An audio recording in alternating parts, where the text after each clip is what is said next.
Thank you. I'm Patrick Tarian, Mayor Patrick Tarian for the RM of Springfield. Tonight's meeting is planning a meeting. It was postponed and brought forward today because of the storm we had last week. Today's date is 21st of January of 2026 there, and it's starting at exactly 6 p.m. Calling the meeting to order, I'll introduce council.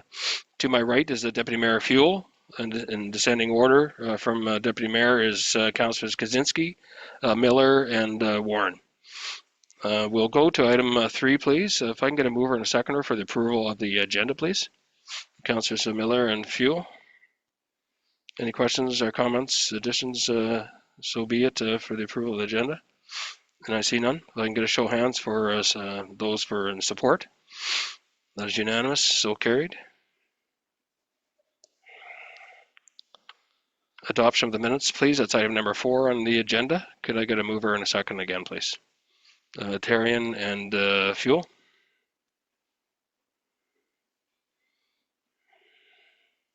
Any questions? These are the minutes for November the 20th of 2025. I see none. Then if I can get a show of hands for the pose the question of those in support. That is unanimous and so carried. We'll get into the planning matters now. That'll be item 5.1. That's proposal to subdivide a minor subdivision under Hunter. Can I get a mover and a seconder for 5.1, please? Miller and Warren. We have subdivision number 4189, 25, 78, 47. The intent is to subdivide the present holding of 39.67 acres to create the following. Proposed lot 1 is 20 acres and proposed lot 2 is 19.67 acres. The required zoning and current zoning both fall under the AR, Agricultural Restricted Zoning District. The development plan designation is rural and agricultural area. I'll just provide council with the summary and then go into the conclusion of it. This is a non-public hearing item with no debate, so it's been posted and provided to council for discussion. The proposed subdivision is held under certificate of title number 2775-5-1 is 39.67 acres with the intent to subdivide the property north-south into 2 parcels of approximately 20-acre parcels. The property is mostly flat with some treed areas. The applicant intends to create a new residential lot from the larger residential holding. Proposed lot 1, being the western parcel, has 2 garages, 2 sheds, while proposed lot 2, the eastern lot, has the existing dwelling, the septic field, the septic tank, and an individual private well. Both lots will have frontage and do have existing access onto Hillside Road. The applicants having indicated that they plan to retain proposed lot 1 to construct a new dwelling and sell proposed lot 2 with the existing dwelling. If council were to consider this subdivision, council may deny the application, council may defer the application, council may approve the subdivision without conditions, or council may approve the subdivision with conditions. If council were to consider this application, I would recommend the following 4 conditions. Number 1, the payment of the requisite fees as set out by the current municipal fee bylaw. Number 2, that a variance be obtained to ensure compliance with the zoning bylaw. Number 3, that the developer shall provide a drainage lot grading plan prepared by a professional engineer for the proposed subdivision as per the municipal drainage policy and shall be submitted to the Public Works Department for review and approval, and any drainage improvements shall be constructed prior to the issuance of any building permits for the properties. Number 4, that the Public Works Department will require a digital copy of the subdivision if approved, georeferenced, and in AutoCAD Civil 3D 2010 or more recent format. Thank you, Mayor Tarian. Thank you, Mr. Doucette. Would Aaron and or Stephen Hunter be in the audience at all? You read what Mr. Doucette had to say. Anything more you want to add to that? And if so, you have to come up to the podium. I'll be asking the same question in the planning next portion there. So I see nothing there. Any questions from council at all? I see none. Then at this point here, we can move on to the next phase there. But if I can get a show of hands for those, I'll pose a question. Those in support of 5.1. Unanimous, so carried. Now we'll go into the public hearing portion. And I'll have to read the following statement first. Public hearing matters will now be heard under the Planning Act. Council wishes to thank you for attending this evening and taking an interest in your community. The public hearing process is as follows.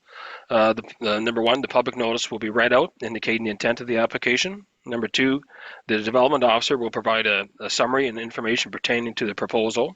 Item 3, those that wish to make representation and speak on a planning matter must sign in with your name and information there. You will be given the opportunity to make a presentation or speak on a matter presented before council. Opportunities for presentation or to speak on a matter will be in the following order. A is the applicant will speak or make a presentation on the proposed application. B is for inquiries. This will give the opportunity to ask for a clarification on what the planning matter proposed. C, those that are in favor. This will give those that are in favor the opportunity to speak. And D, those are in opposition will give those that are in opposition the opportunity to speak as well. When you begin speaking, please state your name and address. A reminder that at all times you are to direct your comments or questions to myself. And once the hearing has had an opportunity to speak, or everyone has had an opportunity to speak, council may close the public hearing hearing on the matter, after which further input from the public will not be permitted for legal reasons. It is important that if you wish to speak and be heard on the planning matter, now is the time to make a representation. Again, once the chairperson closes the public hearing, no further discussion will be allowed. We're allowing 10 minutes for each person there to come up there. To expedite this, if that's a way to do so, if we've got all the letters of opposition and those in favor in front of us, if we've read all that, if somebody wants to come up and just give their name and advise that they did send their email in there, that would be fine, and you still have an opportunity to talk as well. If it's just a repeat of what you sent to us on an email, I'm more than happy to hear from you. But if you want to state your name, we can expedite the matter, but you still have the opportunity to do the full thing. With that being read there, I'm going to go to the first public hearing portion. That's a variance 2548 under Hunter, 6.1. Can I get a mover and a seconder, please? Warren and Terrian. We have zoning variance 25-48. The proposal is to permit a site width of 300 feet instead of the required 660 feet for proposed lot 1, and for proposed lot 2 will be a minimum site area of 19.67 acres and a site width of 363.72 feet instead of the required 20 acres and 660 site width, again, for proposed lot 2. This is all within the AR agricultural restricted zoning district, which was a requirement of the subdivision. This is at 28088 Hillside Road, Lot 9, Plan 15305 in the north half of 2125. Mr. and Mrs. Hunter are requesting council's approval to recognize the reduced site widths for proposed lot 1 and 2, and also the reduced site area for proposed lot 2 resulting as a condition of the subdivision, and to ensure compliance with the zoning bylaw. If council were to consider this zoning variance, I would offer the following 2 conditions.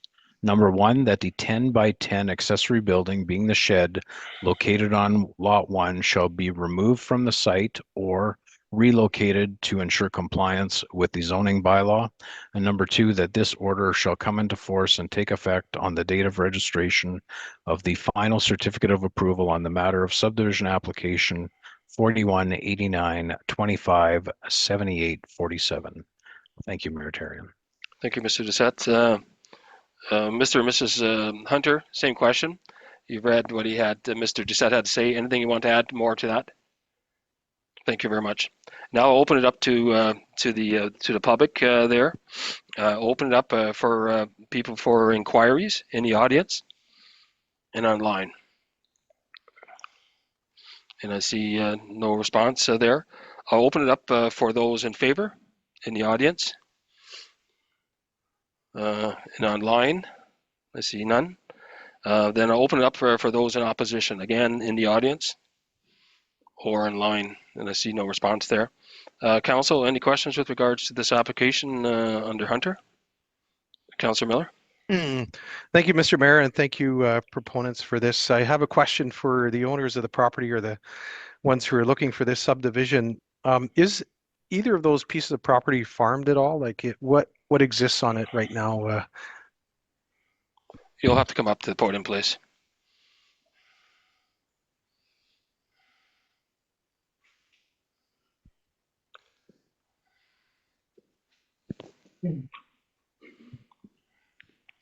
Go ahead, sir. Name? Just state your name, please. Steve Hunter, 28088 Hillside Road. And Aaron Hunter, 28088 Hillside Road. Thank you. Yeah, and to answer your question, no, it's not farmed. It is like pasture kind of land, but the grass quality is very low because it was never reseeded or anything. So past few years, it's been kind of going wild.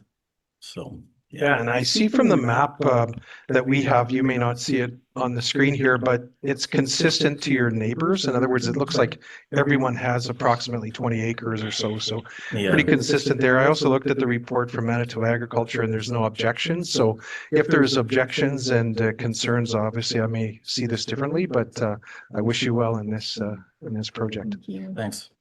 Any other questions? Thank you very much, sir, ma'am. With that I'm satisfied the public hearing portion has been met, and I'm prepared to close the public hearing and no further questions will be allowed. We'll read the variance and then we can vote. Whereas a public hearing has been conducted under the Planning Act to consider an application filed by Aaron and Stephen Hunter, owners of the property located at 28088 Hillside Road, for a variation of the Springfield zoning bylaw number 0801. Whereas council is satisfied that the requirements of Part 6 variances has been met, be it resolved that variation order number 25-48 be granted subject to the two conditions. Thank you. With that being read, I'll pose the first question. Those in support, the show of hands. That is unanimous and so carried. Thank you, Mr. and Mrs. Hunter, and that was it. Short and painless, right? Thank you. Then we'll go to variance 2549, item 6.2 under Neufeld. Can I get a mover and a seconder for that as well? Warren and Tarian. We have zoning variance 25-49. The proposal is to permit a side yard setback of 35 feet instead of the required 50 feet as per section 10 of the registered development agreement to bring the existing accessory building into compliance within the RR Rural Residential Zoning District. This is at 57 Meadowcrest Drive. This is Lot 7, Block 1, Plan 13908.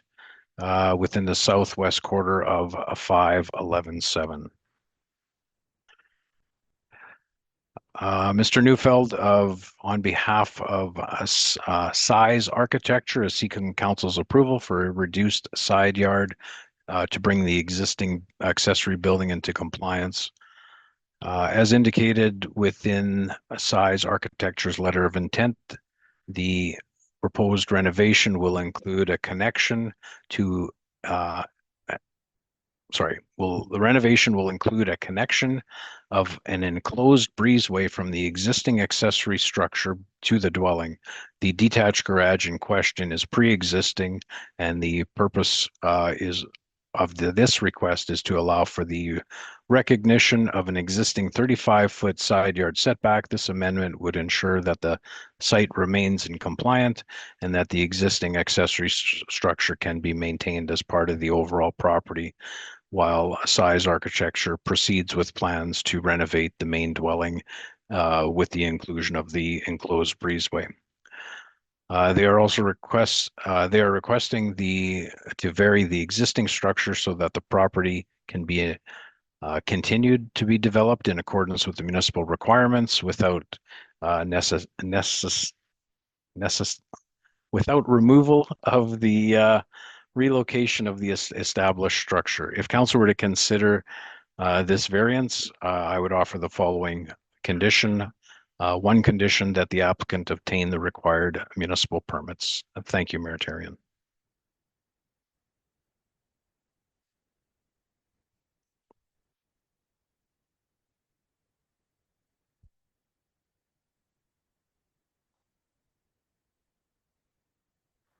I'm sorry, I was on mute here, but you're Mr. and Mrs. Neufeld? Okay. So you're the Jans? Okay. Anything else that you wanted to add from what he had to say?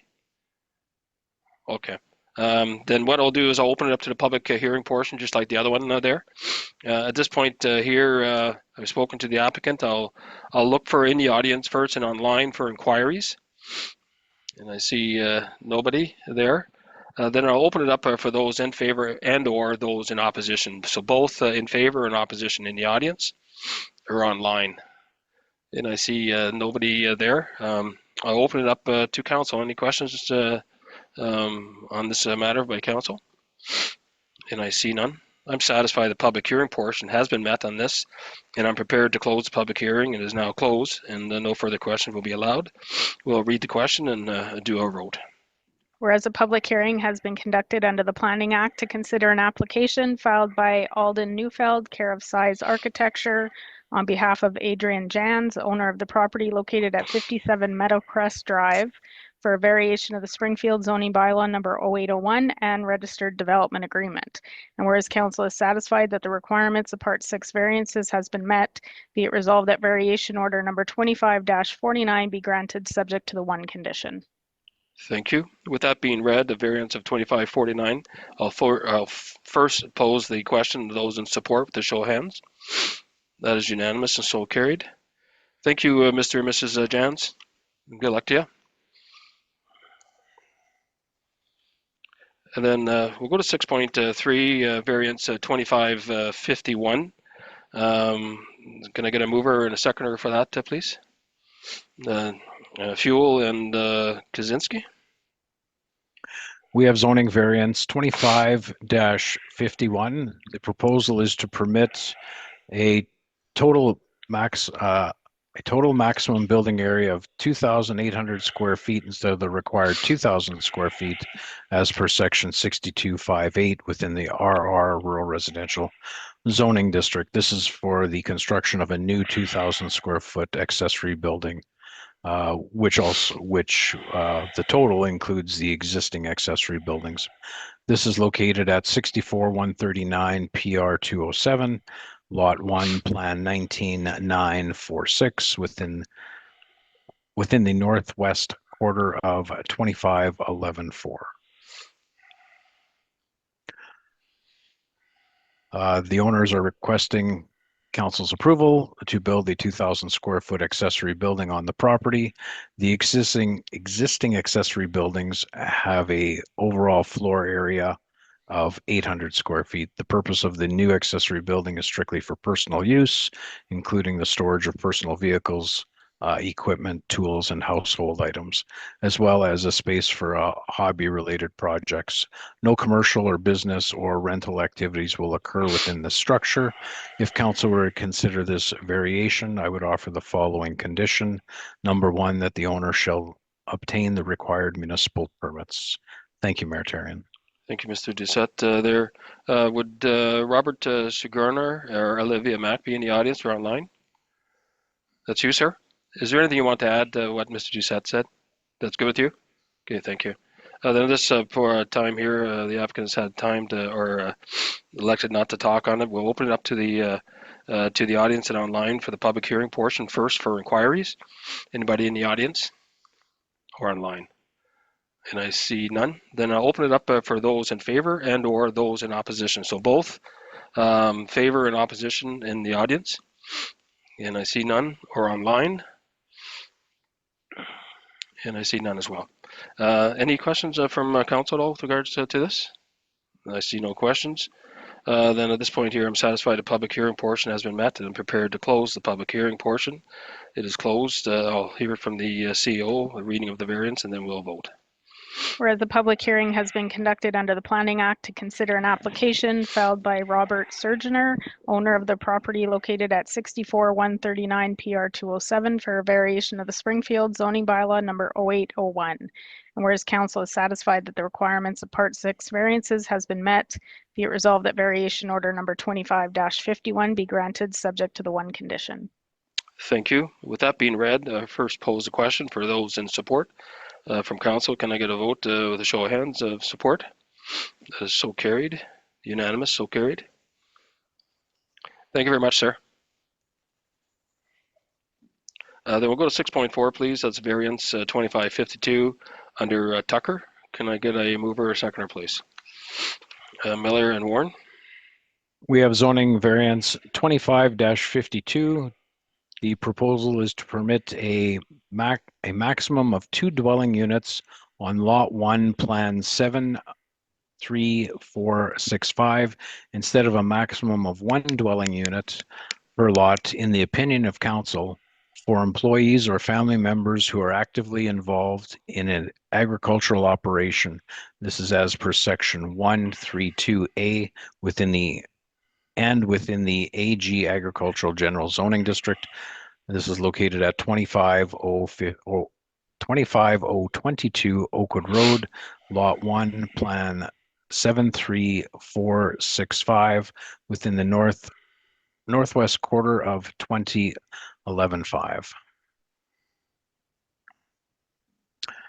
Mr. Tucker is requesting council's approval to allow for the second dwelling to be located on the property for the purpose of having an on-site full-time employee to help with the aquaponic and hydroponic operations.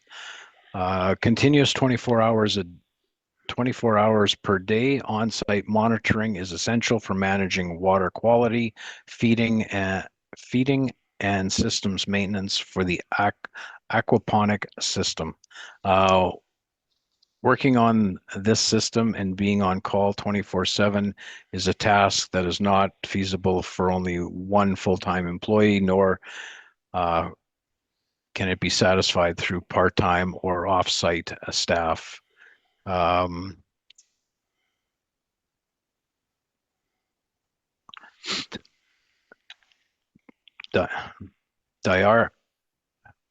can't say the name.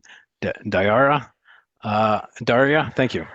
Has extensive experience and expertise in the aquaponics and will be relocating from Alberta to join their team. The proposed second dwelling they will use the existing driveway access. The second dwelling will be situated behind the primary residence along the east side of the property. The secondary dwelling will be a mobile home as mentioned by the owners of the property. Please note that this type of variance does not have time limitations with the second dwelling. It is a permanent second dwelling related to employees or family members who will be actively involved in the agricultural operation. This would be classified as a special agriculture and agricultural activities under the current AG Agricultural Zoning District. If council were to consider this variation, I would offer the following condition. Number 1, that the applicant obtain the required municipal permits. Thank you, Mayor Tarion. Thank you very much, Mr. Doucette. Mr. Tucker, is there anything you want to add there? More than what he said? Okay. Then I'll open it up for public hearing portion here. I'll open it up for inquiries in the audience and online. And I see nothing there. Then I'll open it up for those in favor and or those in opposition in the audience and online. And I see nobody with regards to that. Is there any questions from council before we proceed on that? Deputy Mayor? Yeah, I was for the applicant. The aquaponic business is not there at this time, correct? Can you come up here, sir?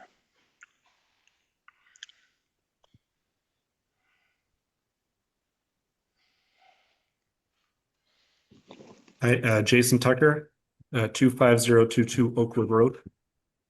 No, the aquaponic business is not currently there yet. Okay, my question to the director then, Should we not have another condition that the aquaponic business should be operating to get the second dwelling based on what it's about? Without this business operating, we're allowing a second home there without the business being there at this time. That's my question. Council could absolutely put a condition that the aquaponic building permit and operation has to be there, I guess, in conjunction with the second dwelling. Is that what you're looking at?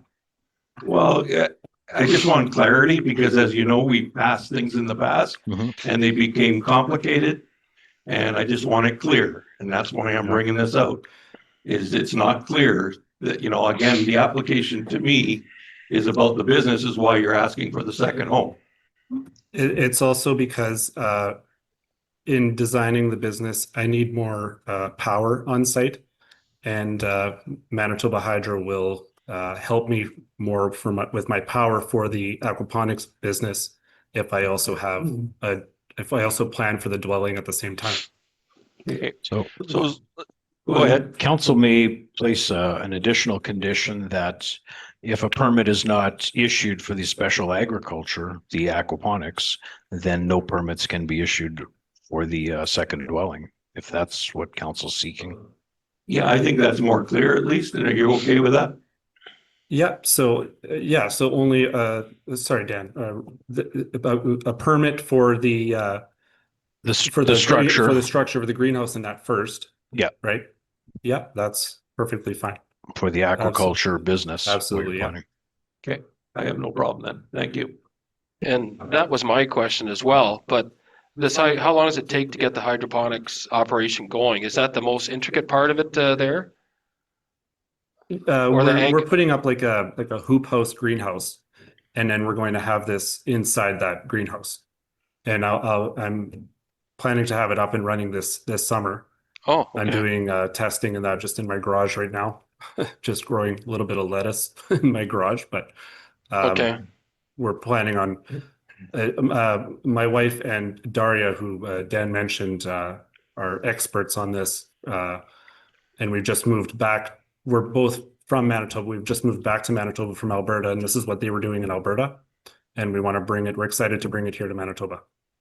Okay, so I'm really excited. I'm not a techie guy, kind of old school, but I think this is fantastic for the RM there. Yeah, we think so too.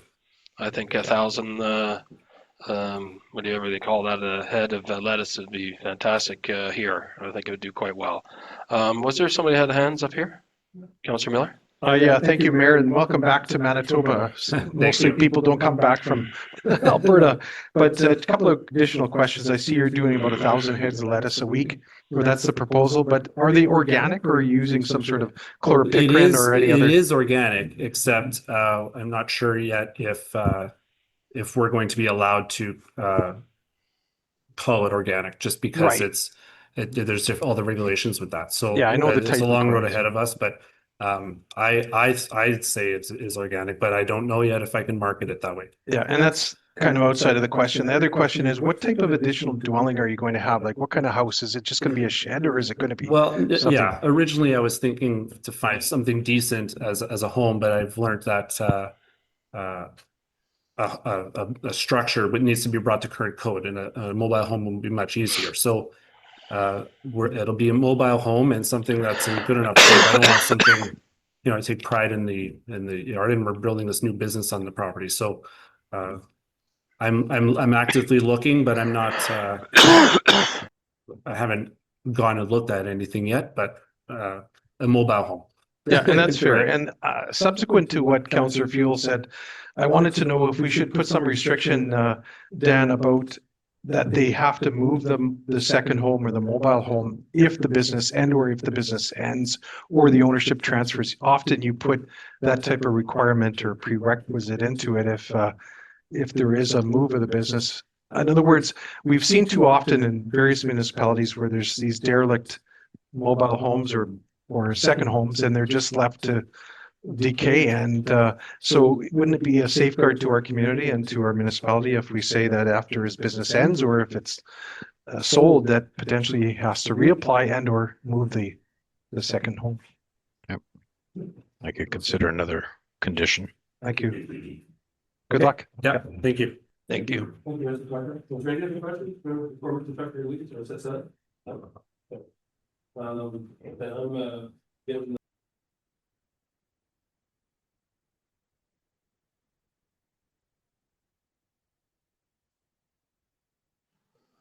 Thank you. Since everybody's been heard on this matter, I'm prepared to close the public hearing portion. And at this time, no further questions will be allowed, and we'll hear from our CEO, the reading of the variance.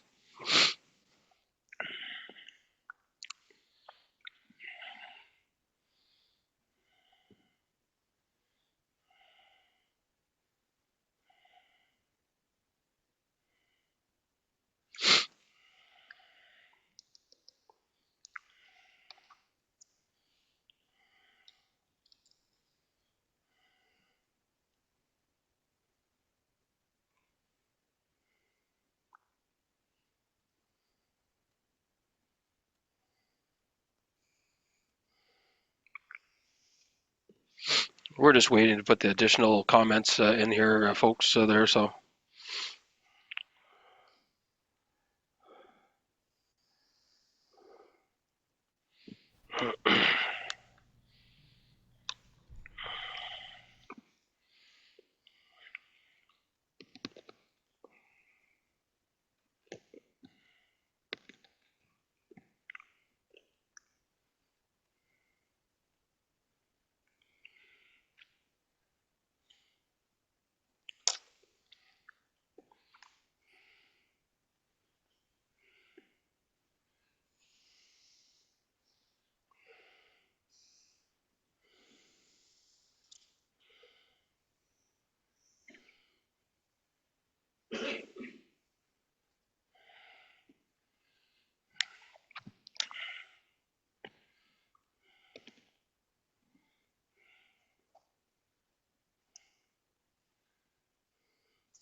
Okay, whereas a public hearing has been conducted under the Planning Act to consider an application filed by Jason Tucker and Heather Wilson, owners of the property located at 25022 Oakwood Road, for a variation of the Springfield zoning bylaw number 0801.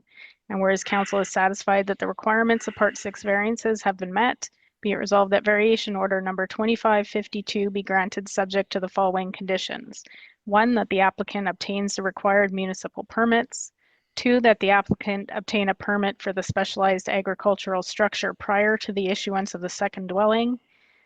3, that if the specialized agricultural business ceases to be in operation and or the current owners, Jason Tucker and Heather Wilson, sell the property, the second dwelling shall be removed prior to the land transfer. Thank you. With that being read there, prepared to pose the question. Those in support with a show of hands. That is unanimous and so carried. Thank you, Mr. Tucker. You'll be given a copy of this phone tomorrow at the office there, and then that'll be it for tonight. Thank you very much. Then we'll go to 6.5, please. Variance 2553 under Gailit. Mover and seconder, please. Fuel and the Warren. We have zoning variance 25-53. The proposal is to permit a total maximum building area of 3,575 square feet instead of the required 2,000 square feet as per section 6258 within the RR Rural Residential Zoning District. This is for the construction of a new 1728 square foot accessory building.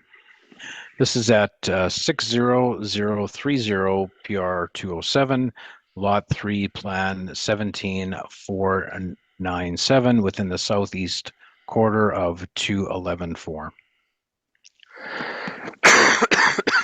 Mr. Gailit is requesting council's approval to build the 1728 square foot accessory building, being a pole shed on the property. The existing accessory building the existing accessory buildings on the property have a total square footage of 1,847 square feet. The purpose of this new accessory building is to have more space for his machinery and equipment, cars, tractors, and a skid steer. The extra space will be ideal for him to work on different projects, especially in the winter months. A portion of the building may also be used for his existing car broker business, which was obtained through council by a conditional use 14-22 on July 29th, 2014.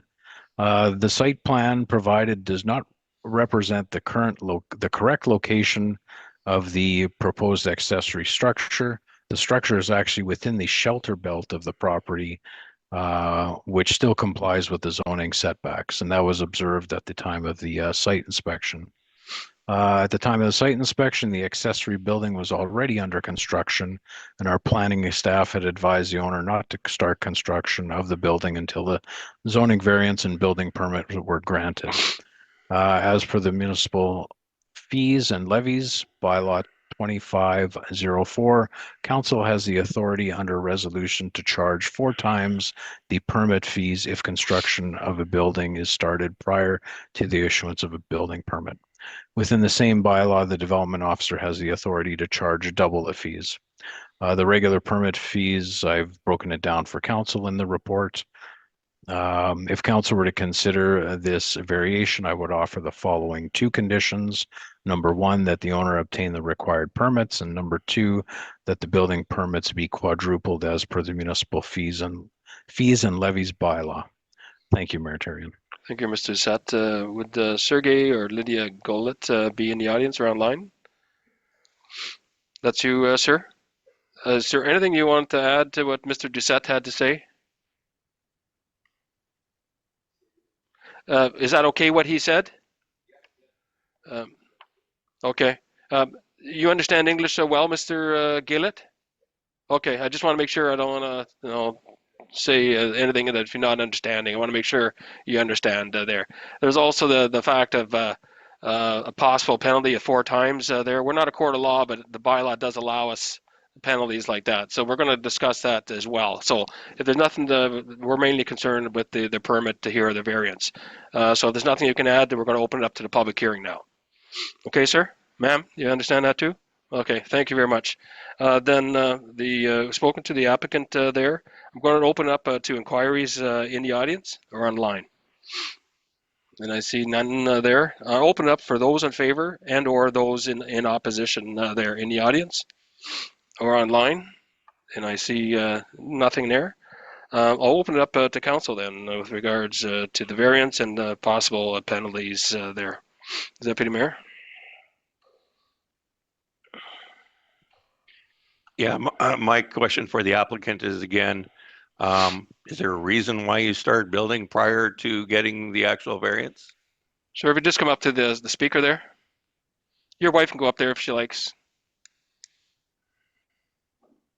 It was misunderstanding why we start. Because winter coming, and when I start this process and ask people who working for development department and for how many days it's taking, they said it's between 10-12 days probably permit because in the beginning nobody expect public hearing. They saying, oh, you have enough acreage, close to 20 acreage, 18 something, so and you will receive anyway. I said, okay, but it's freeze coming, and builder saying, okay, we should drill the holes for posts, otherwise we can't. When you will receive permit, we can start. So I said, okay, just make some holes. And then when they put some posts, and the one guy coming from RM, he's doing something survey or whatever. I don't know what he's doing, but he measured everything. He was probably spent 1.5 hours on my property. And we asked him, is it okay? We just put some posts, make some holes. He said, oh, it's fine. And he makes some level for the floor. And in his hand, it was my application with numbers. And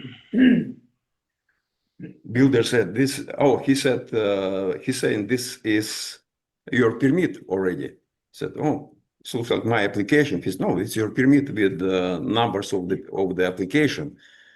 And it was some kind of, I don't know, but he said, it's fine. Because we asked him again, is it okay? We just continue do something here because we expect probably tomorrow or 2 days, 3 days from now, we will receive a permit. He said, yeah, it's fine. So, and we start build, and then right, he's coming, but I wasn't at home. I'm just look at the camera. He was on my property. So I checked him. He was on one door, another door, but I was away, far away. I can't. Then I called him, said, who are you? Because I don't know who is this guy. He just crawling around, and he said, oh, I am just this, that, and that. You should just stop. I said, okay.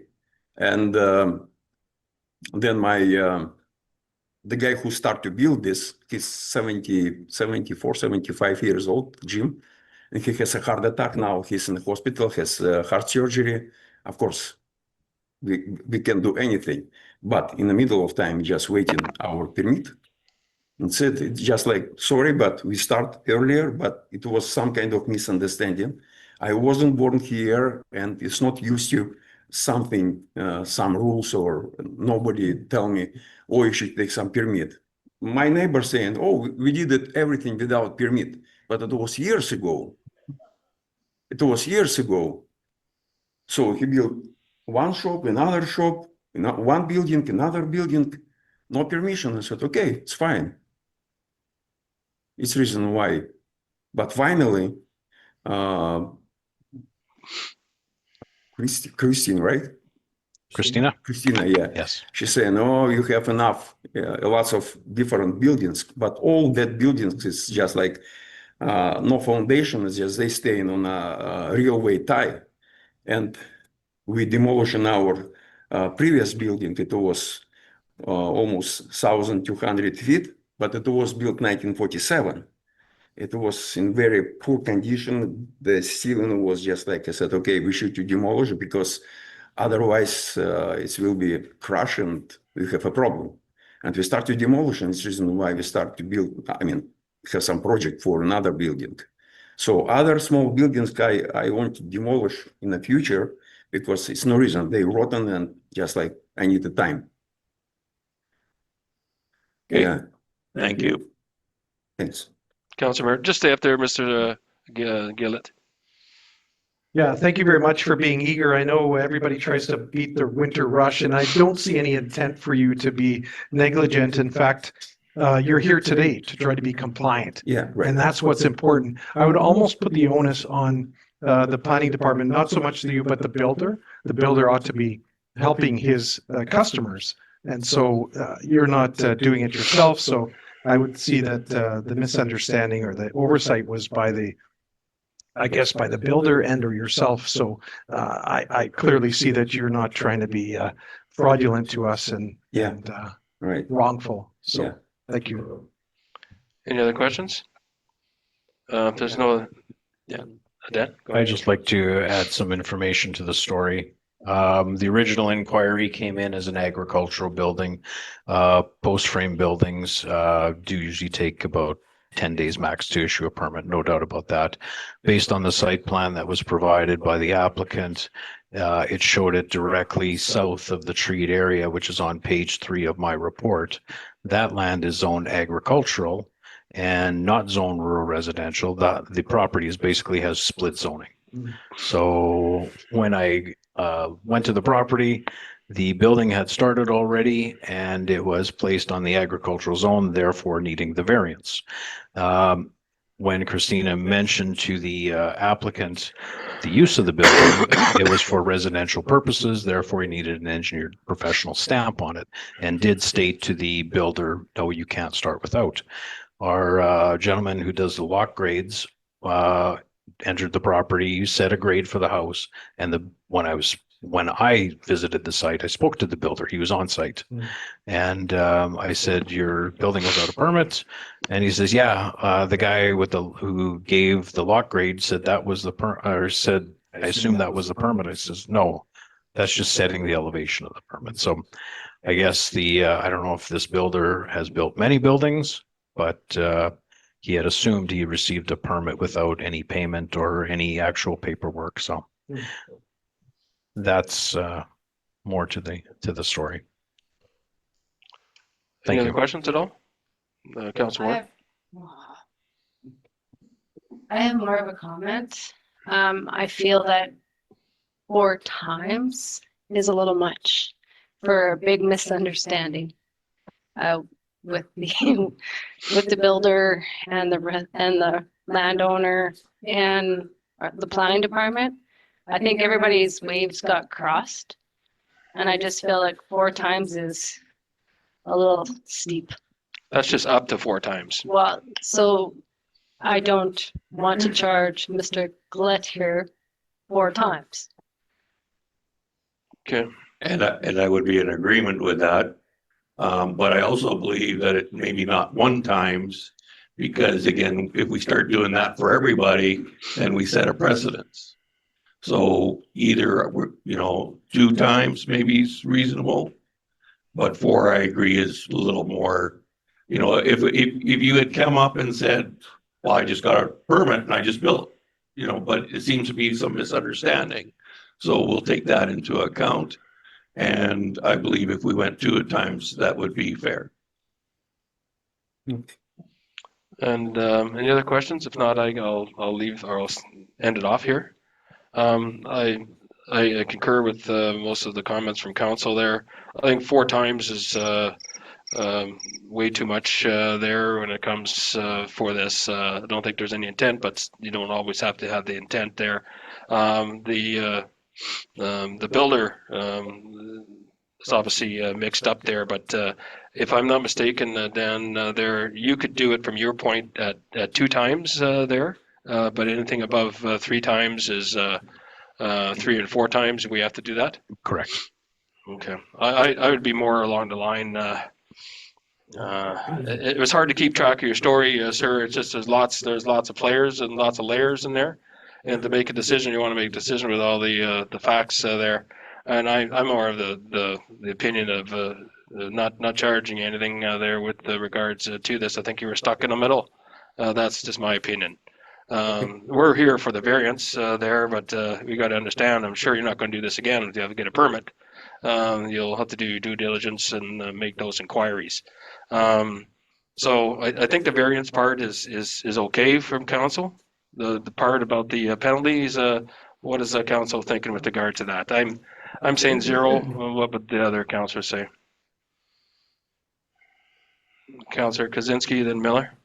Yes, I would say 0 too, because the owner actually rely on the builder, and the builder didn't explain what's supposed to be done and obtain the permits for that dwelling. So I would say that the owner of that building just misunderstanding, and talking with the neighbors, everybody else, that what happened in the past. So I would say that we don't charge any penalties at this time. Councillor Miller.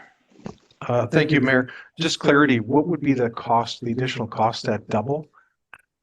The regular permit fees were in my report, Yeah. and the regular permit fees come out to $791.20. If council were to double it, you're looking at just under 16. 16, yeah. I'm hearing from the applicant, and I hate to penalize people, and I really do. And I don't think in your case it needs to be done, but I do understand what Councillor Fuel is saying, is we wouldn't want to set a precedent. So I'm kind of flipping a coin on this one, I have to be honest. Well, I'm a fair person. I'm willing to split it in half again. Let's go 1.5 times. You know, again, we just don't want people building buildings and saying, well, we don't need to get permits. But then again, this situation is unique. Every situation is going to be different. So, you know, we have to see what the situation is at that time, yeah, with other people. So, and we understand, yeah, we want to help our residents as much we can. And, you know, I'm not trying to Yeah. be unfair. No, I just, yeah, okay. you know, yeah, I'm not disagreeing. yeah. Councillor Warren? You're gonna put me in the hot seat, are you? It's like this is the judge chamber here or something. Judge Judy. You know what? I see the point, and I even said it, right? Like, there was a huge misunderstanding. We've had the development officer give us his opinion of the whole situation and what he feels is fair. And I understand that residents, you know, this is an accident. Yeah, it's a hard one. I just don't want to see a penalty of 4 times. Why don't we make it an even $1,000? Is that fair? I'm just trying to make it work. Look, hey, okay, give it to them at 1 time. I just think that may create problems down the road. And now I would say, first time we have situation like this, so we cannot be too strict, you know, and then, you know, kind of making sure that, you know, people not going to start to develop their property just because, you know, I might be penalized on that. So we don't want to make, Okay. you know, be as scared as, you know, people Mr. away Doucette. from us. Thank you. Councillor Warren? Oh, yeah. Just like to make note to council, there have been times where applications have started without permits and hadn't needed a variance, and we have doubled the fees on those as a penalty. And as per the fee bylaw. And To to try that to on council at that time. to try and deter people from not obtaining their permits. And I guess it comes down to you have to have, not everything should come to council, and this is not any slamming on administration there. I think this should have been a double right there and done by the designated officer, which is Mr. Doucette. But it is an option for us since it is a variance to go as high as 4.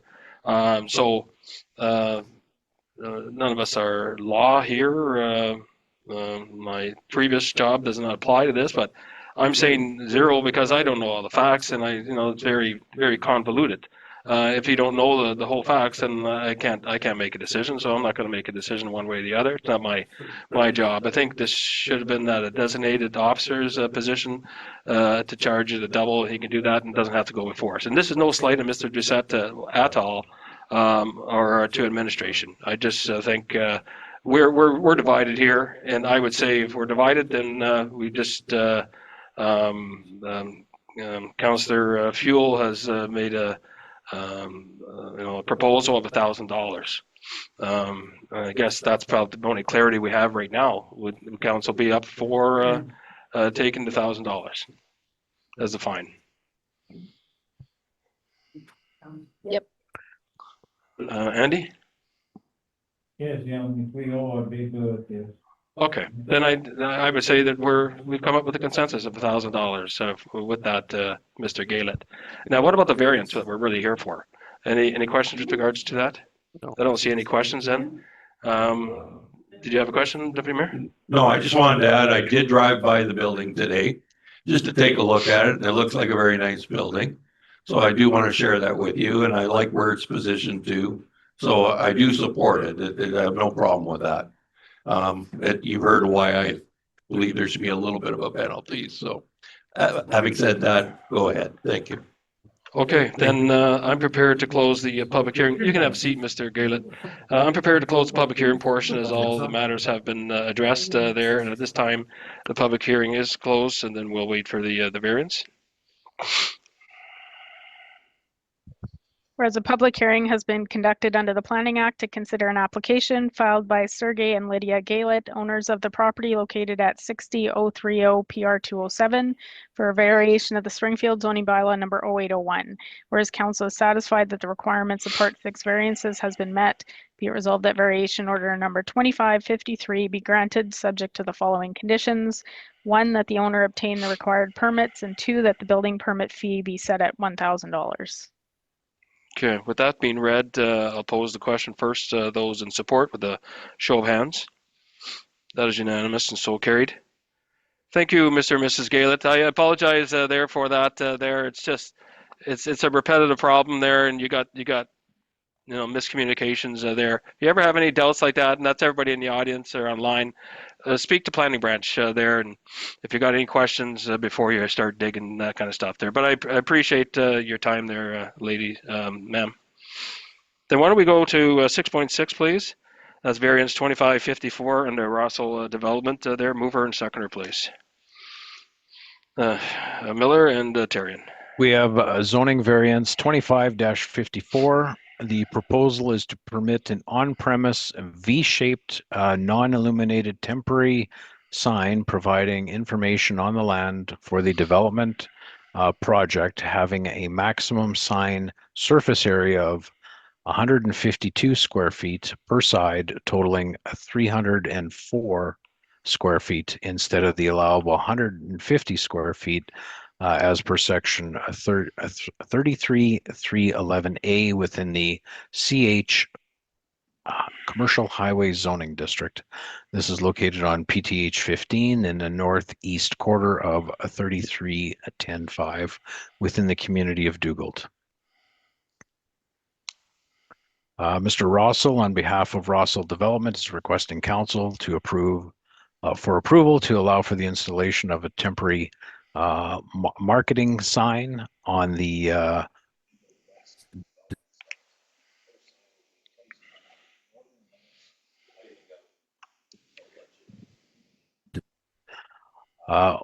the proposed sign will be located along the northern limits of the property, located adjacent to PTH 15 and on the east of the collector access road, which is not constructed as of yet.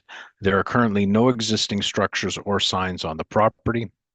The design of the V-shaped with dimensions of 19 by 8 times 2. These measurements are consistent with other signage placed along the same highway corridor. The size will ensure the sign is visible and legible on both eastbound and westbound traffic without creating a distraction or a visual clutter.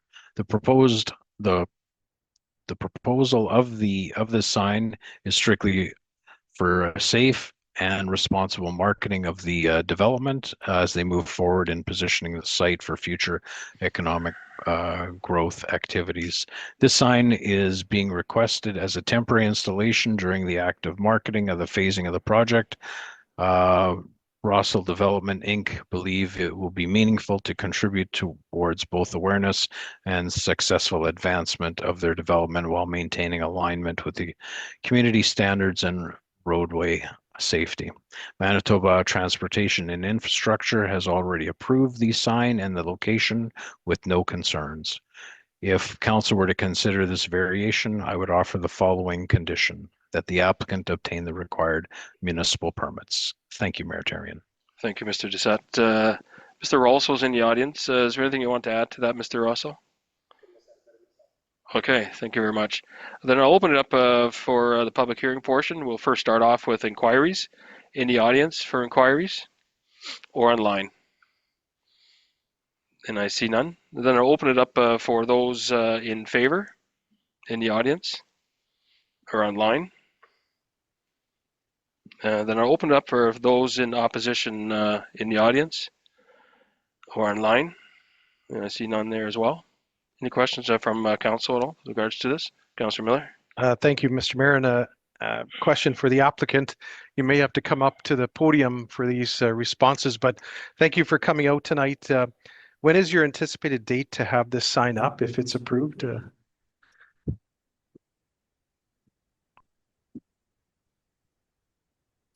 Adam Rossol, box 118, Dwlg, Manitoba, as soon as possible. Okay, second question would be, when would you see or foresee shovels in the ground to the development that you have proposed phase 1? Would have loved a few years ago, but we had to go to the municipal board, unfortunately. But long story short, we're shooting for spring of 26. Spring 26. My final question is, I noticed on the sign, I know the audience can't see it, but it says Dwlg West RDI land development, etc. It gives your name.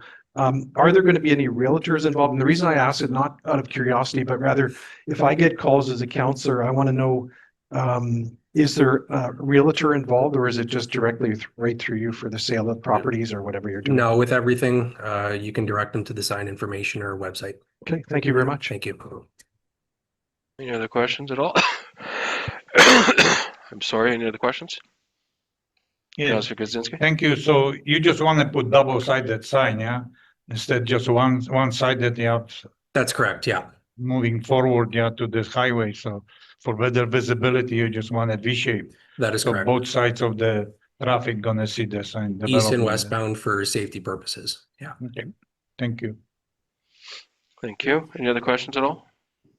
I see none. Thank you, Mr. Russell. Thank you, council. Then at this time here, I'm satisfied the public hearing portion has been met, and I'm prepared to close the planning matter, and it's hereby closed. We'll read the variance, and then we're prepared to vote, please.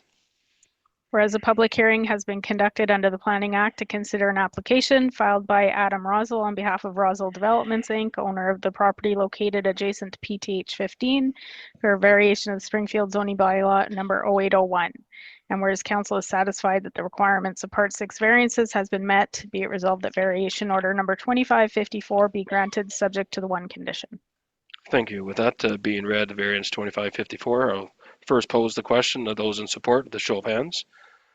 That is unanimous and so carried. Thank you, Mr. Russell. Then we'll go to 6.7, please. That'll be conditional use 2552 under Triple M Auto.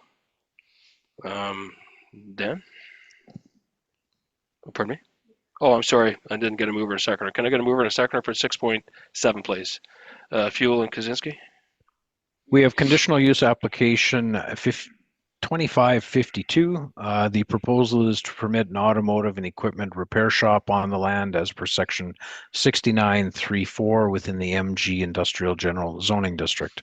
This is located at Unit 3, 1071 Oxford Street.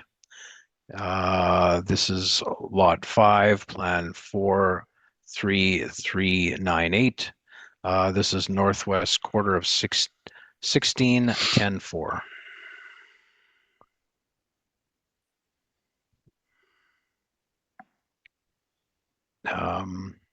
Sorry. Triple M Auto is requesting council's approval to allow for an automotive and equipment repair shop within Unit 3. The business hours will be 8 a.m. to 5 p.m. Monday to Friday, which will be open to the public. As indicated within their letter of intent, all on-site repairs will be mostly performed indoors, with the exception of some quick checks, some small body work operations when the weather permits. Repairs and service provided will include general mechanical repairs, body panel, oil changes, basic maintenance, tire changes, light engine, and automotive repair. Currently, the business will be staffed by one employee. who will be serving both as the technician and the service manager. The number of customers on hand for repair will be a total of 3, 1 space outside and 2 spaces inside the building. The facility located at Unit 3, 1071 Oxford Street provides for 3 dedicated external parking spaces. If council were to consider this conditional use, I would offer the following 4 conditions. Number 1, that our municipal building inspector and fire chief conduct a building and fire inspection for the existing industrial building to ensure that all life safety, building and fire code requirements are met, and that any required code upgrades and/or infractions be corrected prior to the operation of the business and the issuance of any correspondence for MPI. Number 2, that a development permit be obtained for any signage related to the business. Number 3, this order shall expire and become null and void on the date the business ceases to be in operation. Number 4, this order shall not be transferable to any other owner and/or lessee. Thank you, Mayor Therrien. Thank you, Mr. Doucette. Would Mr. Abdulrazzaq be in the audience at all? Sir, is that everything that Mr. Doucette said? Is that good with what you want to add in more to that? Okay, thank you very much, sir. Then we'll open it up to the public hearing portion now. I'll open it up first for inquiries on this matter here in the audience or online. And I see none. Then I'll open it up for those in favor or those in opposition. So both there for in the audience. I see none. And then online. And I see none as well. Any questions from council with regards to this at all? Deputy Mayor? Yeah, the question is for the director, Dan. Question for you is, I see these cars like all over the place. Mm-hmm. And I'm just hoping that the fire inspection will take a good look at that, because to me, if there's a fire in the back of the building there, then I see all these vehicles, I don't think there's any room to even get a fire engine back there. These aerial photos do date back to 2020. We haven't updated our aerial photos. Yeah, there are a number of vehicles on the site, and that's one of the main reasons we want our fire department in there.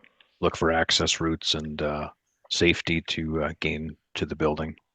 Okay, thank you. Any other questions at all? I see none.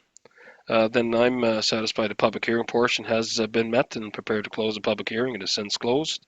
And we'll hear from our CEO a reading of the variance or the conditional use, and we'll vote.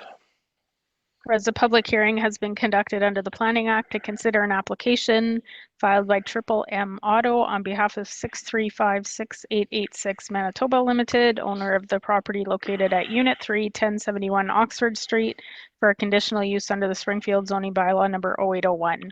Whereas council is satisfied that the requirements of Part 7 conditional uses has been met, be it resolved that conditional use order number 2552 be granted subject to the 4 conditions. Thank you. With that conditional use being read, first pose the question. Of those in support, the show of hands. As unanimous and so carried. Thank you, Mustafa, there, and you can good luck there in your business. Thank you. Then we'll go to 6.8, please. Conditional use 25-53 under or Oxford Street as well. A mover and a seconder, please. Warren and Miller. We have conditional use 25-53. The proposal is to permit an automotive and recreational vehicle sales, and also an automotive and equipment repair shop business on the land as per section 69, 3, 4, and 5 within the MG Industrial General Zoning District. This is right adjacent to Unit 3, which we just heard. This is next door, Unit 4 at 1071 Oxford Street.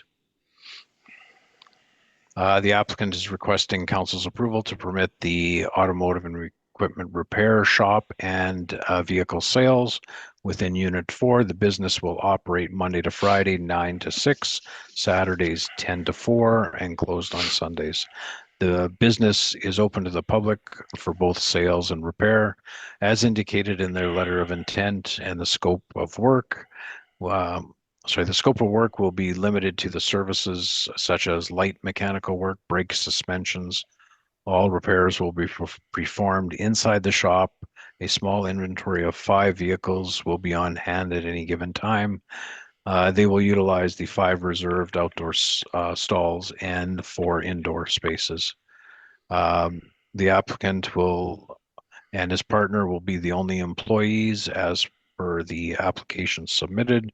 If council were to consider this conditional use, I would offer the 4 following conditions: that our municipal building and fire chief conduct a building and fire inspection for the existing industrial building to ensure that all life safety, building and fire code requirements are met, and that any required code upgrades and or infractions be corrected prior to the operation of the business and the issuance of any correspondence for MPI.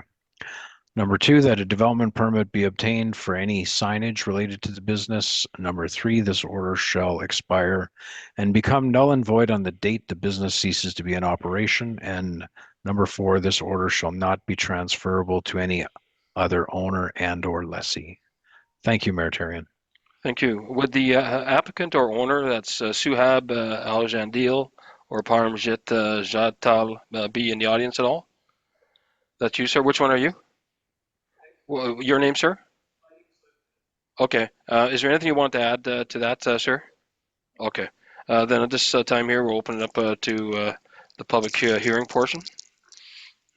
For those for inquiries on this matter here in the audience or online, I see nobody with their hands up. Then I'll open it up for those in favor and or those in opposition. So either one of them in the audience or online here. I see nobody. Any questions from council with regards to this? Deputy Mayor? Once again, just the same concern as the last one. Okay. Thank you. Okay. I see no further questions from council. Then this time here, I'm prepared to close the public hearing as all the matters have been met and no further questions will be allowed.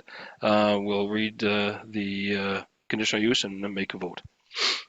Whereas a public hearing has been conducted under the Planning Act to consider an application filed by Suhab Aljandeel on behalf of Parmjit Jahal, owner of the property located at Unit 4, 1071 Oxford Street, for a conditional use under the Springfield zoning bylaw number 0801. Whereas council is satisfied that the requirements of Part 7 conditional uses has been met, be it resolved that conditional use order number 2553 be granted subject to the 4 conditions. Thank you. With that being read, I'll first pose a question for those in support. Can I get a show of hands for those in support? That is unanimous, so carried. Thank you very much, sir. And if we can go to 6.9, please. Conditional use 2554 at B162 Transport Road. The mover and a seconder, please. Kaczynski and Fuel. We have conditional use 25-54. The proposal is to permit an automotive and equipment repair shop and a trucking operation business on the land as per section 69(3)(4) and 11 within the MG-1 Industrial General Zoning District. This is located at Unit B 162 Transport Road. Mr. Jake Wall of Winmar Truck and Trailers requesting council's approval to permit an automotive and equipment repair and trucking operation within Unit B 162 Transport. Winmar Truck and Trailer focuses on heavy-duty repairs, oil changes, brakes, government safeties, and occasional welding of aluminum or steel as needed for patching of damage to the equipment. They are open to the public, but are primarily focusing on their own fleet of equipment. There's parking available for roughly 6 trailers and 3 trucks outside, and an additional 2 trucks and 2 trailers inside the shop. They will employ up to 4 mechanics at this location. Their proposed hours of operation are from 8 a.m. to 4:30 p.m. Monday to Friday. I'd just like to add, I spoke with a representative this morning from Winmar. They indicated that there will be no trucking operation at this location.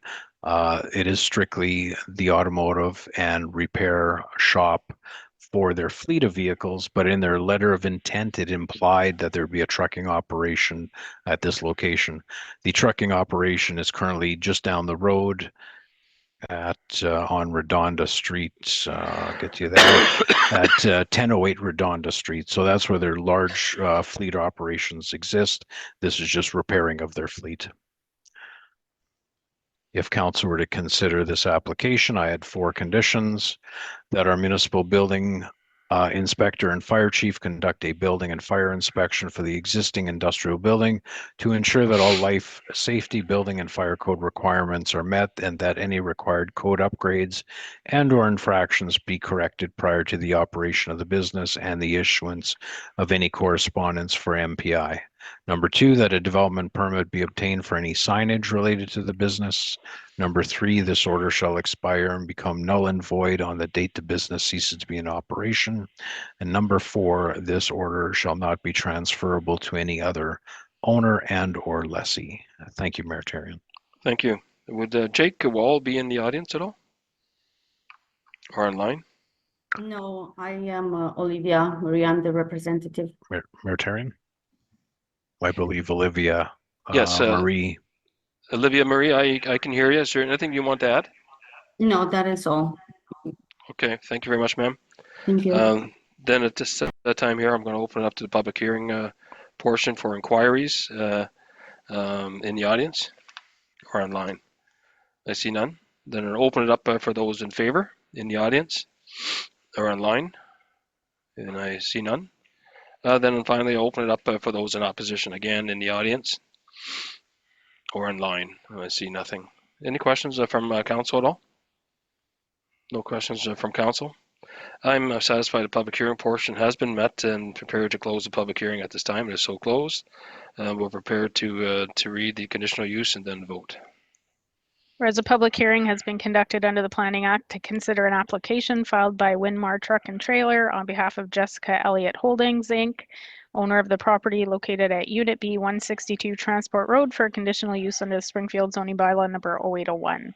Whereas council is satisfied that the requirements Part 7 conditional uses have been met, be it resolved that conditional use order number 2554 be granted subject to the 4 conditions. Thank you very much. With that being read, I'll pose the question first to those in support with a show of hands, please. That is unanimous and so carried. Thank you, Olivia Marie. Thank you. Then we'll go to 6.10, rezoning bylaw 2519 under Waterside development there. Can I get a mover, seconder, please? Councilors Fuel and Kaczynski. We have a zoning bylaw amendment, bylaw 29-19. Mr. Bill McGarry, the president of Waterside Development, has applied to rezone lot 134, plan 433 within the southwest quarter of 29-10-4. This is just off Plessy Road, from AG, Agricultural General Zoning District, to an MB, Industrial Business Zoning District, under the current zoning bylaw 0801. The subject property is currently designated employment under the Springfield Development Plan 1809, and as such would support a rezoning of the MB Industrial Business Zoning District. First reading was granted by Council on Thursday, November 20th, 2025, under Resolution 25403. This evening is scheduled for the public hearing, which will have an opportunity to engage, the public will have an opportunity to engage with council on the said application. Municipal and Northern Relations, the senior planner, Holly Ervik Note, states that within her community planning report, community planning has no concerns with the proposed rezoning bylaw amendment. I'll just quickly go through some of the comments. There were no objections that were received for this application. We have received 2 letters of support that were attached to Councillor's agenda. Comments from the City of Winnipeg, land drainage, water and waste request that an acceptable drainage, land drainage's design report be provided to the city and approved prior to their development.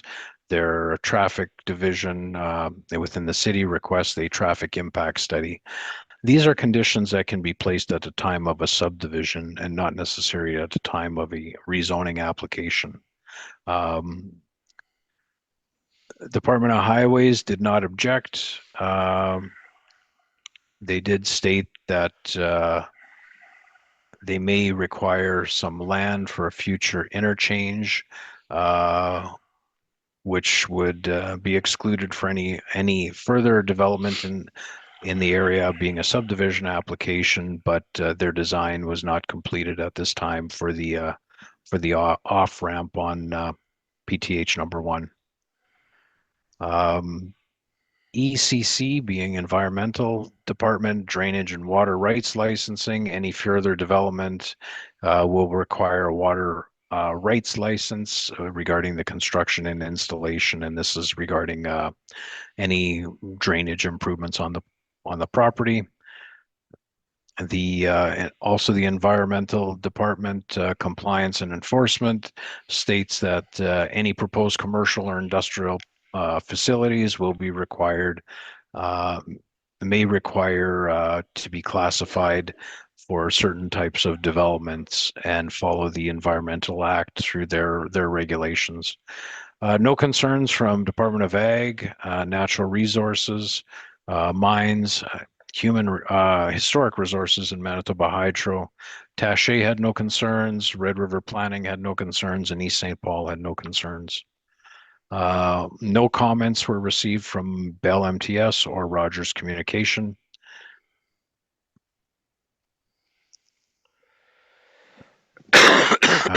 So tonight is the public hearing, and council has the ability to proceed for second reading. And if there's 300 or more objections, then council cannot move forward with a third reading. But if there's under 300 objections as per the legislation of the Planning Act, council may proceed to third reading. Thank you, Mayor Tarian. Thank you, Mr. Doucette there. Would the applicant, Mr. McGarry, be in the audience or online? Okay, is there anything you wanted to add, sir? Okay, thank you. Then at this time here, I'll open it up to the public hearing portion. Excuse me, I'll get my screen back here.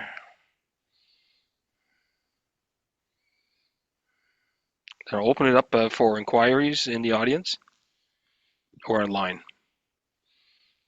I see nobody. I'll open it up for those in favor in the audience or online. And then I'll open it up now for those in opposition in the audience or online. I see none there. Any questions from council with regards to this matter? No questions then. I'm satisfied the public hearing portion has been met and prepared to close the public hearing, and at this time it is hereby closed. We'll do the reading there and do our vote, please. Be it resolved that second reading be given to bylaw number 2519, being a bylaw of the RM of Springfield to rezone lot 134, plan 433 within the southwest quarter 2910-4, described under CP 3041533/1 from AG Agricultural General Zoning District to MB Industrial Business Zoning District under zoning bylaw 0801 as shown on Appendix A. Thank you. With that being read, I wonder if I can get a show of hands first. The question for those in support with a show of hands. That is unanimous and so carried. I'm assuming that we haven't got the 300 oppositions there, so we'll go to 10.1, please, there under rezoning 2519, there, third reading. Can I get a mover and a seconder for that too, please? Councilors Fuel and Warren. Be it resolved that third and final reading be given to bylaw number 2519, being a bylaw of the RM of Springfield to rezone lot 134, plan 433 from AG to MB district under zoning bylaw 0801. Thank you. With that being read, this is the third reading. I wonder if I can get a show of hands first to pose the question. Those in support, the show of hands. That is unanimous, so carried. Thank you, sir. Did you already leave? Must have left. Okay. Then we'll go to 6.11, please. Mover and a seconder for that, please, under Edie Development to Plan Amendment. Mover, seconder. Councillor Warren and Fuel. So this is an application for a development plan amendment, bylaw 25-18. It's the west half of legal subdivision 2 within the southeast quarter of 36-10-4. Tonight is the public hearing, and council has the opportunity for second reading if they wish. A council cannot proceed to third reading as it goes to the minister after a decision is made of council. Mr. Edie of Edie Farms, owner of the property, has filed an application for this development plan amendment to redesignate 20 acres of property from agricultural preserve to employment. He is seeking the redesignation of the most westerly 20 acres for industrial purposes. Mr. Edie intends to subdivide approximately 20 acres to create the industrial parcel for this proposed development, being a data center. As mentioned at the first reading, there was no conceptual plan that was provided to our office. Prior to the first reading of the bylaw, our office and members of council had received 9 emails objecting the first reading, which is included in council's package tonight. There are 9 email objections, which were not part of the first reading, since first reading was only the introduction of the bylaw. First reading was granted by council on Thursday, November 20th, 2025, under Resolution 25-404. This evening is a scheduled public hearing and to engage the public and council on this application. Mr. Edie had previously made 2 development plan amendment applications. The first development plan application under bylaw 2502 for 160 acres was defeated at first reading. Resolution 25022 back on January 23rd, 2025. A second development plan application under 25-10, which was for 80 acres, was defeated after the public hearing on under Resolution 25260. This was on August 28th, 2025. The municipality does have areas designated as employment, and that could accommodate this type of development. There's a sizable employment land approximately 1 mile to the north, encompassing 1,300 acres that is mostly undeveloped. The applicant has subsequently reduced the acreage from 75 acres down to 80 acres for the intent of the data center and to preserve the residual agricultural land within the southern quarter section. Mr. Edie has applied and proposed this strategic location for his data center due to the proximity of the hydro-reel converter station and transmission lines. The data center requires a large amount of hydro energy to operate. This site is located directly to the east of the 78 acres owned by Manitoba Hydro, which is their parts and supply yard, which is currently designated agricultural preserve land and zoned AG, but under our zoning bylaws, any public utility does not have to comply with our zoning bylaw.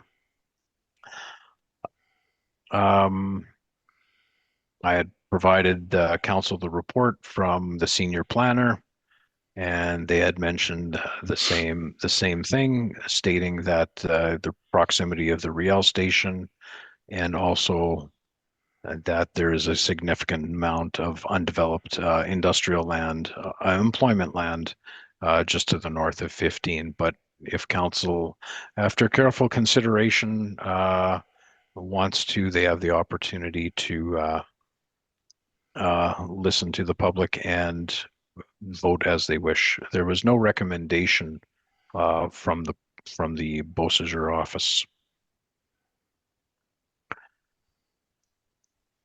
Our office had received, as of 4:30 today, 9 letters of objection prior to first reading, 17 letters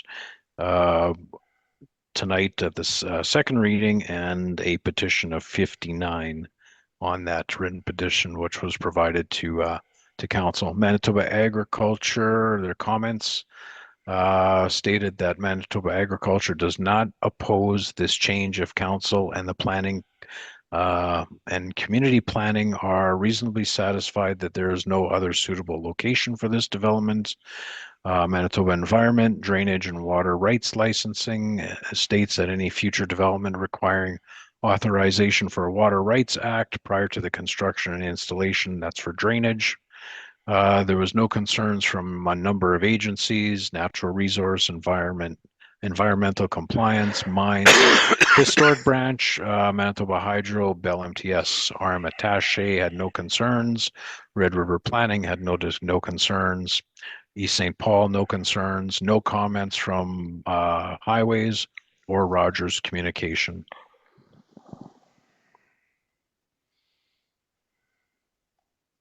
So I will put it back to yourself, Mayor Therrien, to start the public hearing. Thank you. Thank you, Mr. Doucette. Like the rest here, we're going to have open it up to the public. First, I'll start off with Mr. Edie or his representative. Is there anything you want to add to what Mr. Doucette had said? Yeah. No, I agree. All right. Also, you just want to clarify that? Just for the record, Mr. Edie, just want to clarify the error. It's 20 acres for this. So that's it, Mr. Edie, then? Okay. In case there's any questions there, then you're available. I'm going to open it up for inquiries in the audience. Okay, then please come up.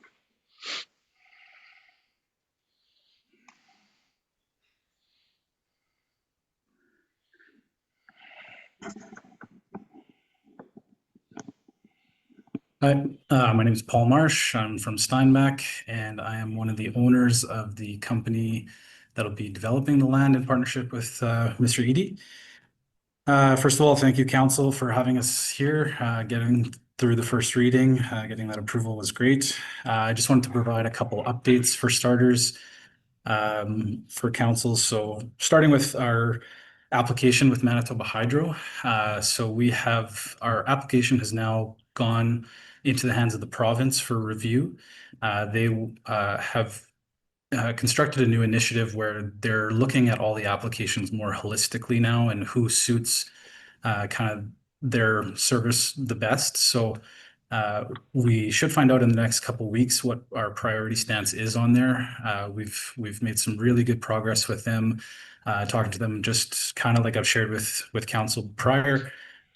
We really want to harness this data sovereignty in Manitoba and bring that home, bring our information home, utilize our economic resources, our green energy, all those good things.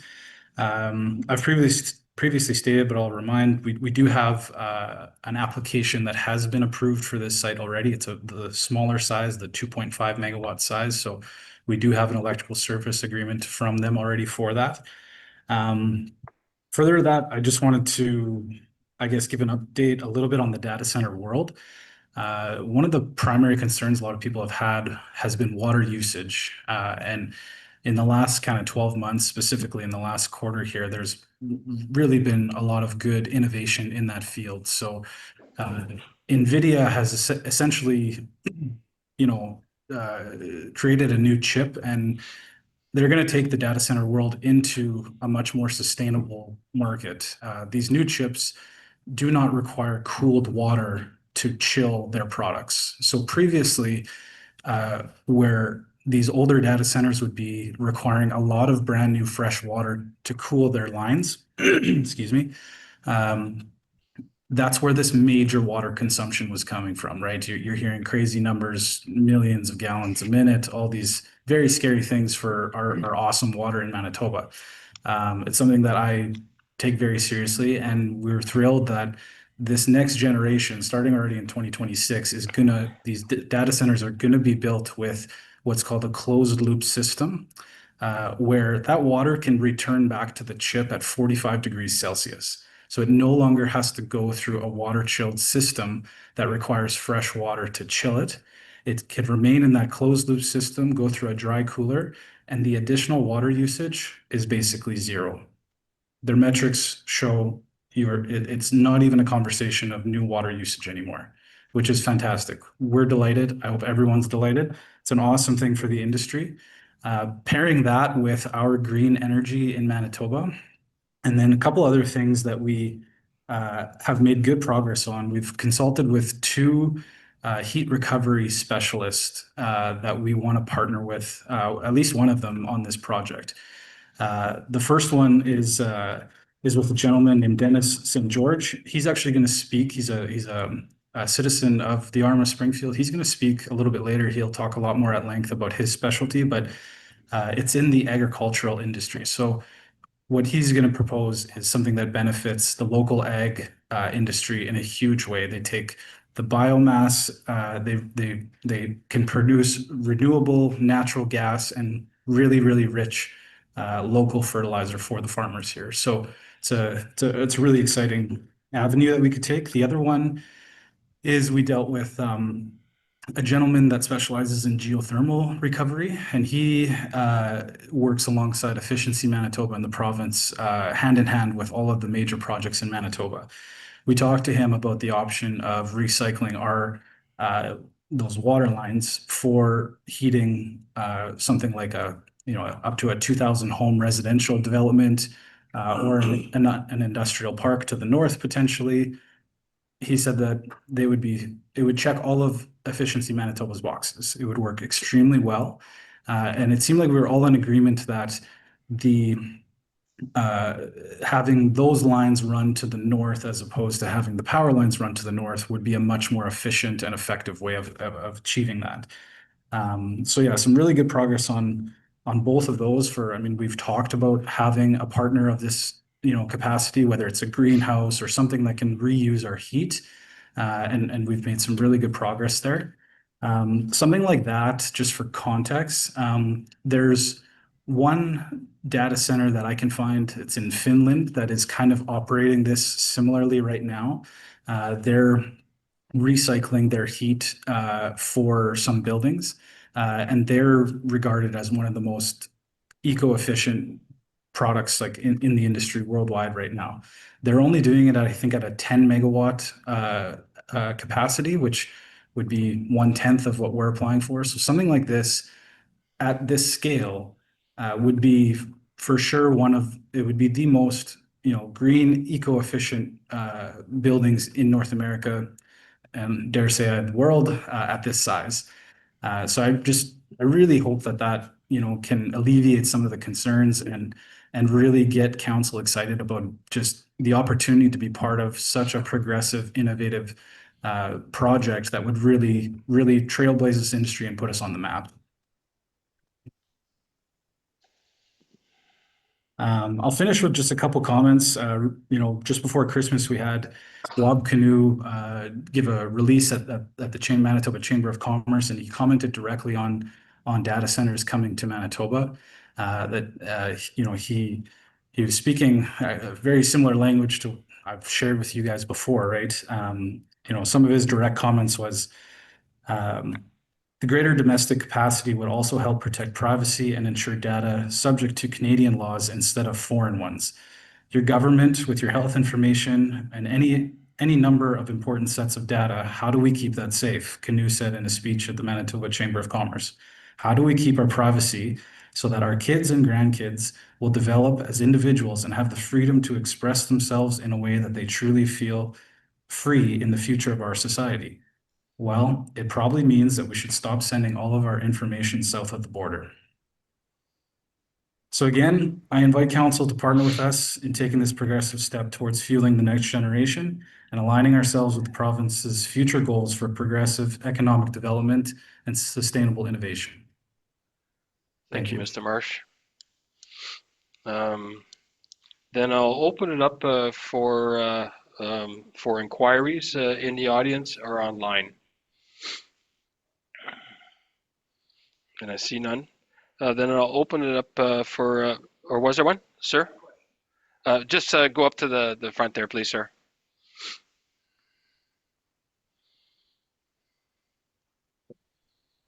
Just state your name for the record, sir. You're resident of name- Springfield? My name is Murray Colodi.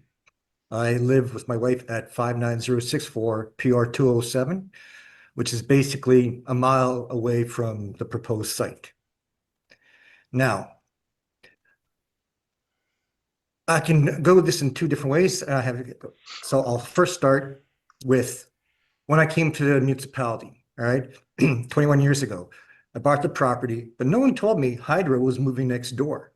If I'd known about that, I probably would have not maybe made that decision so quickly, because guess what? I moved to the country so I could enjoy nature and look up at the sky.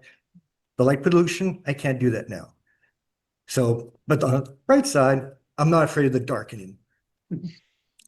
Now, so yeah, I'm a retired civil servant, 30 years in audit, financial management, financial analyst, and so I appreciate and I respect all the work that you guys do. I understand it's not an easy job, and I vote for you, Glenn, because I was hoping that you always protect my back.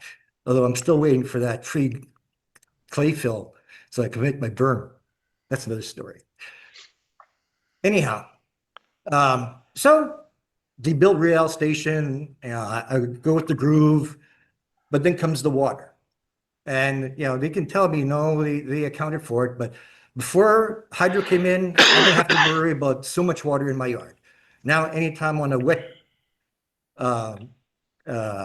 season, my whole front yard is wet. All right, so, but because, again, it's for the benefit of Manitobans, I understand that, you go with the flow. All right, but then comes their little parking lot across from me. Everyone see what it looks like to have 160 acres of dirt moved? I should have took pictures. Dust everywhere, landscape issues again, and now a data center.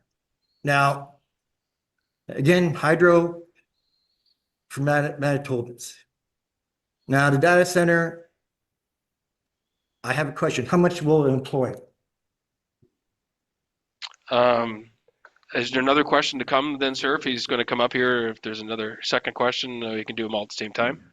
Okay, because if it's going to employ 1,000 people, okay, then economy of scale, maybe I could be swung.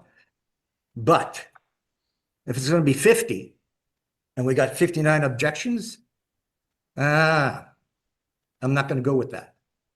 So I just don't want to be in a situation where I'm not going to be heard and I'm going to have to deal with something down the road, even though we did voice it.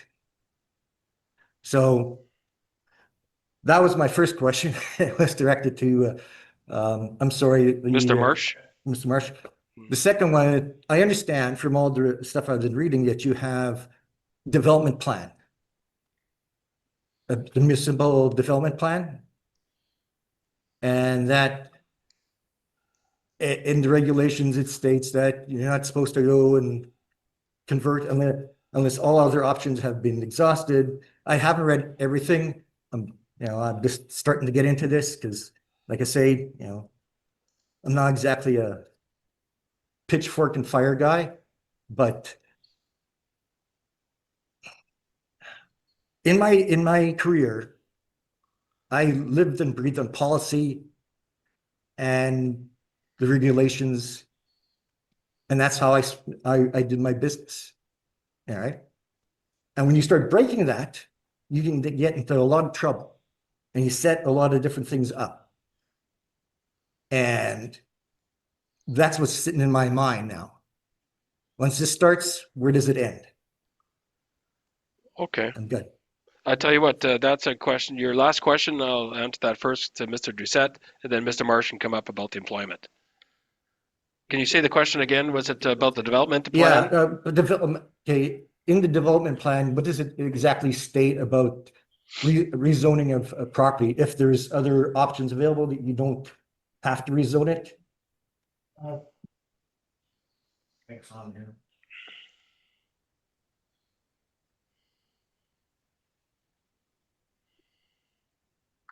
Under the Planning Act, council can amend their development plan or a private individual like Mr. Edie has done.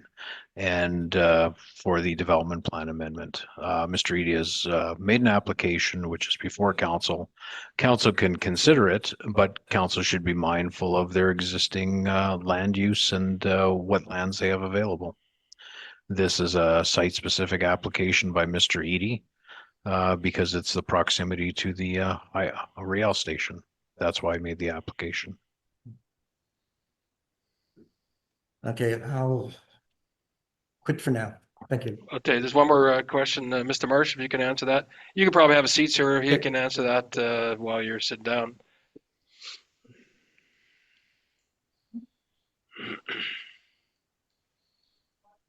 Yeah, so during construction, this could turn into, or will likely turn into a multi-year project in phases. During construction, something like this will employ hundreds of local trades. It's a large-scale project, and the timeline of that could be anywhere from 2 to 6 years.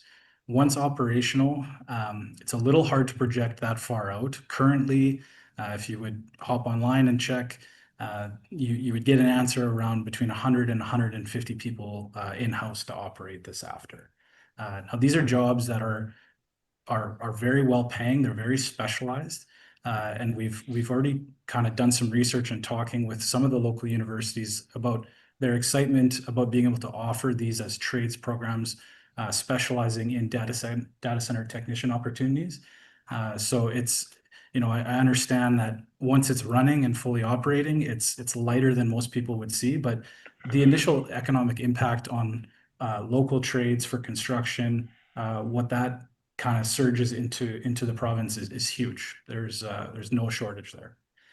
One more comment, just further to your comment about how you feel like Manitoba Hydro has kind of invaded your space and they've kind of set up camp where they want. To relay that to our project, that's why we've chosen it to be so close to the substation, is because if we go somewhere else, if we go to the north, there's obviously a huge cost expense, but these lines that are being run to power this operation, they're not just your standard telephone hydro lines on the side of the highway. These are massive 138 kVA lines that would be steel structures. They're bipole lines.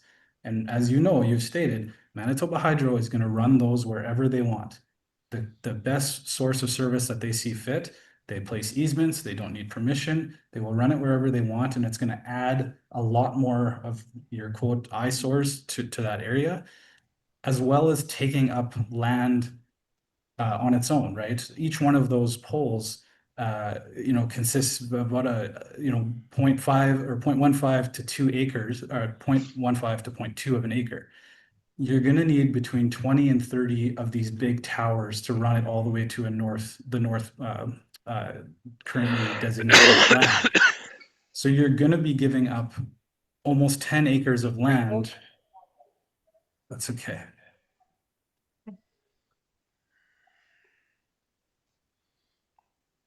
Good. No.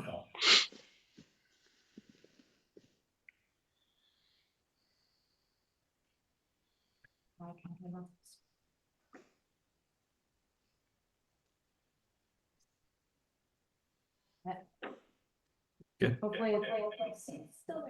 Can you just unplug it for this? Sure. Okay. Okay. Good now? Yeah. You need some backup. Yeah, just to finish that off,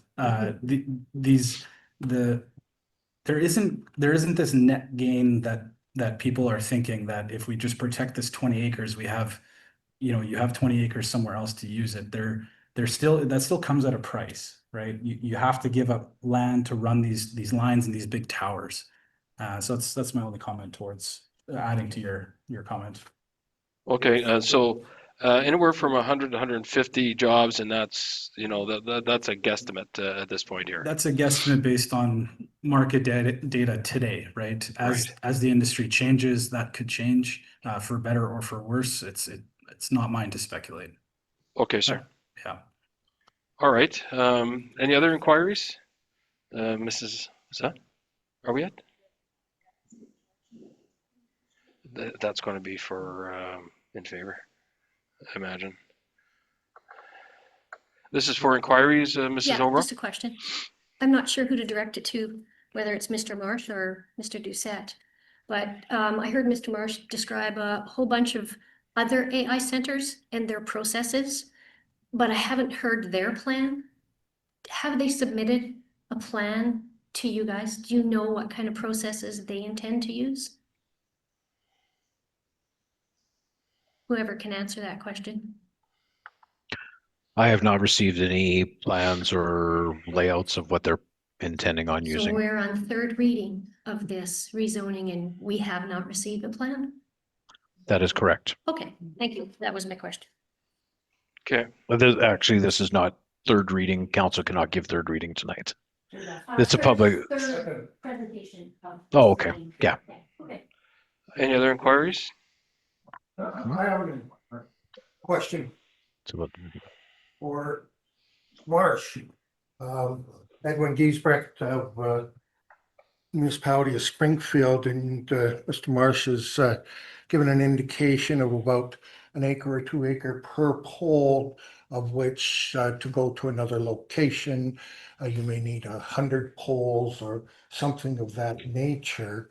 Knowing this territory fairly well from the Riel station, they have caveat going behind the Edie personal residence that could accommodate towers,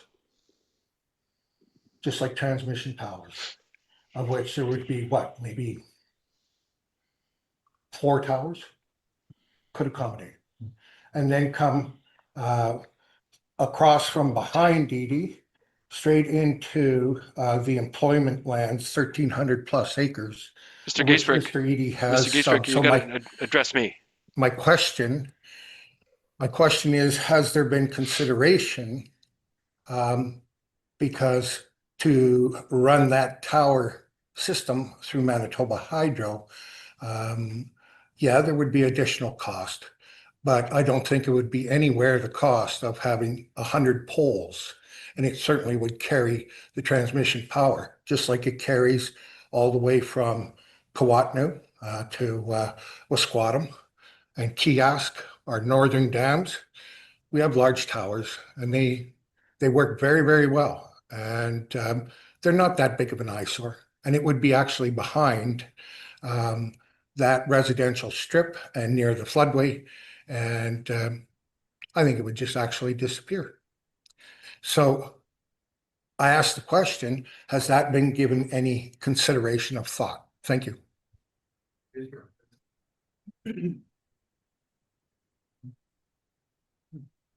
Yeah, thanks for the comments. I don't think speculating what you think hydro would, or I think hydro is going to take as a route is wise. I know maybe you can, look at the map and go, sure, this might work, but truthfully, we don't know. We're not the experts on how they would run this program. What I can tell you is that this project will require its own dedicated lines directly from the substation to ensure we can meet a redundancy capability for offering data center services. So we cannot tap into existing lines. Now, if they have a caveat that already maybe has a room for another line, yeah, maybe they take that into consideration. But at the end of the day, it's their call. They run it as efficiently as they see fit. So yeah, I appreciate the comments, but it's pure speculation. Your comments are. Recording in progress. Can open up for any other inquiries? Online, none, okay, sir. Just want to ask a few questions.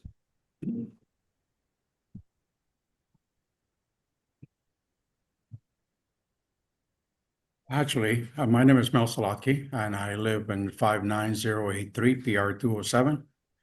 And question is, actually, they're talking about power. If you read the papers in the last little while, can you, Intercore told me They only got power for about 4 to 5 years. After that, they won't be able to build any more homes. So they got to do something. And that's why they're talking about new gas generators and everything else and more wind turbines. So this whole project might not go off the ground. Well, you can give them a permit, but the hydro says, hey, I got no power. So GNU now is going to visualize what's up there. And they're going to give permits to certain people. And the other problem is all the people in the whole 207 area and all around, they're worried about the water. Like he was saying, oh, the water's going to be perfect, whatever. The silica sand, that was one of the problems we had in the conversations, because that water cannot go properly in because you're going to pollute. All our people all around us, we drink that water. Oh, okay, that's a whole different issue. So Yeah. So the question to Mr. March, I'm not sure what would be the question. Is it the hydro? Like hydro has like there's been times I guess when we will grant the permit for something there, and it's just not here. But if it doesn't work out with another subsidiary, an agency, or so on, then it doesn't go ahead because you can't do it with that. So what I'm seeing is it's kind of speculative, but I understand what you mean. And if for whatever reason hydro can't meet that, then they're not going to be able to do it. Wouldn't make any use for that. But my understanding is that they've got power. It's literally right across the road. So Well, yeah, but Mr. Mark can answer that. Yeah, the tower is right across the road. But do they have room for those big towers? It wouldn't be That's the thing. That's another speculative question. I guess Mr. Giesbrecht could have answered by Mr. March. Like, I mean, the site is a mile down, they can come down. Hydro or government owns all the property, all to the floodway, Yeah, I know. wide open. Yeah, and that's part of what my research has shown. Okay, thank you. Water treatment from the city, hydro. That's essentially all the way down to highway number 1. There, it's a huge. Yeah, you do have a hydro station just a little bit across from the G&T or G&E. Oh, the G&T, yeah. That's really small. Yeah, but that's the thing. So Yeah. at least they can put a bigger facility, isn't there? Okay. Was there a question, another question that you wanted Mr. Marsh to answer? I think everything. Yeah, where's the water going? Like Okay. when you use it for whatever amount of time, where does it go? Back in the ground? Or is it going to go in a ditch? Okay, just address it to me, Okay. sir, and then Mr. Marsh, I guess he can answer that question then, Mr. Marsh. Mr. Marsh? Yeah, so like I said before, it's a closed loop system. So it's not like your traditional where you have a pump in and a pump back into the aquifer. That would be a concern. You will need a feeder source, a pump in that will initially fill the lines. And once the lines are in there and they're filled, there's virtually no new water added. Now, I don't know if that water needs to be recycled every 5 years or what that number is yet, but there's no additional water needed on a consistent daily basis, like previously, some previous data centers have used, in the early 2000s and the 90s. That system is gone away now, where you're only filling it once and then there's nothing from there. And as far as if you had to dispose it, it's just water in pipes. There's no economical or ecological concern with it leaving the system either. Thank you, sir. I have one last inquiry. No, we're still going through this. We got other people to go through. Anybody else for an inquiry? Mrs. White?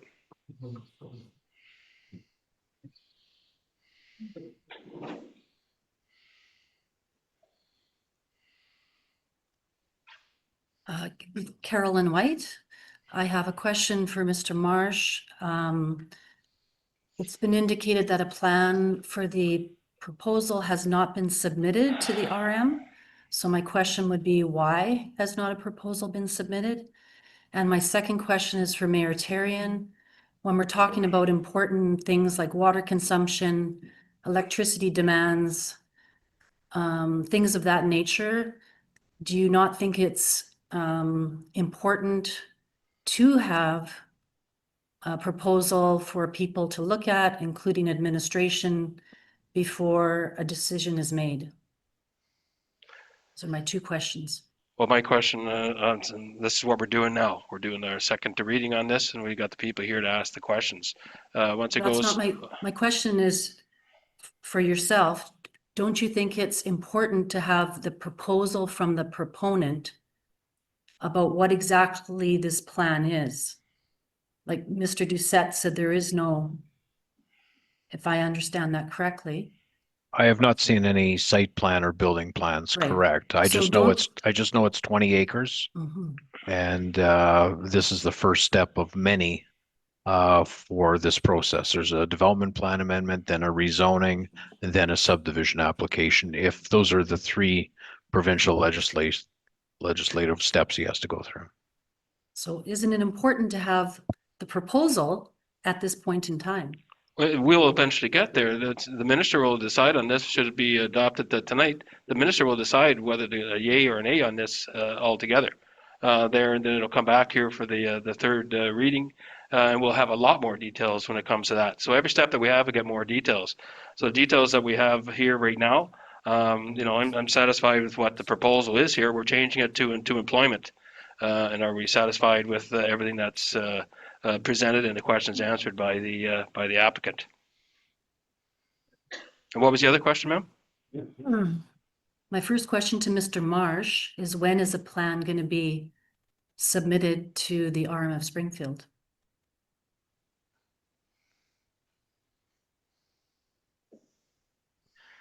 So at this time, we don't know how much power we will be getting from from Manitoba Hydro, and that is really going to dictate what direction we go with the size of this building, the entire holistic scope of what this looks like. So we could put something on paper. I mean, I've loosely said if we were to get the full approval, we'd kind of be anywhere from 200 to 400,000 square feet, and that's the best kind of direction we can give right now, because Manitoba Hydro might come back and tell us we're only approved for half of what we've applied for, and that needs to change completely then. So we are not, at this point, the council does not require us to submit engineered drawings for our plan.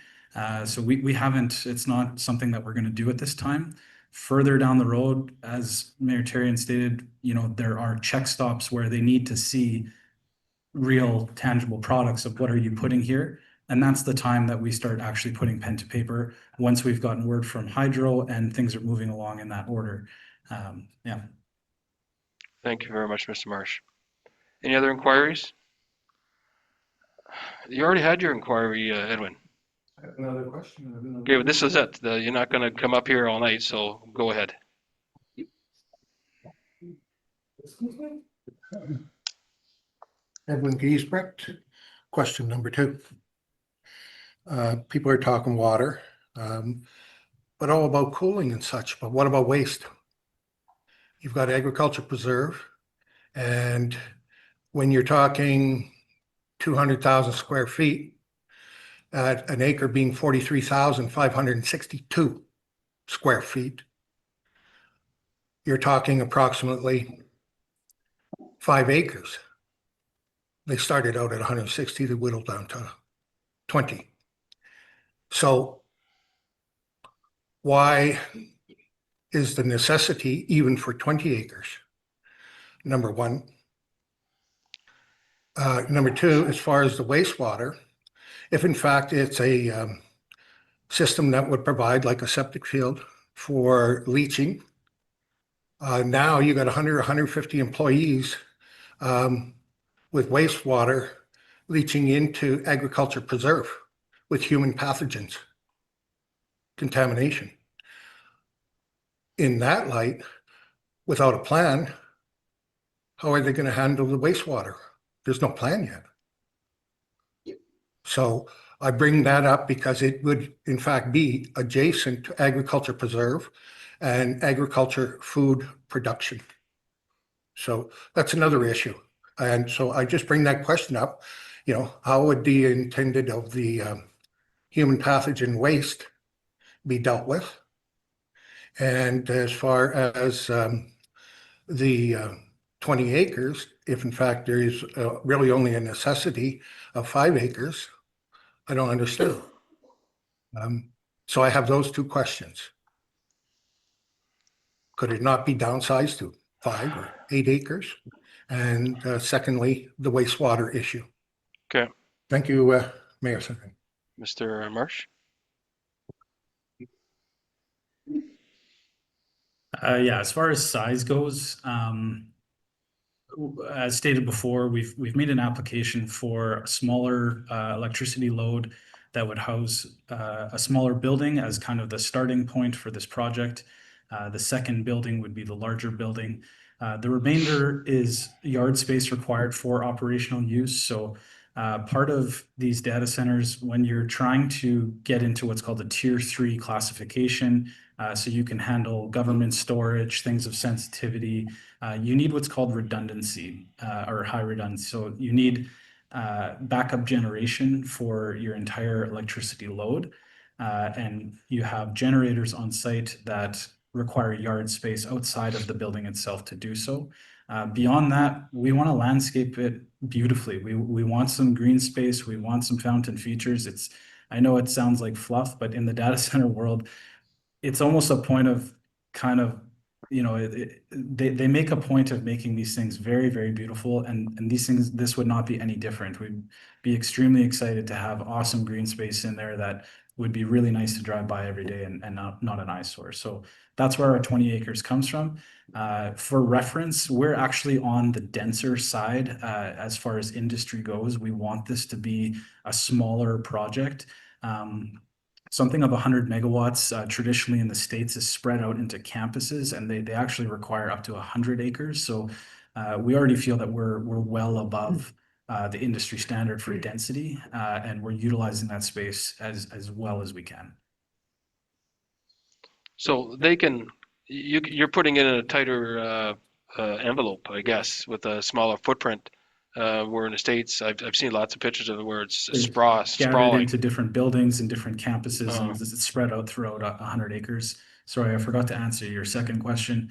As far as wastewater goes, I mean, obviously we're going to be totally compliant with Conservation Manitoba. They dictate what we need for that project, and I can't see them having any concern for doing a septic field or getting services for wastewater of that size. We're bound by the rules that they set out for us, and it's not like we can cheat any of them. So thank you, Mr. Marsh. Anybody else for inquiries? Mrs. Ziemler, or I'm sorry, what's the last name again, ma'am? Garrett. Garrett. Garrett. Sorry. I'm just looking for further clarification on Carolyn White's question. I'm not sure about, okay, you mentioned there would be checks and balances at every stage to different government departments, anybody has impact. But I'm not clear, normally there's a proposal that is submitted for rezoning, so you know what you're looking at. But in this case, I'm not clear, are you rezoning it in anticipation of this being approved? Or are you waiting until all these checks and balances have been approved? The project, there's a proposal, and then you will approve the rezoning of the property.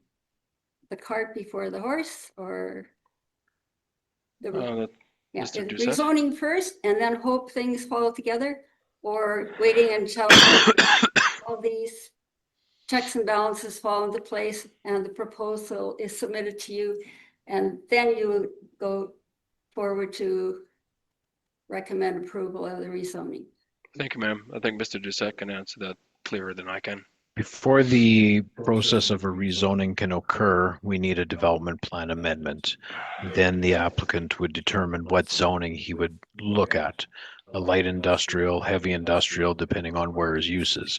It's usually at the rezoning stage that plans are submitted to us and we look at it at greater detail, which would comply. So the development plan tonight's hearing does not require us to have that information for a site plan or anything. It doesn't have to be that detailed. We're just looking at changing the land use from agricultural to employment. Definitely any information that we receive would be beneficial in the long run, but we haven't received it. But because we have lots of land that is. You'll have to come up to zoned the. Employment. You have to come up there, ma'am. Because we already have plenty of land that is zoned for employment. And this proposal is a long way from actually being a proposal. You're saying you would still consider rezoning the property now? Like I said, an applicant has the opportunity under the Planning Act to make a site-specific application. Yes, we do have other lands that are employment. The reasoning for this land change at that location is the proximity of the transmission line and the rail station. It's up to council to decide if they want this land to be changed or not. Okay. Thank you. Thank you. Thank you, ma'am. Any other inquiries? Mrs. Nyland?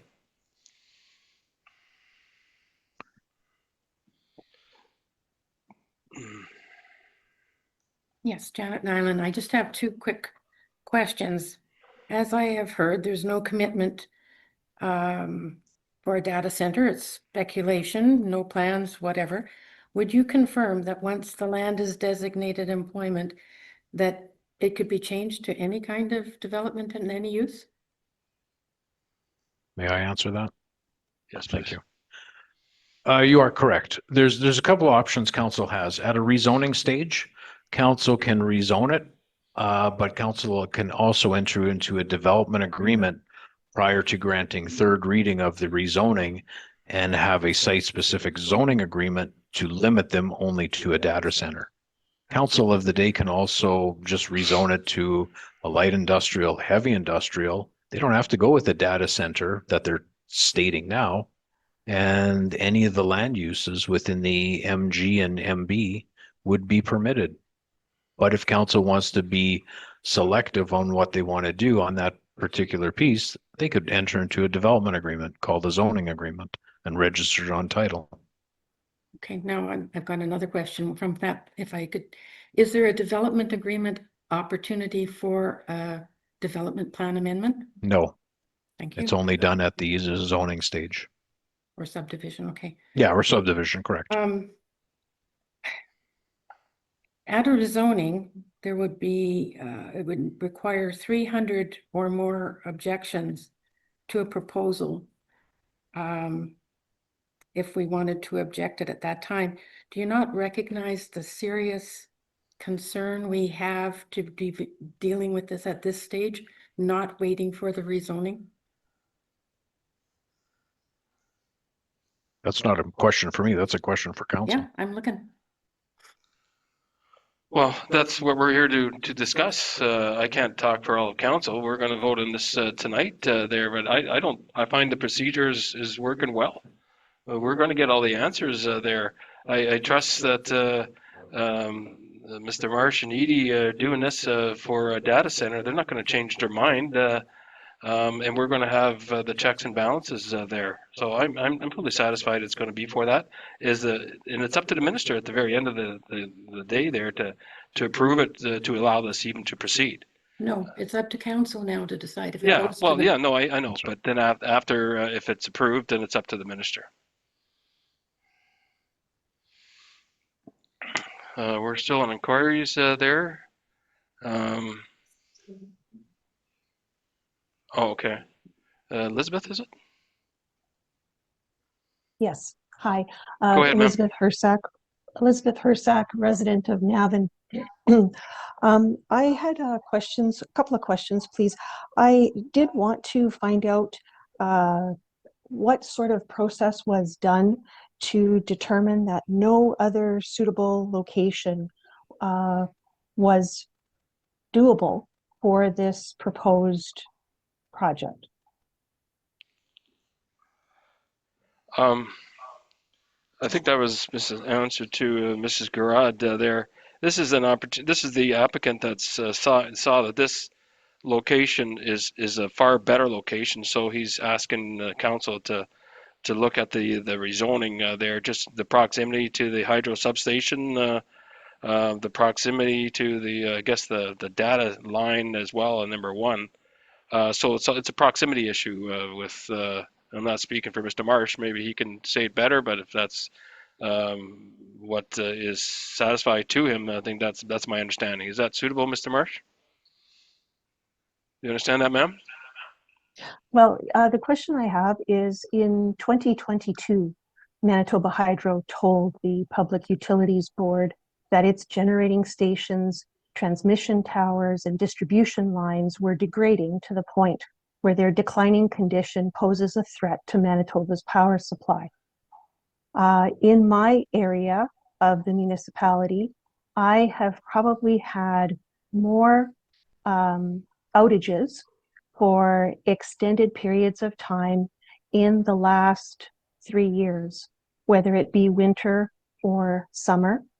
And this has also been in addition to what I would call scheduled outages for planned maintenance. So in general, the aging infrastructure that hydro has poses a threat to the future power supply.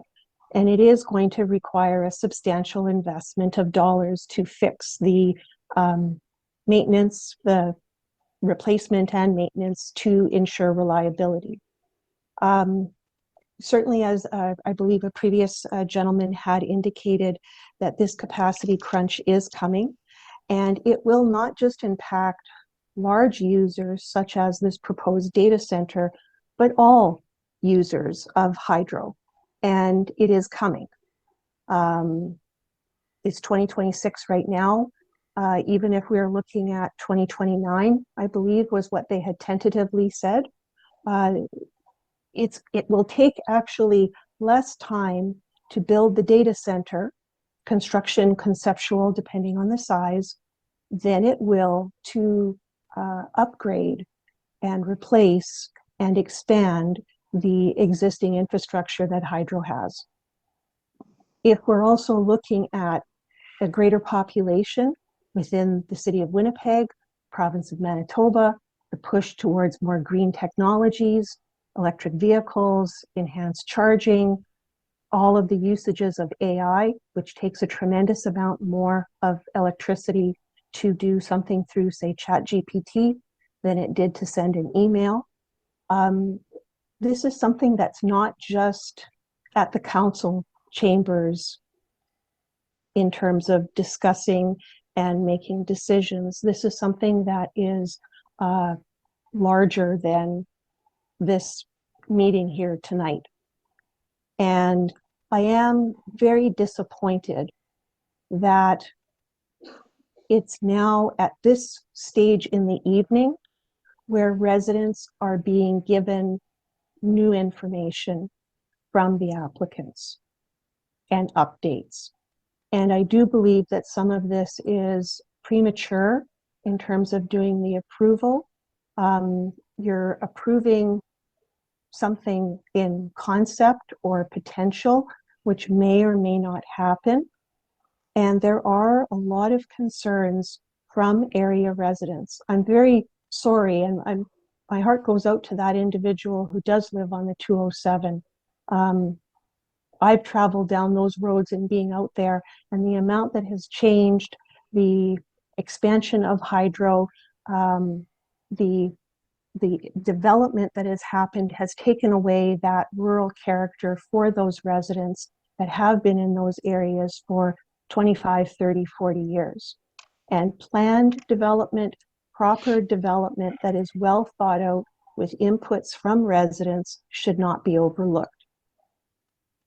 My other question for, I'm directing it to the chair, but for possibly Mr. Marsh to answer, is in respect to the standby or backup generating, what type of generators would be used if he would have an idea as to that amount, the number, and if this would be through natural gas or diesel, because those unfortunately offset the greening of this project as well, and should not be,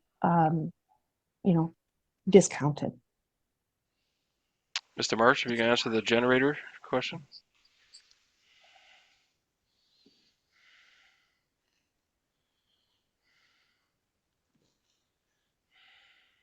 I'll speak to the comments of the power availability first. Again, I mean, that shouldn't be a roundtable discussion about what kind of power is available. That is up to Manitoba Hydro to decide. That's why when we get selected, they put us through a 1 to 2 year grid impact study before finalizing how much they want to approve us for. So that is very carefully thought out.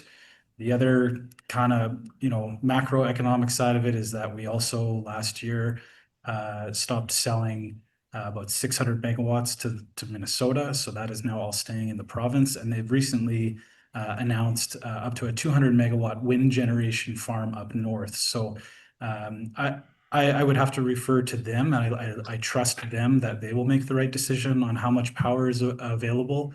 I don't think anyone in this room or online is qualified to speculate that.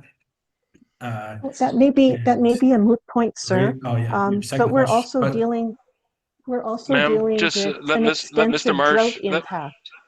Let Mr. Marsh finish. Secondly, with the generators, yeah, typically you're correct. Those are either diesel or natural gas.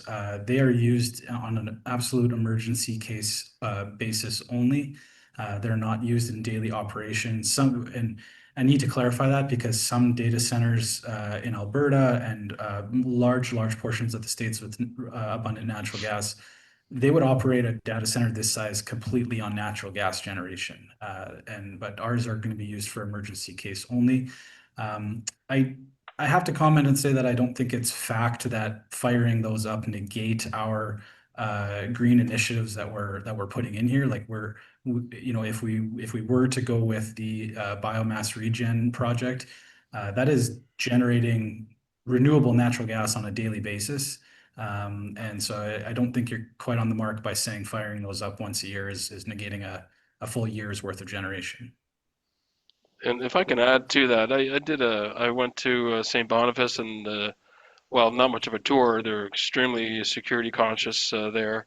And I spoke with the general manager there and had a good chat. They had their generators on, but they had it through scrubbers and so on like that. I didn't even know that they were on, and they're literally on the side of the building. So that's a very important question from Mrs. I'm sorry, ma'am, you're first. I know you're Elizabeth, but so hearing that, it's Dr. it was Versat. very quiet. The industrial area to the side, the large fans to the side, I could hear them across the road. I could barely hear the scrubbers going. Any other questions, ma'am? Yes. Okay. So again, not to, I really don't want to sort of make this about the data center because I think more so we're looking at the amendment. But the generators are not run once a year or for emergency. They do need to be tested on a regular basis. And if that is every few weeks or monthly, it isn't just once a year. And they do have to run for a period of time. And also, if there isn't capacity, as Mr. Marsh had indicated, there are data centers that are being built with running exclusively on generators because they don't have the ability for the hydro. And again, these are things that I would hope council would take into consideration. The biomass renewal that Mr. Marsh is suggesting, again, hearing about it tonight, it doesn't really offer anyone the opportunity to be doing their own information seeking and research. So again, I would say that sort of being taking taking and preparing for the public hearing this evening should be based on what is provided in the agenda package. And the letter of intent that Mr. Edie had proposed had been from October of 2025 without mentioning any of that.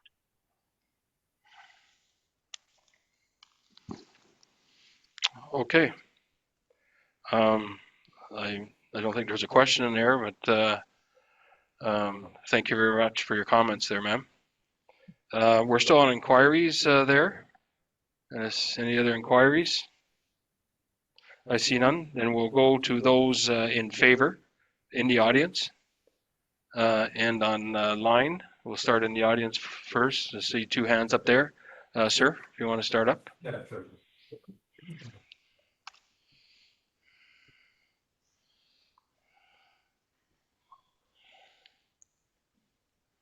Hi guys, you hear me okay? Yeah, my name is Jason. My address is 60077 Pine Ridge Road. I'm roughly 2 miles from where the proposed data center would be. I've been pretty quiet through this entire process, but I just wanted to come up and speak now for the first time, as opposed to what some people said. But I looked through all the letters of objection, and myself being a resident so close by as well, I did an extensive amount of research as well. And I was a little bit on the fence when I first heard about this project as well, being a local resident. But there has been so many things that have changed over the last 6 months to a year, specifically with the closed loop water systems.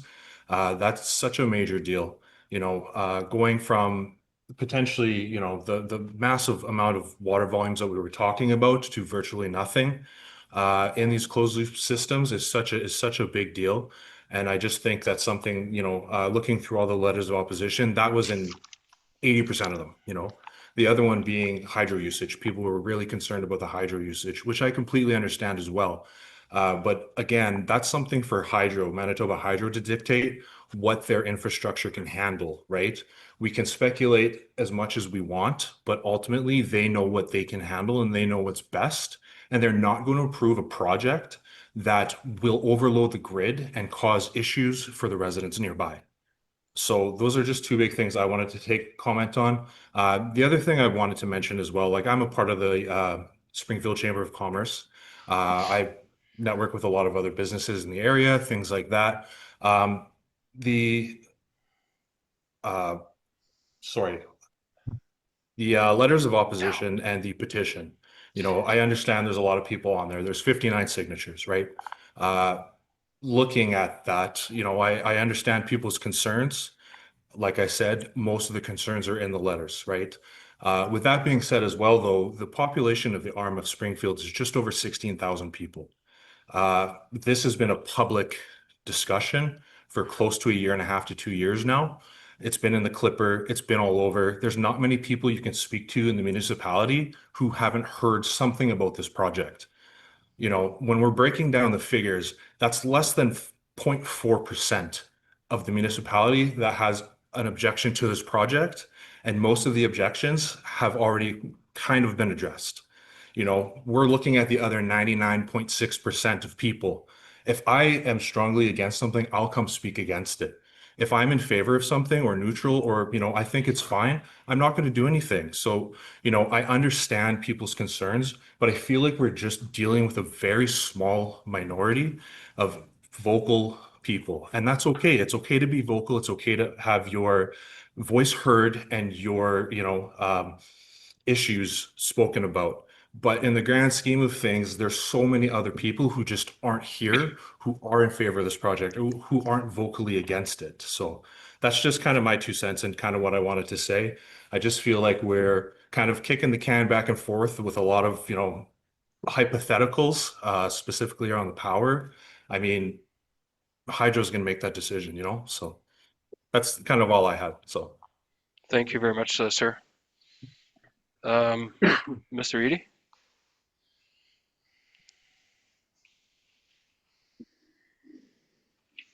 Evening, councilors. I just want to address some of the issues that have come up. They say you don't meet your neighbors till you go to a council meeting, and today's one of them. Just state your name there, Oh, Wayne, sorry, for Wayne people Edie. online. Wayne Edie from Edie Farms. Okay. Yeah. There's a lot of drainage issues. Now, the gentleman here who's got the drainage issues on 207. Yeah, I'm actually the guy that farms behind you and on the other side of the road and all that. That cost combine? Yes. And I feel for you. Had your drainage cut off when Hydro came in there and put the railroad through the center of the field behind you. Now, all the water wants to run to the northwest. That's just natural drainage. And to the north of, or sorry, to the south of you, there's a 5-acre lot. Now they've tried. Wayne, can you address sorry. comments to me? They've tried to cure his drainage problem by putting a shallow ditch in, but they need to put a deeper one. Now, I know the people at Hydro pretty well.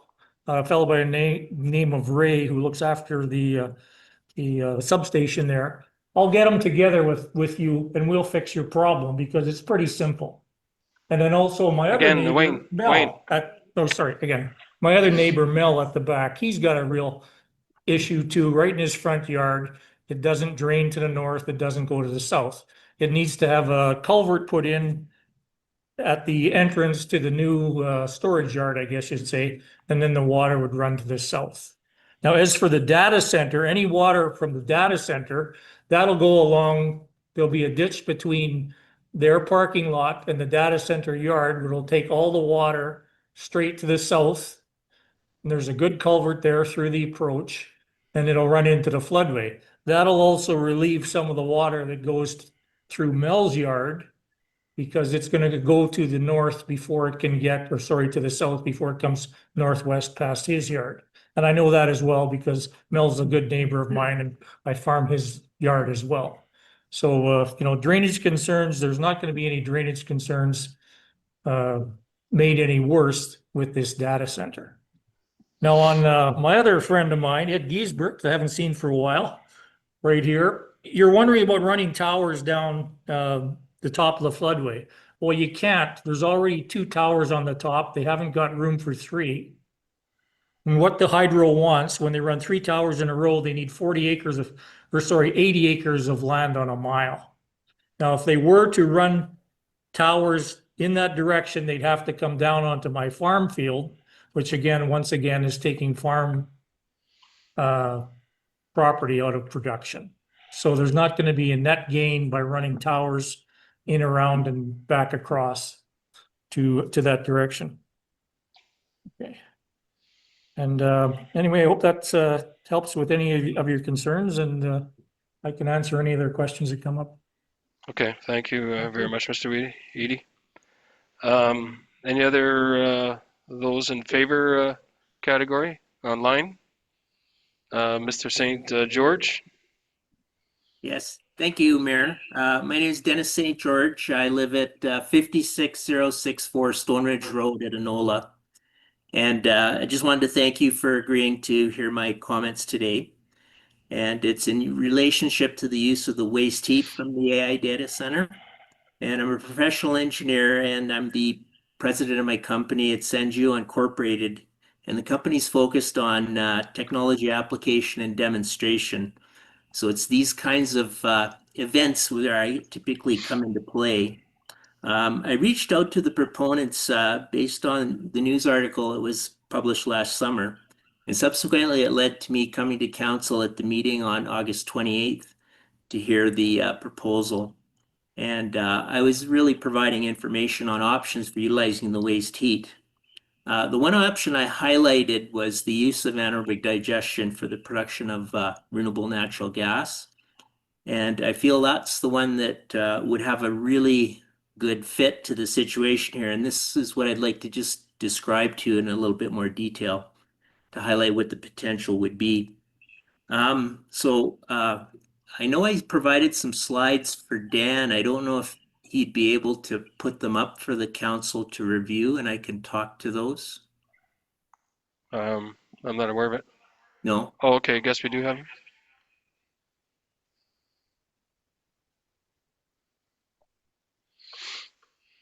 So essentially what we would be doing is taking the waste heat from the data center and using it for the production of renewable natural gas. So it's essentially renewable natural gas farming. So these are just conceptual ideas here, but It would essentially be the biomass that's supplied in the community, and the area around Springfield here is rated as AAA, so it's a very highly productive biomass area. So the fuel sources would be the grasses and forages and corn stover that would be harvested in the community. So it's a direct impact for the farmers. And what's significant about this is the changes that we're seeing in agriculture. We're going to be having to find new markets for our agricultural producers to send their products to. So this process, essentially, the biomass is fed into it, and bacteria will break down the organic matter to produce biogas, which is about half methane, half carbon dioxide. Excuse me, Mr. St. George. How is this directly with the proposed data center? Yeah, it's taking the waste heat and putting it to a value-added purpose. So, what was talked about before was the idea of a greenhouse or district heating, but those processes don't really use a lot of heat when you look at the annual basis. What I'm going to be talking about here is the use of the heat 24/7, 365 days a year. So it's the most value-added option that would be available. So this is just a conceptual process diagram, and you can see the data center. The heat is taken off and sent through the reaction process. And what you're producing is biogas, and that is in turn separated, and the renewable natural gas is compressed and taken to its use source. And then carbon dioxide is also captured, and that would be taken for storage underground. And these are the primary components to it. So it involves a lot of opportunity for the local community here in terms of some additional job creation and benefit, and the big benefactors being our agricultural producers in the community. To give you some perspective now, there's been a lot of discussion about Manitoba Hydro, but their latest integrated resource plan calls for the development of 1,760 megawatts of new generation by the year 2035. And a significant part of that is the development of a 750 megawatt combustion gas turbine fueled by natural gas and biomethane. And so Manitoba Hydro is looking for this type of fuel. Biomethane is essentially renewable natural gas. And I did some pricing on it. If we use the pricing that's available in British Columbia from Fortis, BC, essentially the market for this renewable natural gas is about $62 million in Manitoba. So that's just to give you some perspective of the what's coming here. The other major factor is the carbon dioxide. It's actually one of the major products, and there's huge value in this market now. And Manitoba has some of the best geology in the world for storing carbon dioxide. So I wanted to highlight this essentially as an opportunity that could also be deployed with this AI data center, and it's just further development for the agriculture sector in the province. If you go to the next slide, please. And the type of work I do, I've dealt with a lot of these kinds of projects in the past, and this could be a real project if it was going to move ahead in terms of the data center, because there's a lot of expertise in Canada and Europe and resources available. So something of this nature could easily be put into play. So I'll kind of highlight, just wanted to give you these highlights. I don't know, you probably have some questions for me on this, but essentially it's renewable natural gas farming. Okay, thank you, Mr. St. George.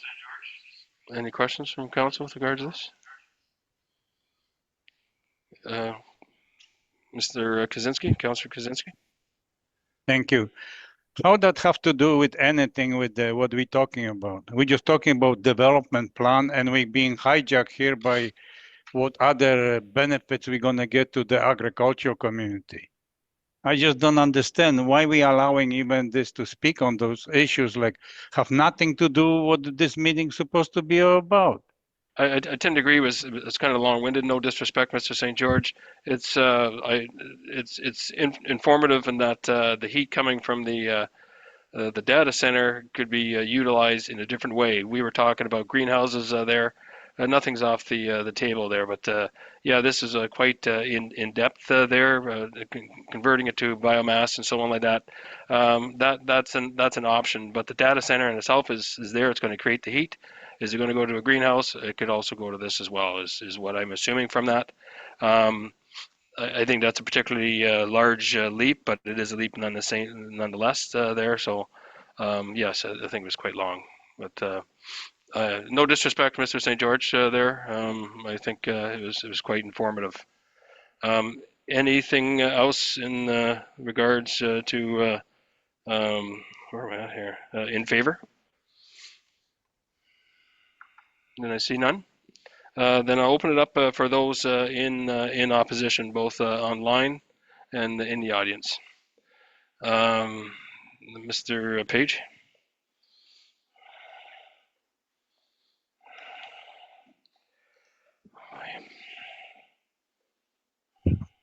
Point of order, Mr. Mayor, can we took 5 minutes break? It's a long meeting, yeah. Or 2 minutes, yeah. Yeah, we can do 2 minutes. Thank you.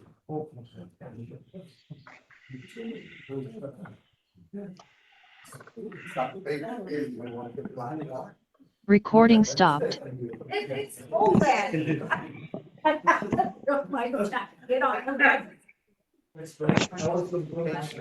Yeah, let's go.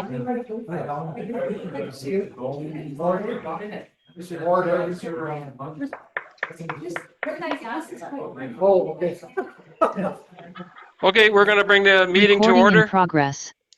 Starting at back at 8:45. Up at the podium for opposition is Daniel Page. Hey, so my name is Daniel Page. I'm at 63087 Pinewood Road. So just to summarize here, so my name is Dr. Daniel Page. I'm your local computer science professor on Pine Ridge Road. I'm here to speak in opposition to the proposed amendment to the development plan. First, I presume council has reviewed my comments prior to first reading. As I echoed in that electronic communication to planning, I believe council is seeing an application with the same intent as 2 previous applications from the applicant in the past 12 months. I was before you on August 28th, 2025, last time, making very similar comments as a computer scientist. So I'm giving you my expert view, not just as a resident. Citing the application materials, the development plan, the Manitoba Agriculture's comments at that time. Rather than going into all the technical components, I know it was mentioned about Tier 3. I already talked a little bit about that stuff back in August. I'm just going to be including with my written record, which I'll be providing for planning. And I think I've emailed that just before I left here. I'll provide a copy of that for you. I'll leave that as a matter of reference from August 28th as a URL and a QR code. My opposition remains consistent. The core issue in this redesignation of prime agricultural land is when suitable, is really that there's suitable alternatives that do exist. And the need to do so continues to not, to continue to do this. It's just not being demonstrated in any sufficient way to my liking, at least. In that previous application, I already raised concerns about the notion of this being asserted as a strategic location. In the vision statement of the RM of Springfield on page 9, it states the following about the vision of the RM of Springfield. A diverse economy is a robust agricultural base, resilient infrastructure, and a wide variety of small businesses. Again, I am concerned council lacks sufficient information to approve the proposed matter in any way that would be in alignment with Manitoba Agriculture's comments submitted to the RM of Springfield on December 8th, 2025 for this application before you. As this matter has been presented to you, if approved, I believe it would demonstrate a concerningly low bar for upholding the development plan section on agricultural preserved lands and would run counter to the vision plan as written. I do not see how approving this application, when so little information is available, that even a computer scientist like myself, who doesn't wholly understand the scope, the impacts, and so on, should one make a special exception here for this alleged strategic location to be redesignated. While I previously opposed this application in the past, one might be surprised at first to hear a computer science professor may oppose a tech-driven application, but in reality, it is exactly because of my training that I oppose it. Manitoba Agriculture stated for the third and current application on December 8th, 2025, that Manitoba Agriculture does not oppose this change, the land redesignation, if Council and your department are reasonably satisfied there is no other suitable location for this development. For clarity, Manitoba Agriculture is not stating it is supporting the application. This is a conditional statement. When written, it is actually saying, if Council and your departments are reasonably satisfied there is no other suitable location for this development, then proceed with Development Plan 2518. First, this is a proposal to amend the development plan, so to proceed with this amendment on its own isn't true in itself. Hence, it logically follows that Manitoba Agriculture's view is dependent on the Council and departments being satisfied there are 0 other locations suitable for this application. This is not to be confused with recommending a location, which may serve as a starting point. On August 13th, 2025, as part of the second application that was put before Council on August 28th, Manitoba Agriculture stated, the Arm of Springfield has significant areas designated as employment area that could accommodate this type of development. If proximity to the Manitoba Hydro Station is a consideration for this development, there are approximately 65 acres, southeast 3510 4 EPM, that are designated employment area that appear to be vacant. There is also significant employment area less than 1 mile north comprised of 1,300 acres that is mostly undeveloped.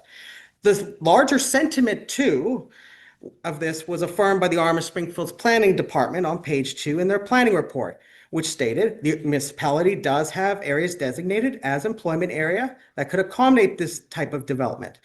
There is a sizable employment area of land, approximately 1 mile to the north, encompassing nearly 1,300 acres that is mostly undeveloped. According to both sources, there is land, including nearby land, that can accommodate the development of this industrial project. It must be stressed, it's an industrial project that you're talking about. It's not just some tech thing with a computer in the room, it's an industrial project. Please take that with the seriousness it should. Therefore, there is a strong logical basis to deny the application by the reasoning given by Manitoba Agriculture to this specific application. Finally, terms like strategic location, which is used in the letter of intent, carry gravity when used, but they must be substantiated further that when the merits of it are being called into question by the reasons outlined, the ones I just mentioned, for example. That should take a stronger form, given the strong protections prescribed in the development plan for the agriculture preserve areas. And engineering reports, scientific evidence, at least of some cogent level. Things to show that there's no way such infrastructure can exist nearby employment lands, nor anywhere else in the Arm of Springfield designated for such an industrial parcel. Beyond the impacts on the development plan itself and the land it is meant to protect, there's residents who live nearby this site as well, who deserve assurances that preemptively redesignating, so preemptive means before, like you're doing it, I don't want to get too overly technical. Preemptively redesignating this agricultural preserve area does not bring other novel issues when a new proposal is brought before you or advanced. A strategic location itself should not be taken in this setting. We're talking about an amendment to the development plan. Should not be taken in this setting as a convenience, or else we can just simply say any amendment to protect prime agricultural lands when asserted in this fashion. Remember, you have no proposal in front of you at this stage. That would be something I could look at and understand as someone with a PhD in computer science. Not just council. When asserted in this fashion can be redesignated. I think council as a computer science, so I asked council as a computer scientist and a resident who believes agriculture and computing technology should not be put in conflict in this way. I asked you to affirm the current development plan presently, as it has in the past, to deny this application. Thank you very much. Have a beautiful day. Thank you, Mr. Page. Anybody else for an opposition? Karen? And Mrs. Mustard, you'll be next. I'm short. Hi, I'm Karen Inslee. I live at 85 Aspen Glen Road in Sunnyside, and I run with my husband a regenerative honeybee farm, and we go out of our way to preserve the land that we live on. Like, we do work to increase biodiversity. We look to leave the soil that we live on in a better state than what we started with. We have geothermal, we have a thermally efficient house. So the land matters to me and to my husband. I reiterate what Dr. Page said about I'm consistent with my objections with regard to this rezoning. And I did make a lengthy presentation at the last time that this was brought before council, and I have 16 points. Fortunately for you guys, I'm not going to go through them all. I've printed it off for Dan, and I'll give you the report after I finish speaking. I looked through the report that Mr. Edie presented, and I just want to focus on point number 4, and I'll just read it out. That it's going to create minimal impact on neighbours and agricultural lands. The proposed data centre is designed to have minimal sound and visual impact on surrounding areas.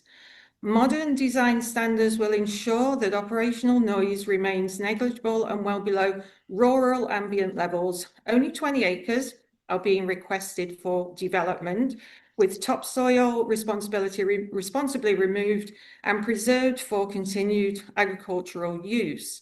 A significant effort will be made to create an attractive green space surrounding the data centre, featuring extensive tree planting, high quality landscaping to visually integrate the facility into the rural setting. These design measures will help to screen the site, enhance local biodiversity, and maintain the area's rural character and productive value, ensuring compatibility with neighbouring agricultural lands. So I just want to address a few points there. You say, and the term holistic has been used a lot tonight, you say that the topsoil will be stockpiled and preserved for continued agricultural use. Topsoil is actually a living ecosystem. Once it's removed, that living ecosystem's gone, even if it's stockpiled. And stockpiled topsoil rapidly loses its biological function. Regarding noise and visual impact, I've summarised that in the comments that I'm going to give in the report to Dan. Extensive tree planting, landscaping and screening to maintain the current rural character. That was mentioned in point 4. Destroying a healthy functioning ecosystem and then planting new trees to make the site look pretty is not enhancing biodiversity. When a healthy habitat is dug up, the damage is permanent. Environmental protection is not about replacing what we've just destroyed. Planting after the fact does not enhance biodiversity. And when land is excavated, compacted, stripped, this entire system collapses. Planting new vegetation after the fact does not recreate it. It merely decorates the damage and equates merely to environmental theatre, not environmental protection. And this practice creates the appearance of sustainability while allowing irreversible ecological damage to proceed. And a simple analogy that I use to demonstrate that after you've destroyed a habitat and then you do some replanting, it's like chopping off somebody's healthy leg and putting a prosthetic on it. So this has been mentioned several times before, the development plan. Dan's covered some of this, and so has Mr. Marsh. Not Mr. Marsh, like, I can't remember, I'm losing track. So from your own development plan, and I will reiterate it because like it needs to be commented on, that 3.4, that to ensure that you have to ensure that all new developments are compatible with existing land uses and the development potential of the land does not exceed the land's capability to support such activities and or threaten the ecological integrity and or sustainable of the subject land. And again, this has been mentioned a few times that Dan's put on page 2. I'm not singling you out, Dan, by the way, but there is alternative land available. And I don't understand data centres. I don't even know what one is. I don't know what it entails because we don't have a plan. But is a mile really going to make that much difference? So land is designated for agricultural preserve for a reason. It's to preserve the agricultural land that we actually have. Councillor Kozinski has mentioned multiple times, and correct me on the number, but I think you said that there's something like 900 acres in the municipality of like land that could be utilised for something such as this.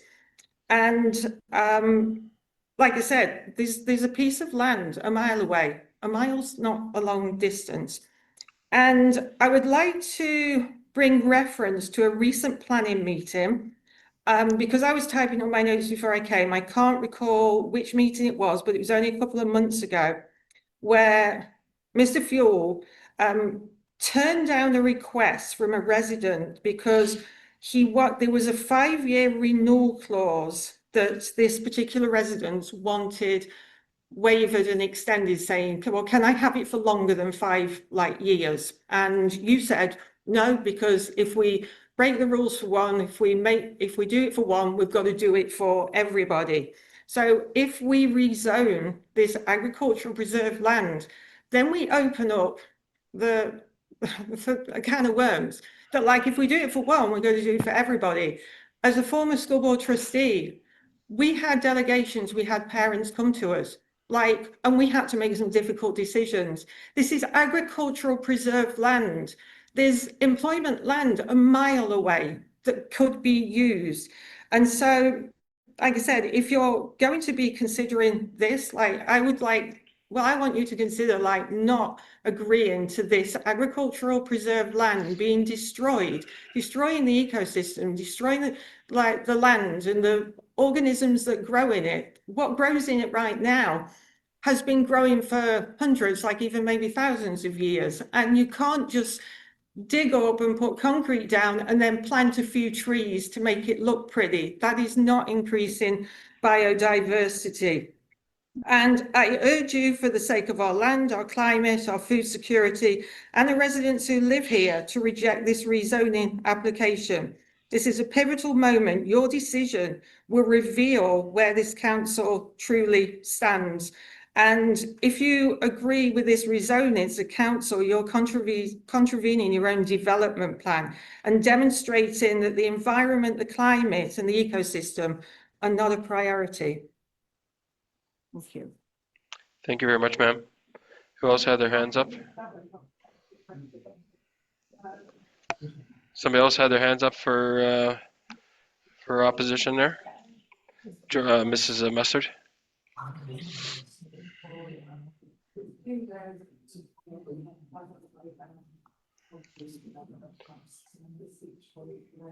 Just 1 minute, ma'am. Yep. Go ahead, ma'am. Hi, Georgina Mustard, 59049, PR 302. Thank you for the opportunity to submit my concerns regarding the Edie rezoning application. I read this before, so I just want to put it on record again. I will refer you to the Springfield Development Plan, our bylaws that outline land use planning in Springfield. 1.1, purpose of the development plan. Development plan is a long-range plan that helps direct development and manages change in our municipality. The development plan also sets out objectives and policies that direct development and provide standards. The decisions of council related to land use and development will be based on the goals, objectives, and policies of the development plan through maps and statements of objectives, direct sustainability, land use, and development in the municipality. 2.2, the development plan vision is to protect the robust and diverse agricultural industry, which was already said tonight. 3.1, general objectives. 3.1.4, to ensure development occurs in a manner that is harmonious with surrounding lands. I feel for that gentleman that spoke up that lives there, and hydro came in and was not expecting that. 3.1.6, to support and enhance the agriculture economy in the RM of Springfield. 3.2, general policies. 3.2.2, no subdivision of land shall be allowed unless it conforms to the general intent and provisions of the development plan. 3.2.3, industrial area subdivisions as determined by the municipality shall only be considered in areas that are designated for in the Springfield's land use maps numbered 1, 2, and 3.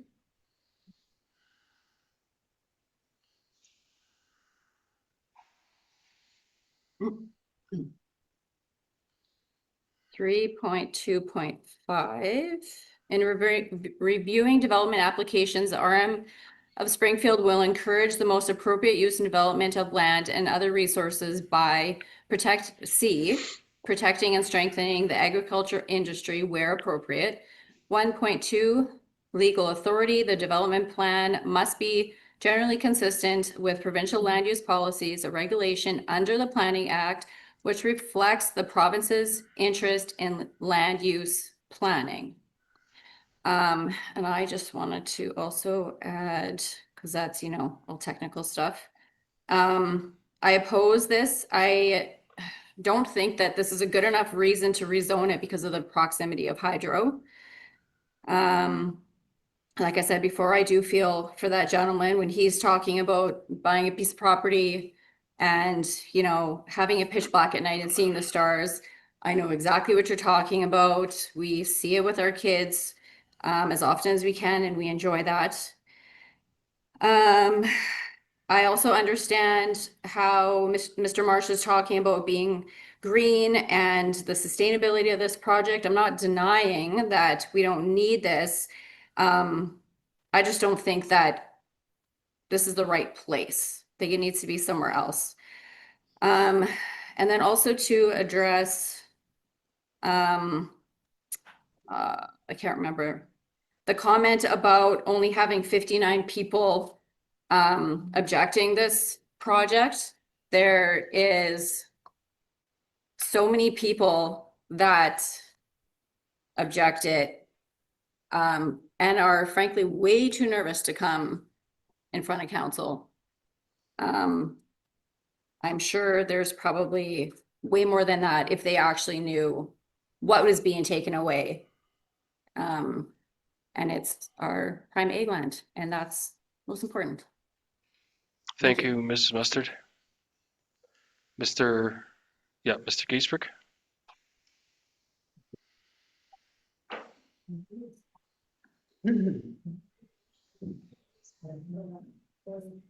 Oh, okay. Mr. Giesbrecht, apologize. We're going to go with Mrs. Romaniak online. Yeah, she's had it on a long time. Mrs. Romaniak? Hi there. Thank you very much for this opportunity. Am I ready to go? Yeah, I apologize for that. I didn't see that little hand up there. It was somebody in the audience that pointed it to me, but go ahead. Thank you. Thank you. I'm going to read an abbreviated version of a letter I've already submitted, and I submitted it earlier to council asking a couple of very, very important basic things. Number one was that you each take an oath to represent the people of Springfield, the people who have elected you. And last night I got to see you in action, actually doing what I was talking about. Every one of you explained a rationale what you were thinking and deciding before you voted. It was wonderful to see and to hear and to think about. And it was about such an important topic, the Winnipeg Metropolitan Region. And for those who aren't aware of it or didn't listen to the meeting, you voted to pull out of it.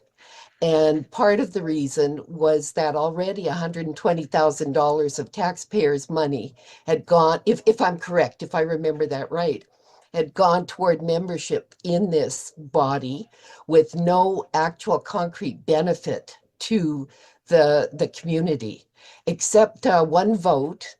You know who it was. It was the mayor who made a strong case from his point of view that we should remain in the body. So that told me that there was some risk taking that the mayor was willing to take to remain in the hope that this would prove to be something good for the community. But the rest of you were protecting the taxpayer's dollar.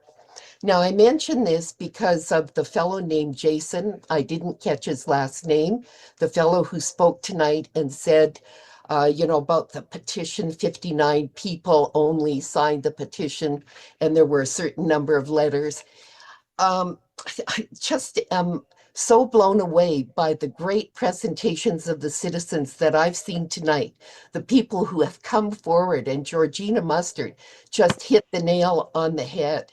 I know people who have voted for you, the council members, hoping that they could just forget about issues, just trust that you are going to do the best thing possible because they voted for you. They believed in you. And this 4-year period has been a wonderful demonstration of whether they placed their vote thoughtfully, sensibly, successfully. Okay, I'm just going to quickly go through the points that I've made. I object to this converting of prime agricultural land to employment. And even though I am going to read one sentence that may repeat for each of these items something that somebody else has said, this is my turn to say it, and my vote counts just as their vote counts. Doesn't matter if 100 of us come before council and say the same thing. It matters in the sense that you need to listen, that we all feel that way, but it certainly doesn't matter that the same words have been said before. We're each entitled to speak to you, and I so appreciate this opportunity. Okay, the reasons then that I object to Mr. Edie's third attempt at converting this land, starting with it's designated agricultural preserve that is farmed.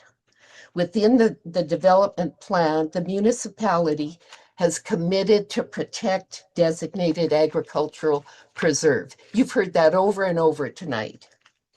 Number 2, Mr. Edie has options for his purposes which need not reduce agricultural preserve. You've heard that over and over again. Many of us are making that point.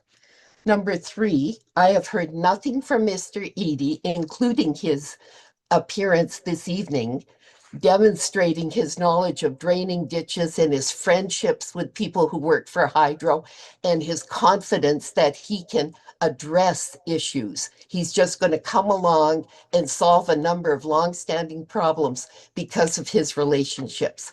I'm not part of his old boys club. I think that this issue is far more important than the comfort level that Mr. Edie has shown us tonight. Number 4, this has to do with Mr. Doucette's earlier assurance to us that we need not consider the intent for the use of the land. That has changed since Mr. Doucette originally said that. Now we are looking tonight at so many different elements of the data center, including Mr. St. George's demonstration of sort of the capture of the heat and the reuse of it. But I'm not a scientist. I saw just from that early slide, he's showing us that CO2 is collected and methane is collected. Now, we talk about liquid natural gas. That was sold to us decades ago. That was a marketing ploy. Liquid natural gas is a fiction. It's methane. We had this dumped on us all of a sudden tonight. We need such a good study done of all of these things, all these feel-good things, and Mr. Marsh talking about beautifying the data center. I guess that gives some people comfort that they would drive by and see flowers or trees. But I think that Karen Inslee is so right on the money when she talks about how complex the web of life is. You don't just, this is like the peat moss plant. You don't just refurbish peat moss that's dug up. It takes thousands of years to produce it. Human beings don't know how to do it, but nature knows how to do it. Okay, so we don't have a plan for the data center, and it sounds like it's nobody, they don't even know. Mr. Marsh, Mr. Edie, the other people who want to see this project succeed are going to fit it towards what Hydro tells them. Well, this is ridiculous. You don't even go shopping with that kind of an attitude. You know, if you're just even buying your groceries, you do more preparation. We're talking about something that affects our air, our land, and our water. This is a huge project that a small number of people want to benefit for, but the municipality, the community, takes the risk. Okay, and so this leads to my next item. I called it a split application because number one, we talk about the rezoning, and number two, it's more than a split, you know, to hear Mr. Doucette explain it now. There's all these steps along the road, and Mr. Marsh is going to have us believe that all the departments in the government are going to provide checks and balances to protect us all the way through. Well, I'll just remind us what was happening at the handover of the government. After the PCs lost and the NDP were not yet in power, there was a push by Stephenson. Well, we don't even know how many people. We know that a few people, the ethics commissioner identified them, that they were doing things that were not protecting the community. This has to do with Silica, of course, which is also another matter that this small number of people, Jason, you know, it's a small number of people that are working hard, doing their best to protect the community. And again, it's a small number of other people that will gain the profits if this goes ahead. But the majority of us are going to stand the risk. And the thing about using water for cooling, well, that would be wonderful if NVIDIA's got a magic chip and wonderful things have happened in 6 months. It remains to be seen, and that's why we need a study. That's my 8th point. We need a serious, unbiased study of projects of this nature. What are the facts? What is the reality in locations where data centers are functioning? Check out Virginia or North Carolina. There are a number of data centers where the people are struggling in all kinds of ways. And we may, you know, we think we've got wonderful hydro. We may be at risk for what? Droughts? We don't even know. Look at all the snow we're having this year. Who knows what we're facing? I don't feel like taking risks with our water. And I think that you who are elected, this is not your money to spend or your land only. You are representing us.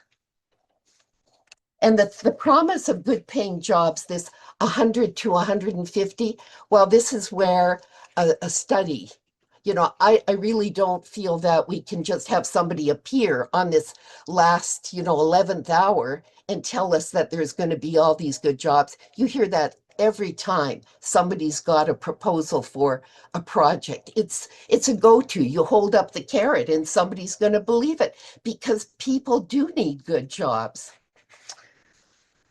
Okay, so I guess number 10, I'm nearly finished. I don't know what the ultimate cost will be to the taxpayer. I'm going to combine this with number 11. Last night, I heard the CAO give a rationale of some sort that I could not follow at all, saying that the RM of Broken Head is having to delay projects because 30% of their taxpayers are defaulting. In the last 2 years, they're defaulting in their tax payments. And she said that's not going to happen here. It can't happen here.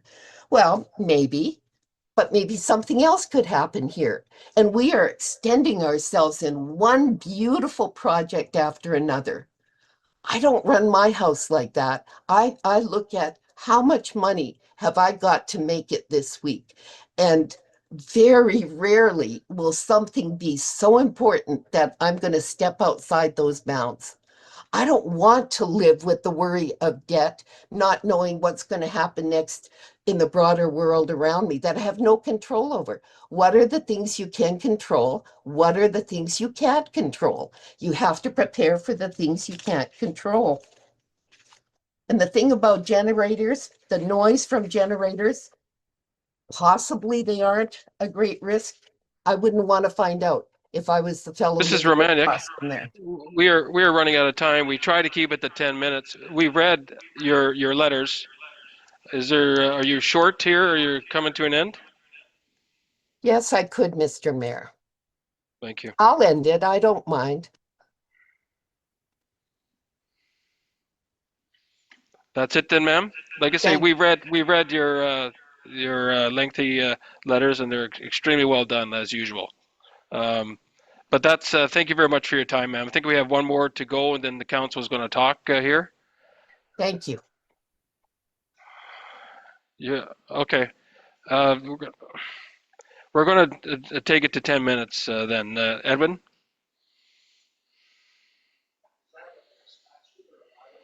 Yeah, it is. It is 10 minutes. Yes. I never felt so far we've been doing pretty good, but now they're getting lengthier. So the 10 minutes there. I know, I can feel it in my spine.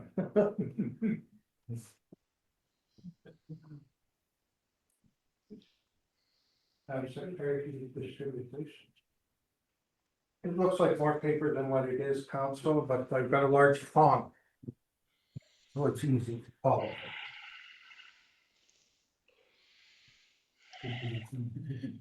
Thank you. Edwin Giesbrecht, Municipality Springfield. So 10 minutes, sir, whenever you're ready. And Chair, members of council, I'm formally objecting to this application on the grounds of process, jurisdiction, and record integrity being maladministered within the current governance process. This objection is not about the merits of any proposed development. It is about whether council and administration are complying with their statutory obligation. Under the Planning Act and the RM of Springfield's development plan and procedural framework.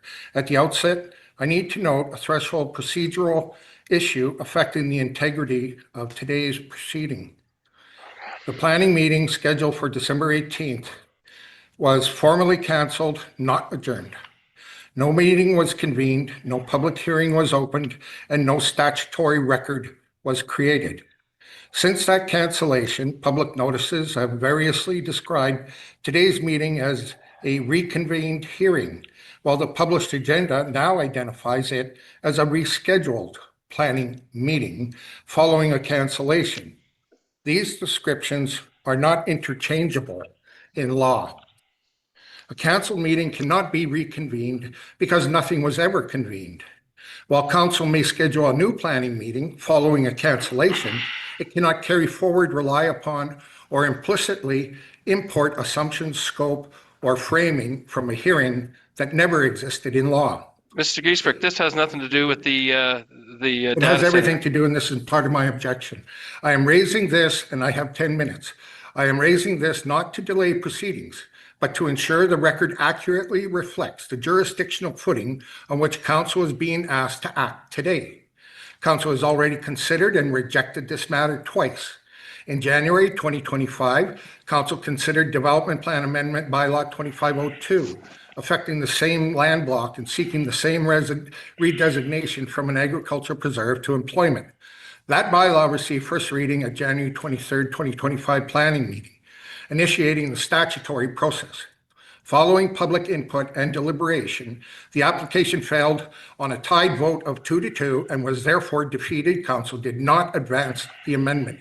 In August 25, Council again considered a substantially similar application under Bylaw 2510, following a public hearing that included extensive written objections and petition signed by dozens of residents. Council again rejected the proposal, this time by a vote of 4-1, reaffirming the same policy concerns, including protection of prime agricultural land and consistency with the development plan. Those were not informal opinions. They were formal decisions of Council taken by recorded vote. Council has now defeated this proposal twice, once on a 2-2 tie and again by a 4-1 vote. Yet here we are again, repeatedly returning with the same proposal, modified only by incremental acreage reductions, does not erase those outcomes, does not reset Council's prior findings. This is a third substantive attempt and the fourth public hearing process within 1 year.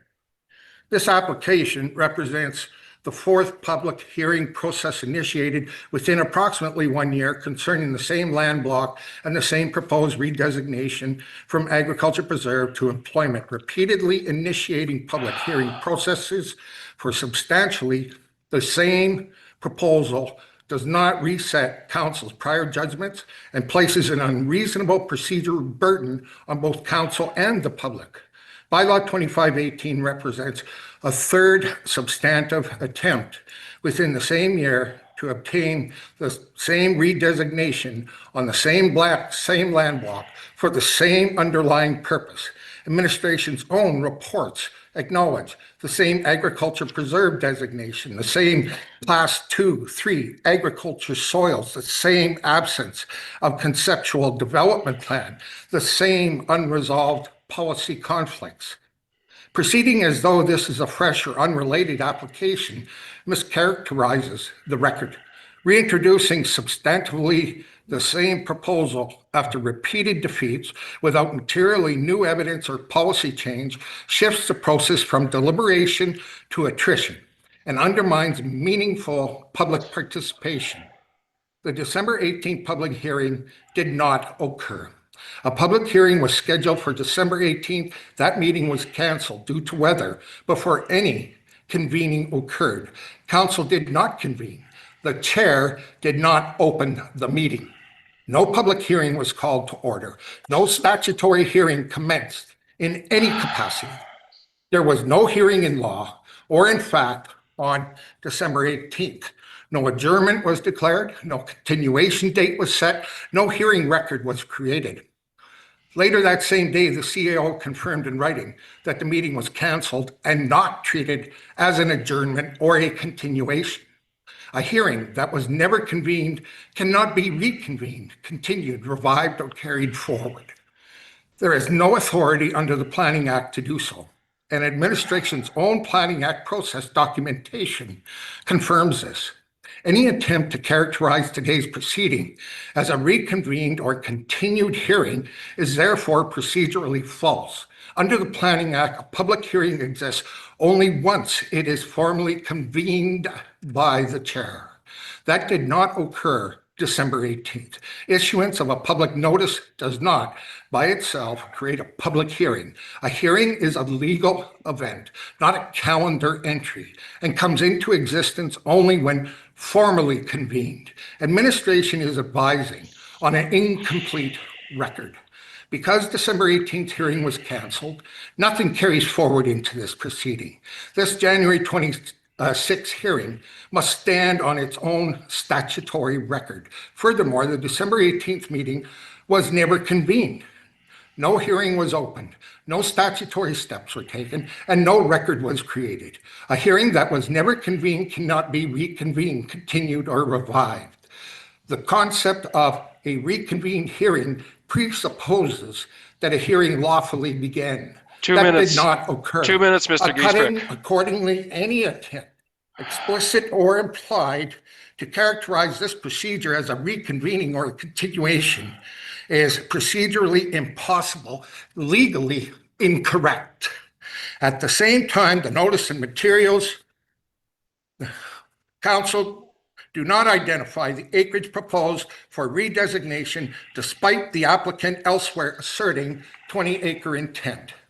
Administration is advising council on basis of incomplete and improper procedural inputs, relying on legal fictions rather than statutory process that is not proper process under the Planning Act. 1 minute, Mr. Regards Giesbrecht. strategic location, Manitoba Hydro and provincial authorities, administration has repeatedly relied on the phrase strategic location, often linked to Manitoba Hydro infrastructure, to justify continued consideration of the site. That justification fails on the record. The last provincial agriculture review issued in August 25 for a different bylaw, the ARM is extensively undeveloped employment area land. The subject land is actively farmed prime agriculture land. The proposal was inconsistent with provincial land use policy. The term strategic appeared only as a hypothetical, not as a finding, and was never defined or supported by evidence, such as regional necessity, 5 lack of seconds, Mr. reasonable Giesbrecht. alternatives, or policy justification to override. Time's up, sir. Thank you very much for your presentation. I would. We got it here. I We would can formally. we can read it. Invoke the council to bring a motion forward to allow me No, to. you can't do that, Mr. Giesbrecht. Put to bed my Sit last down. 3 pages. Sit down, Mr. That is Giesbrecht. council. You cannot veto council. This is your first warning here. You cannot that's it. veto council. Sit down. You cannot veto council. Sit down. That's our It's up to bylaw. You got council. 10 Will minutes. the council make a Sit down. motion? You're being disruptive. Sit down. I have a motion. Sit down. Sit down, Mr. Giesbrecht. You're being disruptive. We'll call the RCP. Don't intimidate or harass I'm me. not intimidating nothing. You had your time. Sit I am down. not sitting down. I am waiting for a motion. Sit down. I Sit- will only sit down because of Sit my down. spine, but I am waiting for a motion. Sit down. I am waiting for a motion. There is no motion here. You cannot You're veto not. council. Sit down. You are 1 seat, sir. You are only Councillor 1 Miller. seat. 1 seat. Sit down. 1 vote. Go ahead. I'm kind of scared to. Mr. Mayor, I would ask that we give Mr. Giesbrecht, he's got a page and a half to read into the record. We do have time here. We don't have time. We're at Why don't we have 9:30 time? already. Why don't we have time? Because we're at 10 and we have an extension to 10:30 or till 10:30, and we still have to have council. He had the time. We've already been through all this. This has been emails, and you've had all the emails. He's been fighting this through our Dan Doucette and our CEO for quite some time here. This has nothing to do with the Edie rezoning here. 90% of it has nothing to do with that. So he's had his time. We can read this. It'd be nice to have read it before, but we can have this. He's not a lawyer, so whatever he's saying there is his own opinions. But we can read this. He's had his 10 minutes. He's been up there twice. This is his 3rd time in this sitting here. So it's time to go to somebody else. Other people have a right to. Every citizen's point of view is important to me. Well, sure it is, and he's had the time like everybody else. So, Mr. Mayor, I would make the motion that time be extended for Mr. Giesbrecht for 4 minutes. Then who's going to second your motion? No, okay. And Council. Mr. Mayor, I want to Council point it vote on out that? to you. Point of order. I want to point it out to you. The presentation of a resident, it's not for the administration and council, it's for residents. And we have to listen and let residents hearing what our residents have to say. No, they elect us, we representing them, and we have to respect whatever they have to say. Absolutely, I got no problem with that. Okay, so please, but please this- come down, Mayor, and let the resident, we allocated 4 minutes for him to present the rest of his presentation. No, we'll vote on it. Keep it cool. We'll Thank vote you, on please. it. So let's read the resolution. Deputy Mayor. I'm going to ask Councillor Miller to do a friendly amendment. I ask that Mr. Giesbrecht get a chance to speak at the very end if there's time. I have no problem with that, but I would ask that everybody else gets to speak first. But I have a spinal problem. I'm shaking already. It's time for me to go. I have to leave. I need to finish. Yeah. Let's vote on the It's a motion. disability issue. Where's the table? I would gladly say if there was a table and a chair. Yeah, I say we're not accommodating our residents who have a disability. I think it's legitimate, and we have to yield to those kinds of things. If we don't, we're just discriminating. We're going to use the word discriminating as people have disabilities, and I will never do that. Well, I totally disagree. So let's put it to a vote. And I don't, you're saying 4 minutes, and then we're going to be shortening everybody else here. Well, This is his third, well, you're wasting time yourself. So this is the third time that he's been up there. So let's just vote on the motion there. Otherwise, we're never going to go anywhere here. Go ahead, Councillor Warren. I was just gonna say, in the amount of time that we just argued, I just read it. And Mr. Giesbrecht, yes, right now we're talking about Edie, but basically the whole evening was reconvened. So if we were gonna be talking about this, we should have started at the very beginning, because this is the whole meeting. Every single item on this agenda was reconvened Rescheduled. or rescheduled. So that's the problem, is the wording. It has been rescheduled. It's a brand new hearing tonight. It's not a All the reconvening. advertising was on reconvene. And we All the explained that to publications you were in an email reconvened. already, that it was just a bad choice of words. It is a brand new hearing tonight, and I think that is clear to council, is it not? That does not meet statutory compliance. But Well, you're not a lawyer either, Mr. I don't Giesbrecht. care what you are, I'm a citizen. Okay, Nobody said you're not. and I, So is the delegation about the Edie thing, or is it about well. the wording? Well, as far as I'm concerned right now, this is this whole thing is a recontinuation of. It's a the blizzard. rescheduled from the meeting that was canceled due to Yes. the blizzard. So this is a brand new hearing tonight. The planning department has done everything fresh. They went out and they re-advertised and did their due diligence. They contacted the province before any of this started all over again. So Mr. Giesbrecht, I understand where you're coming from, and I understand administration. I've read this, sorry. Like, if this should have been read. It's not just about Mr. Giesbrecht. Yes, you. It is about the public. This is a public hearing, so Yeah. this is about reading this into the public. If this was just about submitting letters, then everybody would just submit letters and we would have the front doors locked. Mr. Giesbrecht. I understand, and I know that you have put in your objection, and I've written it down that you've objected. So that's where I'm going with Mr. Edie's proposal, you object.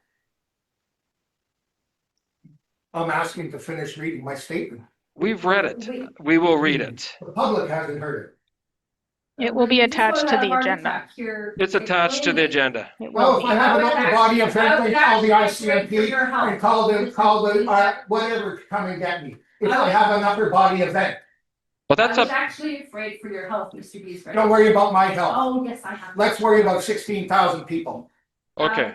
So we got other The people motion is to, on the floor. we got other people here to The listen motion is to. on the floor. It's been seconded. There is a motion. Let's get through the motion now. So And I can read this in a minute and a half. no. So what is the motion? Well, I think Colleen has it, but basically to extend it for, I don't know, 3 minutes for Mr. Giesbrecht. Whatever Mr. Giesbrecht finished reading his Okay, presentation. Mr. Giesbrecht's speaking time be extended for 3 minutes. Okay. All right, with that being read, show of hands, those in support. That's everybody else. Those opposed is myself. So Surprise. comments like that to Mr. Miller are not going to be helpful. Now, Mr. Giesbrecht, I'm asking you to, like, just don't heighten we don't need you to have a heart attack here. And I'm sitting right here. Okay, I'm starting your Yeah, I don't time want to fall now. on you. Yeah, I got my nitrous spray. Okay. God bless. Okay, I've started the time. Administration is advising on an incomplete record. Reconvened hearing presupposes that a hearing lawfully began. That did not occur. Accordingly, any attempt, explicit or implied, to characterize this proceeding as reconvening or continuation is procedurally impossible, legally incorrect. Manitoba Hydro servicing, discussions, or acknowledgement are not land use endorsements, do not override provincial or municipal planning policy, and do not establish strategic necessity. What remains is reliance on a word strategic that is undefined, unsupported, contradicted by prior provincial analysis and absence from the current record. The chair has responsibility. As chair, the mayor is not merely observing these deficiencies, he is endorsing and advancing them by presiding over a statutory hearing that is undefined in scope, unsupported by current provincial authority positions, and procedurally unsafe. Chairing and facilitating consideration of an undefined decision places council at risk and undermines the integrity of the process. In this matter, the community reasonably expects mandatory disclosure on record.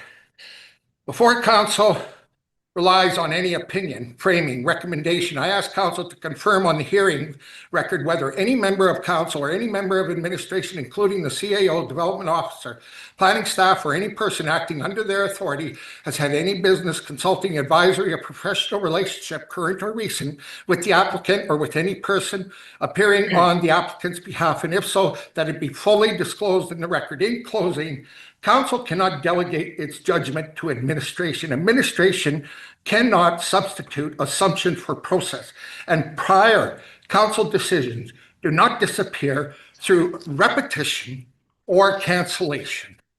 For clarity, my objection remains on the public record in respect of Development Plan Amendment 2518. Finally, in both law enforcement and governance, ignorance of the law is no excuse.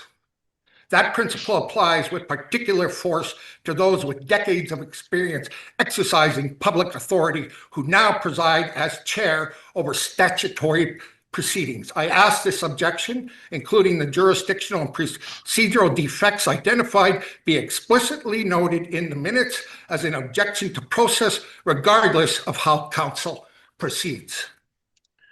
Thank you very much, Mr. Mayor. Thank you, Mr. Gies. Janet?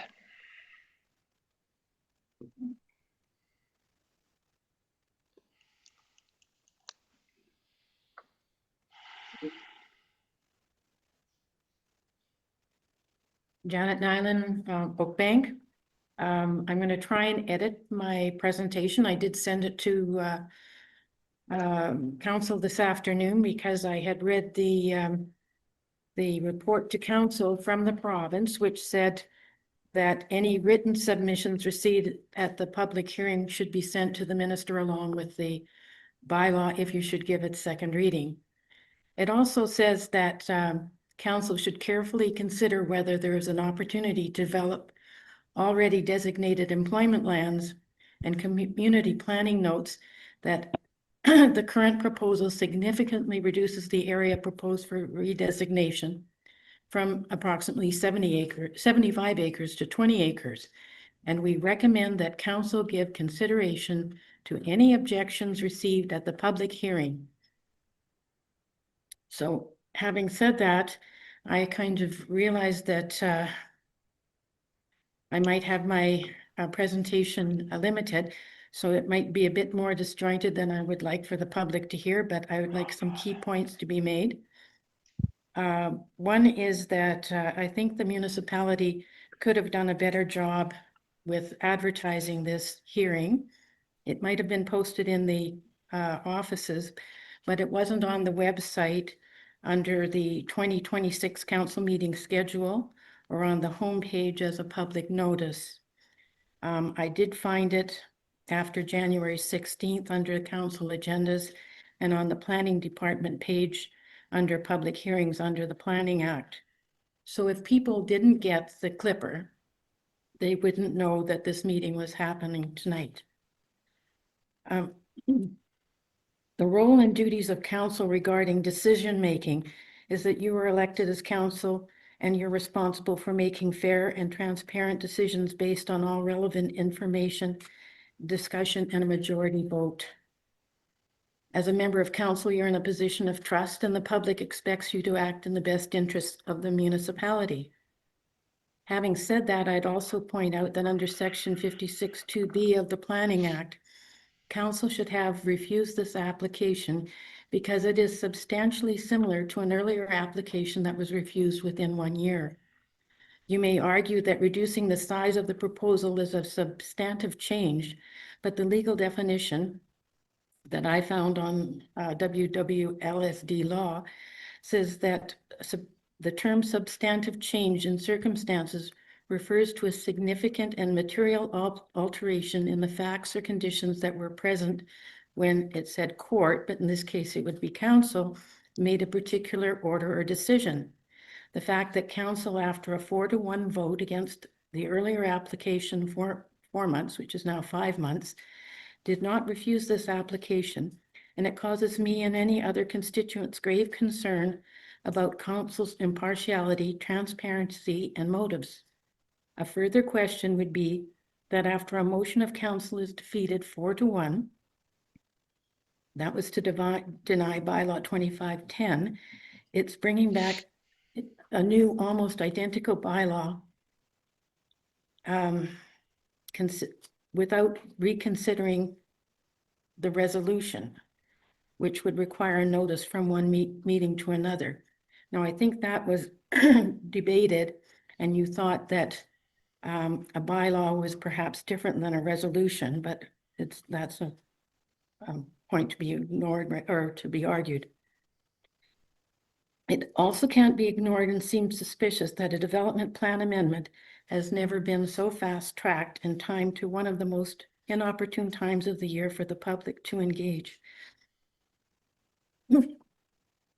However suspicious and inconvenient the timing of this application is, council will see by the responses opposing the application, a large number of Springfield landowners have taken the time and made the effort to again oppose this application and also disapprove of and question council's treatment of the project. This is a development plan amendment that was adopted after a rigorous and lengthy process to establish the future path for land use in Springfield. The process was not flawless or without criticism, but it has been accepted as the long-term guideline for how Springfield will develop. The Springfield Development Plan, which Springfield landowners rely on to protect the use of our property and our right to enjoyment of it, is based on controlling what can occur and what can be done on our property and on nearby properties. It should be council's governing document when making decisions on any and all such planning matters that would impact Springfield, including this application. If you take the time to read it, or if you even refer to parts of it, you would see that the decisions of council related to land use and development will be based on the goals, objectives, and policies of the development plan. It also provides guidance and direction to both the public and private sectors with respect to future development of land. A general objective is to ensure that there is an adequate supply of land available to meet present and future land use requirements. The development officer's report, oh, pardon me, that's a typo there. The development plan must be generally consistent with the provincial land use policies. Employment, although not defined in the development plan, includes commercial, highway commercial, and industrial policies. And industrial policy in particular are of importance. 9.4.9 says, unless approved by the appropriate provincial agency, businesses that are dependent upon abundant water supply, which may affect the potable water supply, shall not be allowed to locate in rural, unserviced industrial areas. It also says, if warranted, an engineering report addressing servicing issues and options, environmental concerns, including groundwater protection, drainage, and other matters as determined by the municipality and the provincial government agencies, shall be required prior to the approval of any industrial use or new employment areas. When public hearings on a planning matter are required, council members must limit their public comment on the matter, and they must maintain an open mind in deciding the application. This has certainly not been the case in this particular instance for Mayor Therian, who has frequently and publicly voiced and voted in favor of the project, regardless of the information presented during earlier public hearings. Two councillors, Fuel and Warren, who voted to refuse the 77.5 acre application for a reason yet to be explained, voted for the first reading on this bylaw. We, the public, are not fooled by the reduction in the land area and do not think that it's a substantive change. It's a foot in the door. Furthermore, 20 acres will not facilitate any greenhouse offshoot use, which, in my opinion, was simply a greenwashing. As for the location being strategic close to the Real hydro station, this has not been substantiated. Many data centers are not close to a hydro producing plant, and evidence that hydro can provide sufficient power for this project has not been provided. I have read that to protect the fairness and openness of the hearing process, all representations and information must only be presented to council members during the public process. That is either filed with the municipality to be presented at the public hearing or by oral submission at the hearing. No information is to be received about the application outside of this process. This is to protect the integrity of the ultimate decision, whichever way it goes. This application should not be approved. The applicant has had 3 tries to satisfy the number of concerns raised by the public, but the applicant has not done so. Council has not required further documentation regarding the potential impacts to the environment, water, and the importance of strategic location versus other existing employment designated land.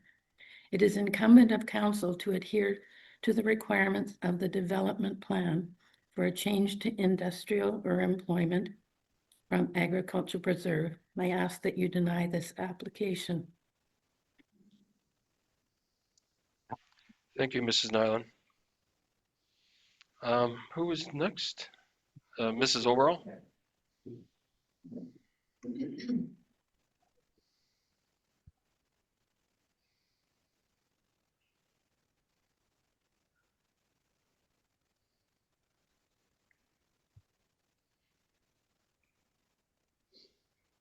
Go ahead, ma'am. Good evening. My name is Jill Overall. I'm a resident of Springfield, and I'm speaking against this rezoning application to amend the development plan to redesignate land from agricultural preserve to employment industrial. There are so many reasons why this land should not be rezoned, but my main concerns are that if you do vote to pass this application, Council, you will not be following established protocol as set out by our RM of Springfield bylaws. Bylaws are our municipal laws, and this application is already breaking a lot of rules. Firstly, this process tonight does not follow our established Springfield development plan. There's already a well-established plan with designated commercial and industrial areas, and right now there are available vacant lands in this area, so we should not be leapfrogging past them and drop a new industrial area on prime ag land. The Provincial Department of Agriculture has stated that prime ag land should be protected and not rezoned, and the Ag Department does not recommend proceeding on this redesignation. Our own Springfield bylaws also state that we should be protecting farmland. If council redesignates this parcel of land for this farmer, it could set a precedent for any farmer who wants to cash in and sell off more and more prime ag land. This would make the Springfield development plan useless. Secondly, protocol is that there's to be an actual developer and an actual plan attached to this rezoning application. None has been identified in this application, nor the previous 2 applications. So that means there are no guarantees that if this land is rezoned, that it will actually be used to build an AI center. Recently, there was a televised news article about a possible AI center in the Rossol area. Council there stated that no decisions could be made until they held discussions with the potential purchaser. This seems prudent, as they were to discuss the big topics, such as water and hydro usage, with the developer before making their decisions. But here in Springfield, we're actually considering this rezoning for the 3rd time with no purchaser or AI company in sight. So this is another example of not following protocol in this application. And speaking of this being the third appearance by this landowner recently, our bylaws say that if an application is rejected by council, that resident cannot come before council again for at least a year. And then it must be presented with a significant change in the application. This project started with 160 acres, and then the second application dropped to 80 acres, and this third application has now dropped to 20 acres. Is this a significant change in the land use plan? And we still haven't actually even heard plan from the purchaser or the developer. I recall during Mr. Edie's last application that Mayor Therrien outright declared his support for this rezoning. Such a declaration removes any semblance of neutrality. I wonder maybe if the mayor should recuse himself from voting on this issue. The mayor has already shown favoritism to this landowner simply by allowing him to come back 3 times this year with the same proposal after his council has already rejected it twice. The applicant here is not the developer of the data center. He's the owner of the land. If this land is rezoned, we will again have broken protocol in that usual practice is to have the developer or purchaser of the land request the rezoning so his project can move forward. And therefore, because council are not following the Springfield development plan and that they are breaking protocol in allowing this three-peat application of the same year, I believe council should reject this application. Thank you. Thank you very much, Mrs. Overall. Was there somebody else? Okay, go ahead, Mrs. White. What time do we have to do this? By 10:30. Carolyn White, Sunnyside. I'm in awe of Miss Nyland's presentation. I think it's very intelligent, a lot of experience and knowledge there, and I think that should really be reflected on by council. I am registering my objection to bylaw 2518, which is rezoning the 20 acres, agricultural to employment. The RM's development plan was created in part based on community input. So the community decides part of that development plan for our long-term guidelines. I'm not going to repeat it. It's to protect agricultural land in order to have under section 9.1 employment objectives. 9.1.1 is to promote the growth of commercial and industrial uses within the municipality in harmony with surrounding land uses. 9.1.6 to ensure commercial developments do not negatively impact the environment or adjacent uses. So it's prime agricultural land. We need to respect that. Our own administration gave a report to council dated December 11th. The municipality does have areas designated as employment area that can accommodate this type of development. We have a lot of it. I come from a small business background. I'm a firm believer in economic development and growth. I'm also a long-term resident of Springfield. I recognize the importance of protecting prime agricultural land. That's what makes Springfield so unique. I believe we can do both. Why can't we do both? There is currently sizable employment land, which would accommodate the business and at the same time protecting our agricultural preserve. The residents of the RM of Springfield put their trust in council that you will follow our RM of Springfield's development plan. We trust council to do that. I respectfully request that you deny this application. Thank you very much, ma'am. Mrs. Burbank there, you'll be the last.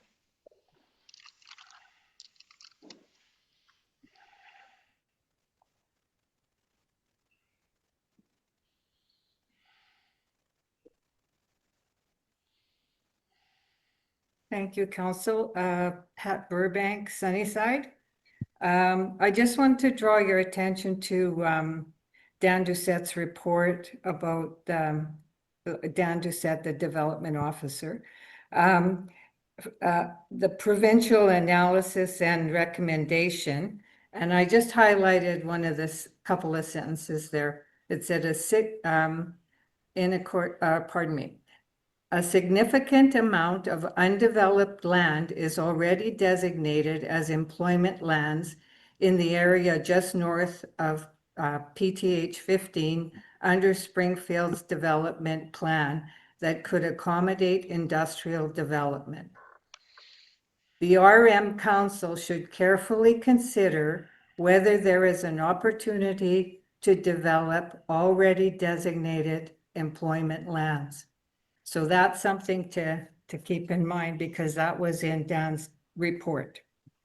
The other thing I want to mention too was Jason mentioned about only 60 people giving objections. And so are you supposed to assume that the rest of the RM is in support of this? I don't think that's how it works. I think it's pretty pathetic if you could see I come to council meetings just about, I would say 99% of the time, and there's 2 people in the audience. There's not a lot of support here. It's pathetic. So when people come out and are opposing something, it shows they care and they're passionate. Okay, so I just wanted to say that. Okay, so my to council and as I previously stated in the second reading, August 28th, 2025, bylaw 2510, it is the same or substantially similar to this application. I am opposed to the amendment bylaw 2518. The definition of preserve is to maintain something or in its original or existing state. The RM of Springfield needs to protect prime agricultural land as stated in the development plan. I don't understand why 2 councillors voted in opposition on August 28th and then voted in favor on November 20th. Please reconsider and oppose the amendment, follow the bylaws and the development plan. And I also wanted to say that this is about changing from preserve agricultural land to employment. That's all this is about tonight. And so much of this has been about a data center and a lot of fluffy stuff and a real sell job. And I don't think that's appropriate for tonight. Thank you. Thank you very much, ma'am. That's it. Quick question. No, this is for opposition. You can go up there and have an opposition, say a comment for opposition if you like. Oh, okay. Thank you.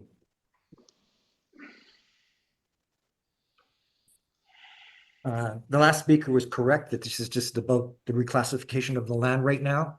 In my background, I worked in capital projects.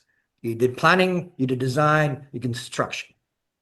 Planning was all about the fluff, but do we even have a plan about the fluff that's on paper? And before that, you'd also have a risk assessment and environmental impact assessment.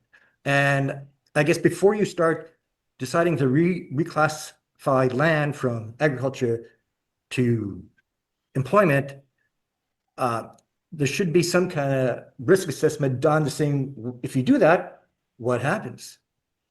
I don't know if there is a process involved. And that's because this is the first time I've actually heard about this. Glenn, I'm very disappointed in you for not coming and knocking on my door. Come on, smile, buddy. You know, it's an application and it comes to council. Okay. And it's everybody's job to, if I can't phone everybody when an application comes in. And I don't expect any councillor to do that. Okay. Fair enough. But are you retiring? Sir. All right, I'll stop. Yeah. But yes, okay. But You know, the risk, to me, it's about the risk. And have council looked at the risk assessment? That was the only thing I wanted to bring up. I want to thank you for your time. Again, I appreciate all the hard work you do. But this was awesome. okay, thank you very much, sir. One more? Or I thought she already spoke. Okay, go ahead, ma'am. Online. Thank you. I won't repeat what has already been commented, and I also did send a letter in. I do want to be on record to state that I am in opposition of bylaw 2518, agriculture preserved to employment amendment of the development plan. I do, though, I think picking up from one of the other agenda items that had been discussed earlier prior to all of this starting. And I believe it was the focus on communication. And I do want to say that after the November 20th meeting, where first reading was held, a lot of individuals were anticipating when would the public hearing happen? Would it occur before Christmas or into the new year? And at the time, prior to the meeting being canceled because of the blizzard conditions that we had on December 18th, the planning report that was dated December 11th had contained no information from Manitoba Agriculture yet. That information, I believe Mr. Doucette had stated in his most current report that the information was received on December 17th. If we did not have the cancellation due to the weather, that information would have been hopefully available to the public, but it would have been one day prior to that originally scheduled public hearing. And I don't feel that that would have been sufficient time for residents to view and process the material. This additional information was not posted on the RM website until well into the new year when the new meeting agenda was posted. I do very much want to say thank you. I think a lot of us were very concerned on that day of December 18th that when an email had come out I think I received mine, I think it was dated around 11:30 in the morning, that the meeting was indeed canceled. However, I don't understand why that same format could not have been used to update us as to when the new process would have to occur. It was very easy, it was very quick, it went out to everybody in a very timely fashion. Possibly something to think of in future. Thank you, ma'am. However, the information that was to be posted was not posted in accordance with the regular channels that were to be happening. And what I'm talking about is getting the information from both before the December 18th public hearing, as well as in preparation of this public hearing that was occurring.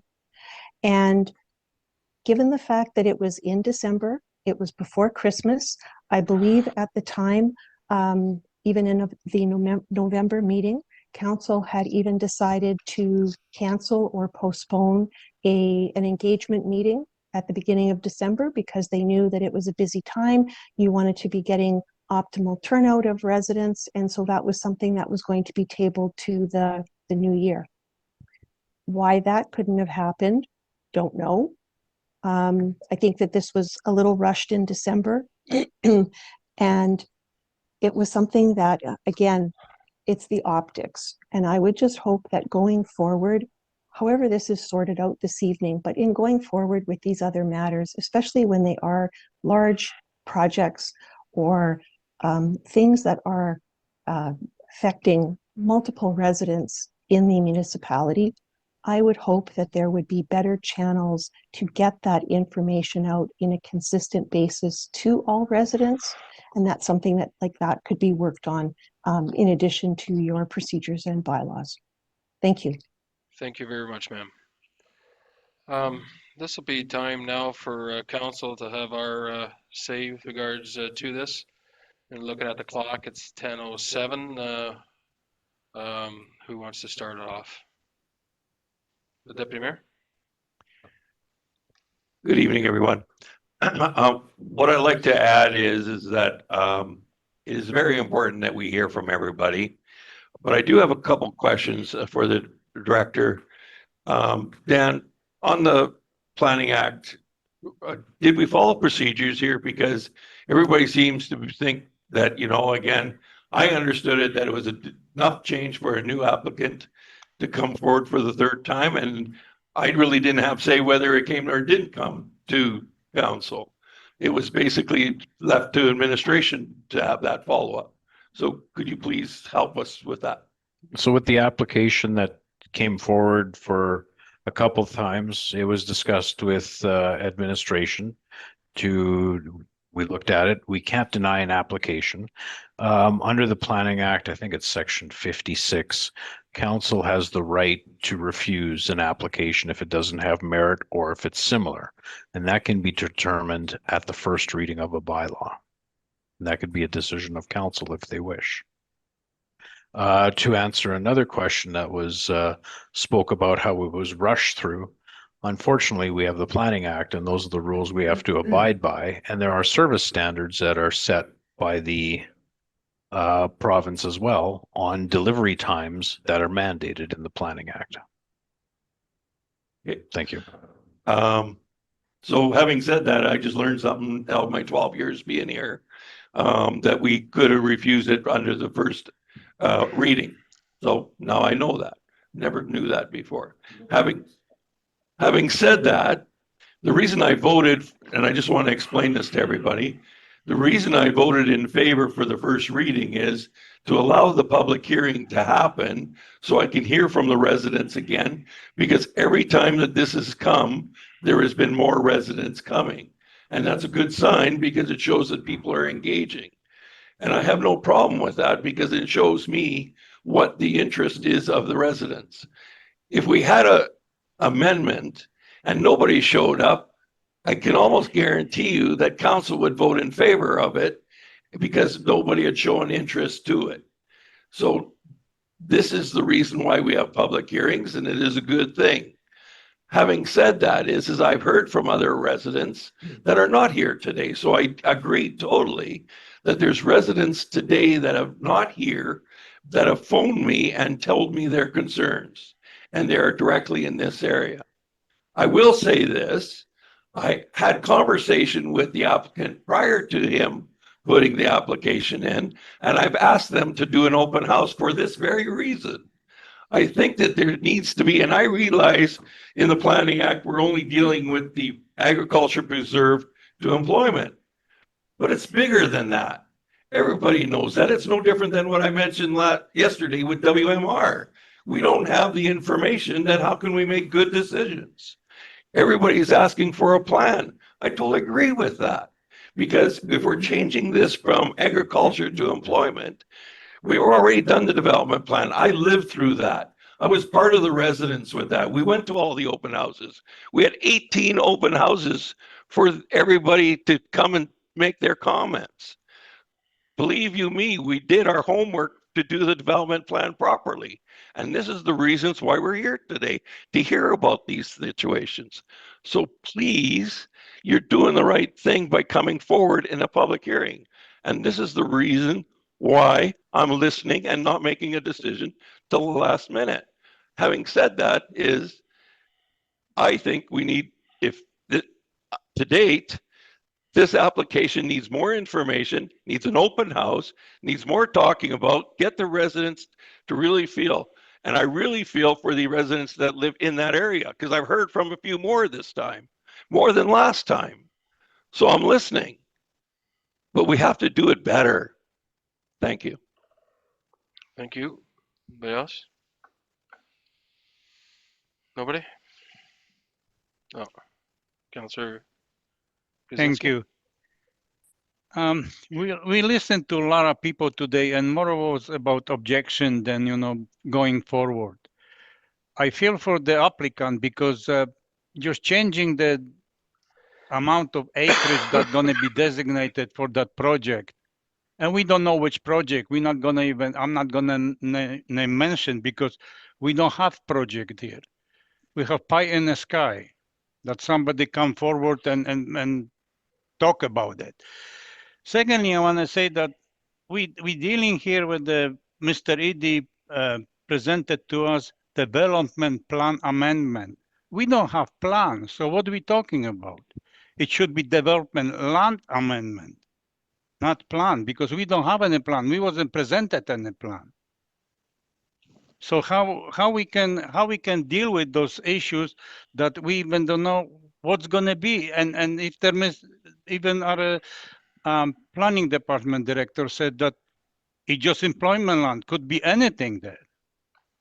So if we're gonna go this route and we're gonna do it and then gonna changing designation of our preserved agricultural land, everybody else gonna come to us and, well, you do it to this individual, please do it to me, please do it to me, please do it. There's never gonna be end to it. And we have to protect our residents, and we have a development plan. We should stick to it and make sure that we treat everybody the same. Thank you. Councillor Warren Miller, next. You're not going to go, okay. Councillor Miller could go.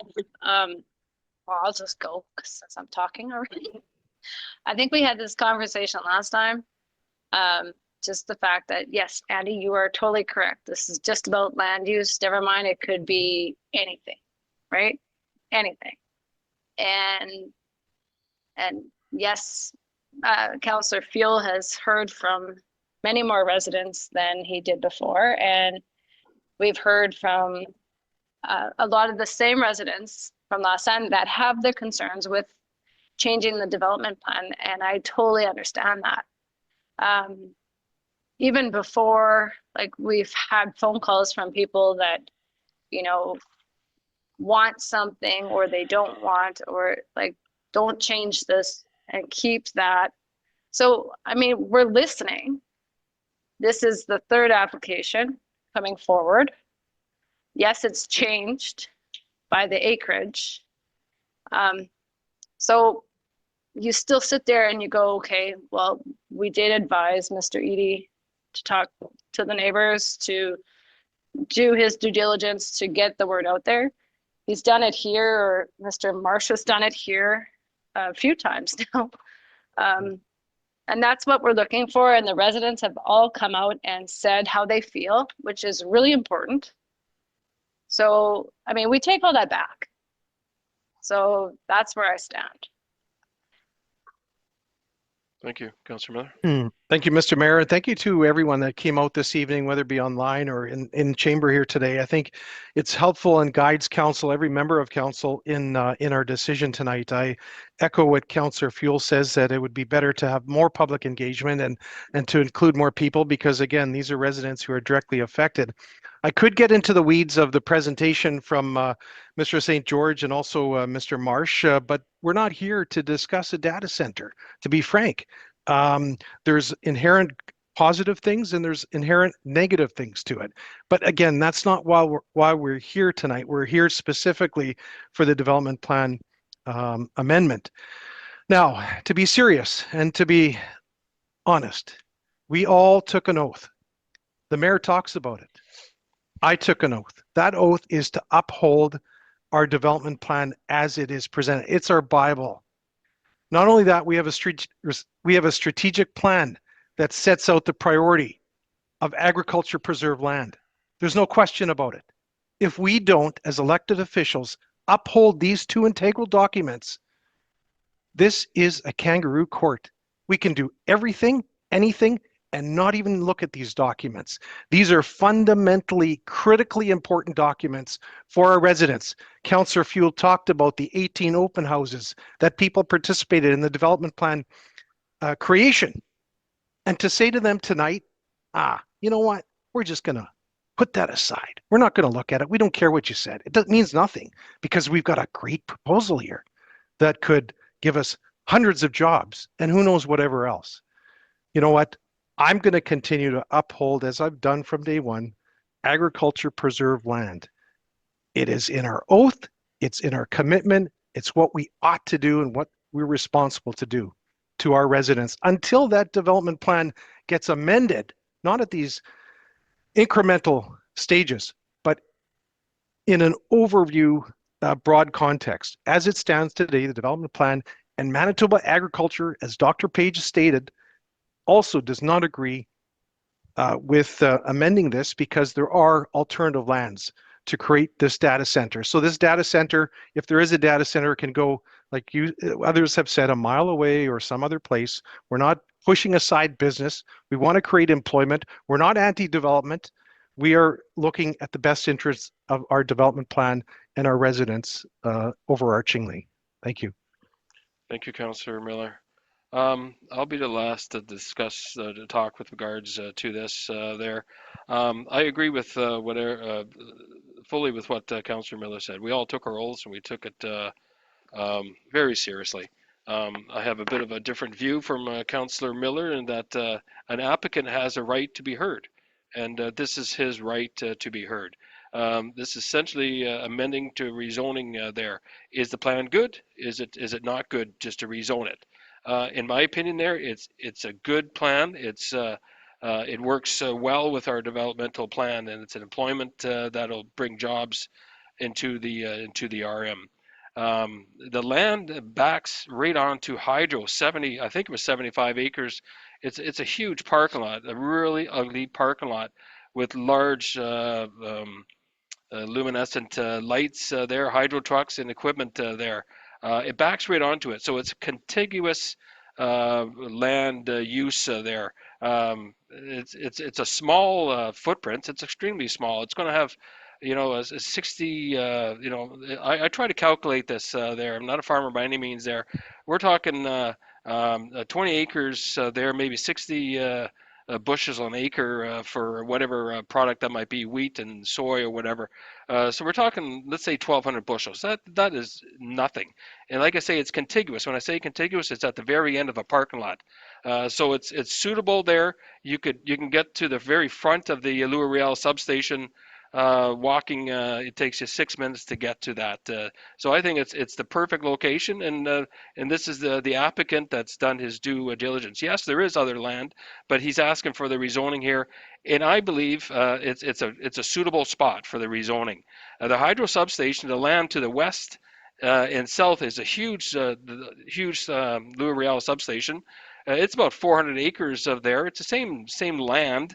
Category Class 2 or Class 3, and off to the immediately to the south and right next to the floodway to the east there, that's a Category 1 land. So that's hydro land, and that's the best land that you could ever find. That's going to be under hydro's use, whatever ways they want to use that. We're talking 20 acres here.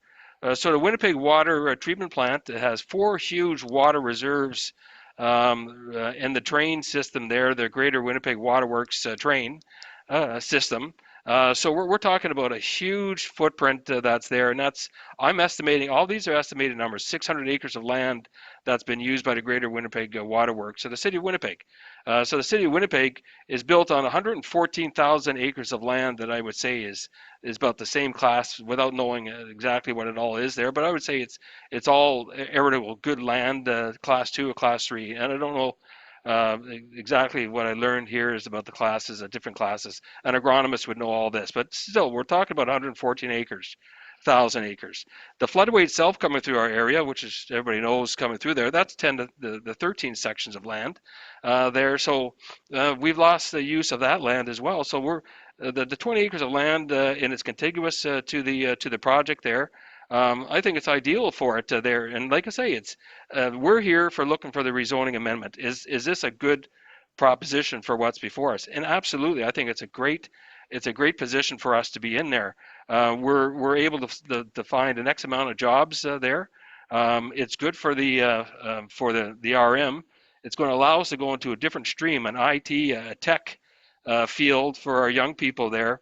It's going to provide all these jobs there. And it's a different source of a job. It's a research. It can go into different broad spectrums there. So universities would be interested in stuff like this. So I think it's a fantastic opportunity, for the RM to proceed in a different avenue.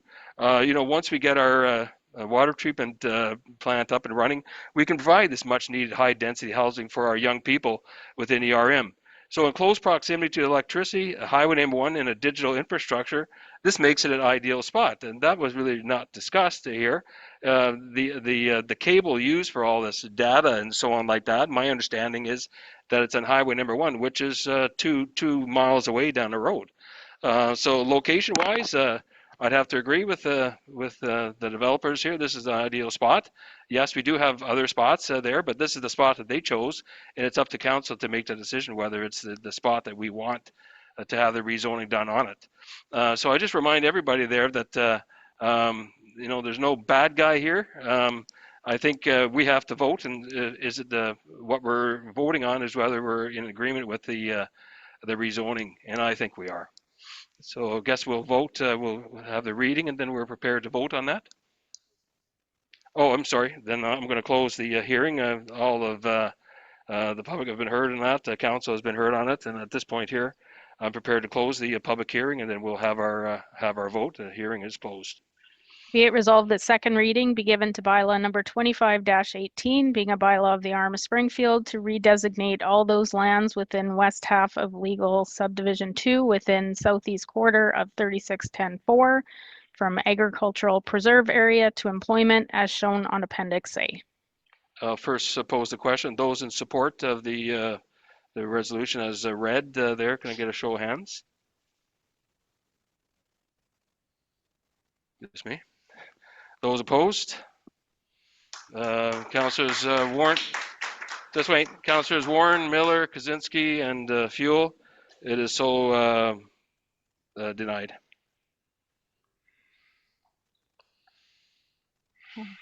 And okay, we just have to prepare a resolution providing a reason why you've defeated it. So if we could just take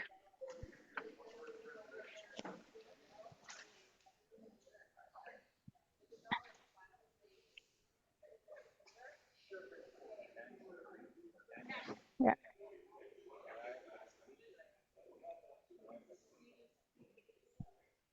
Okay, we're going to take a 2-minute break, guys, to do the proper wording, and then we can. Recording stopped.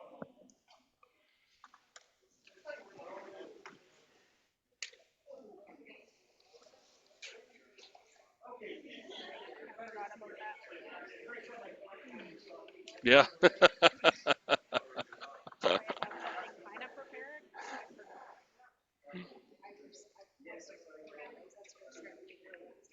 Oh, at what time? Oh, okay. Were you recording the Giesbrecht moment?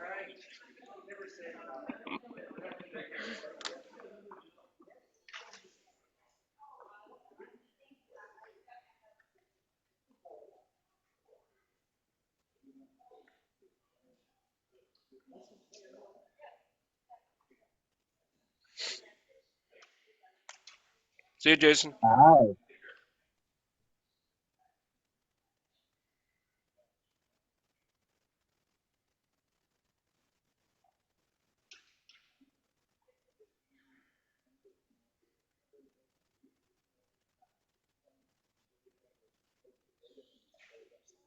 Wow. Mute.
Recording in progress.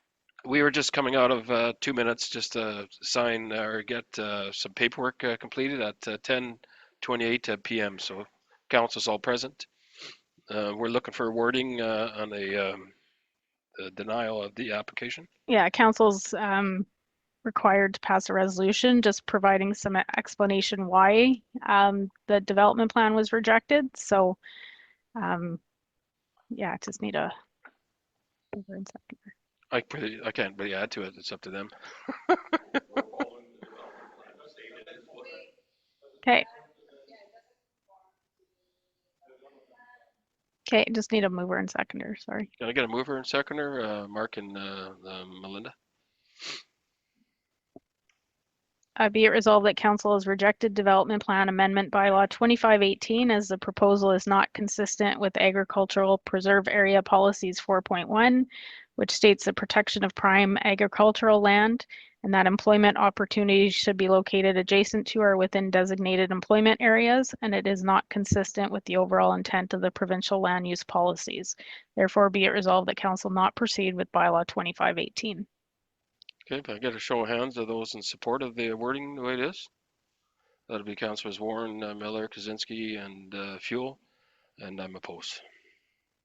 Okay. Is that it?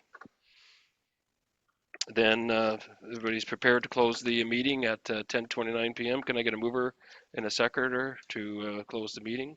Kaczynski and Fuel, all those in favor? That's unanimous. Oh, hang on. All right.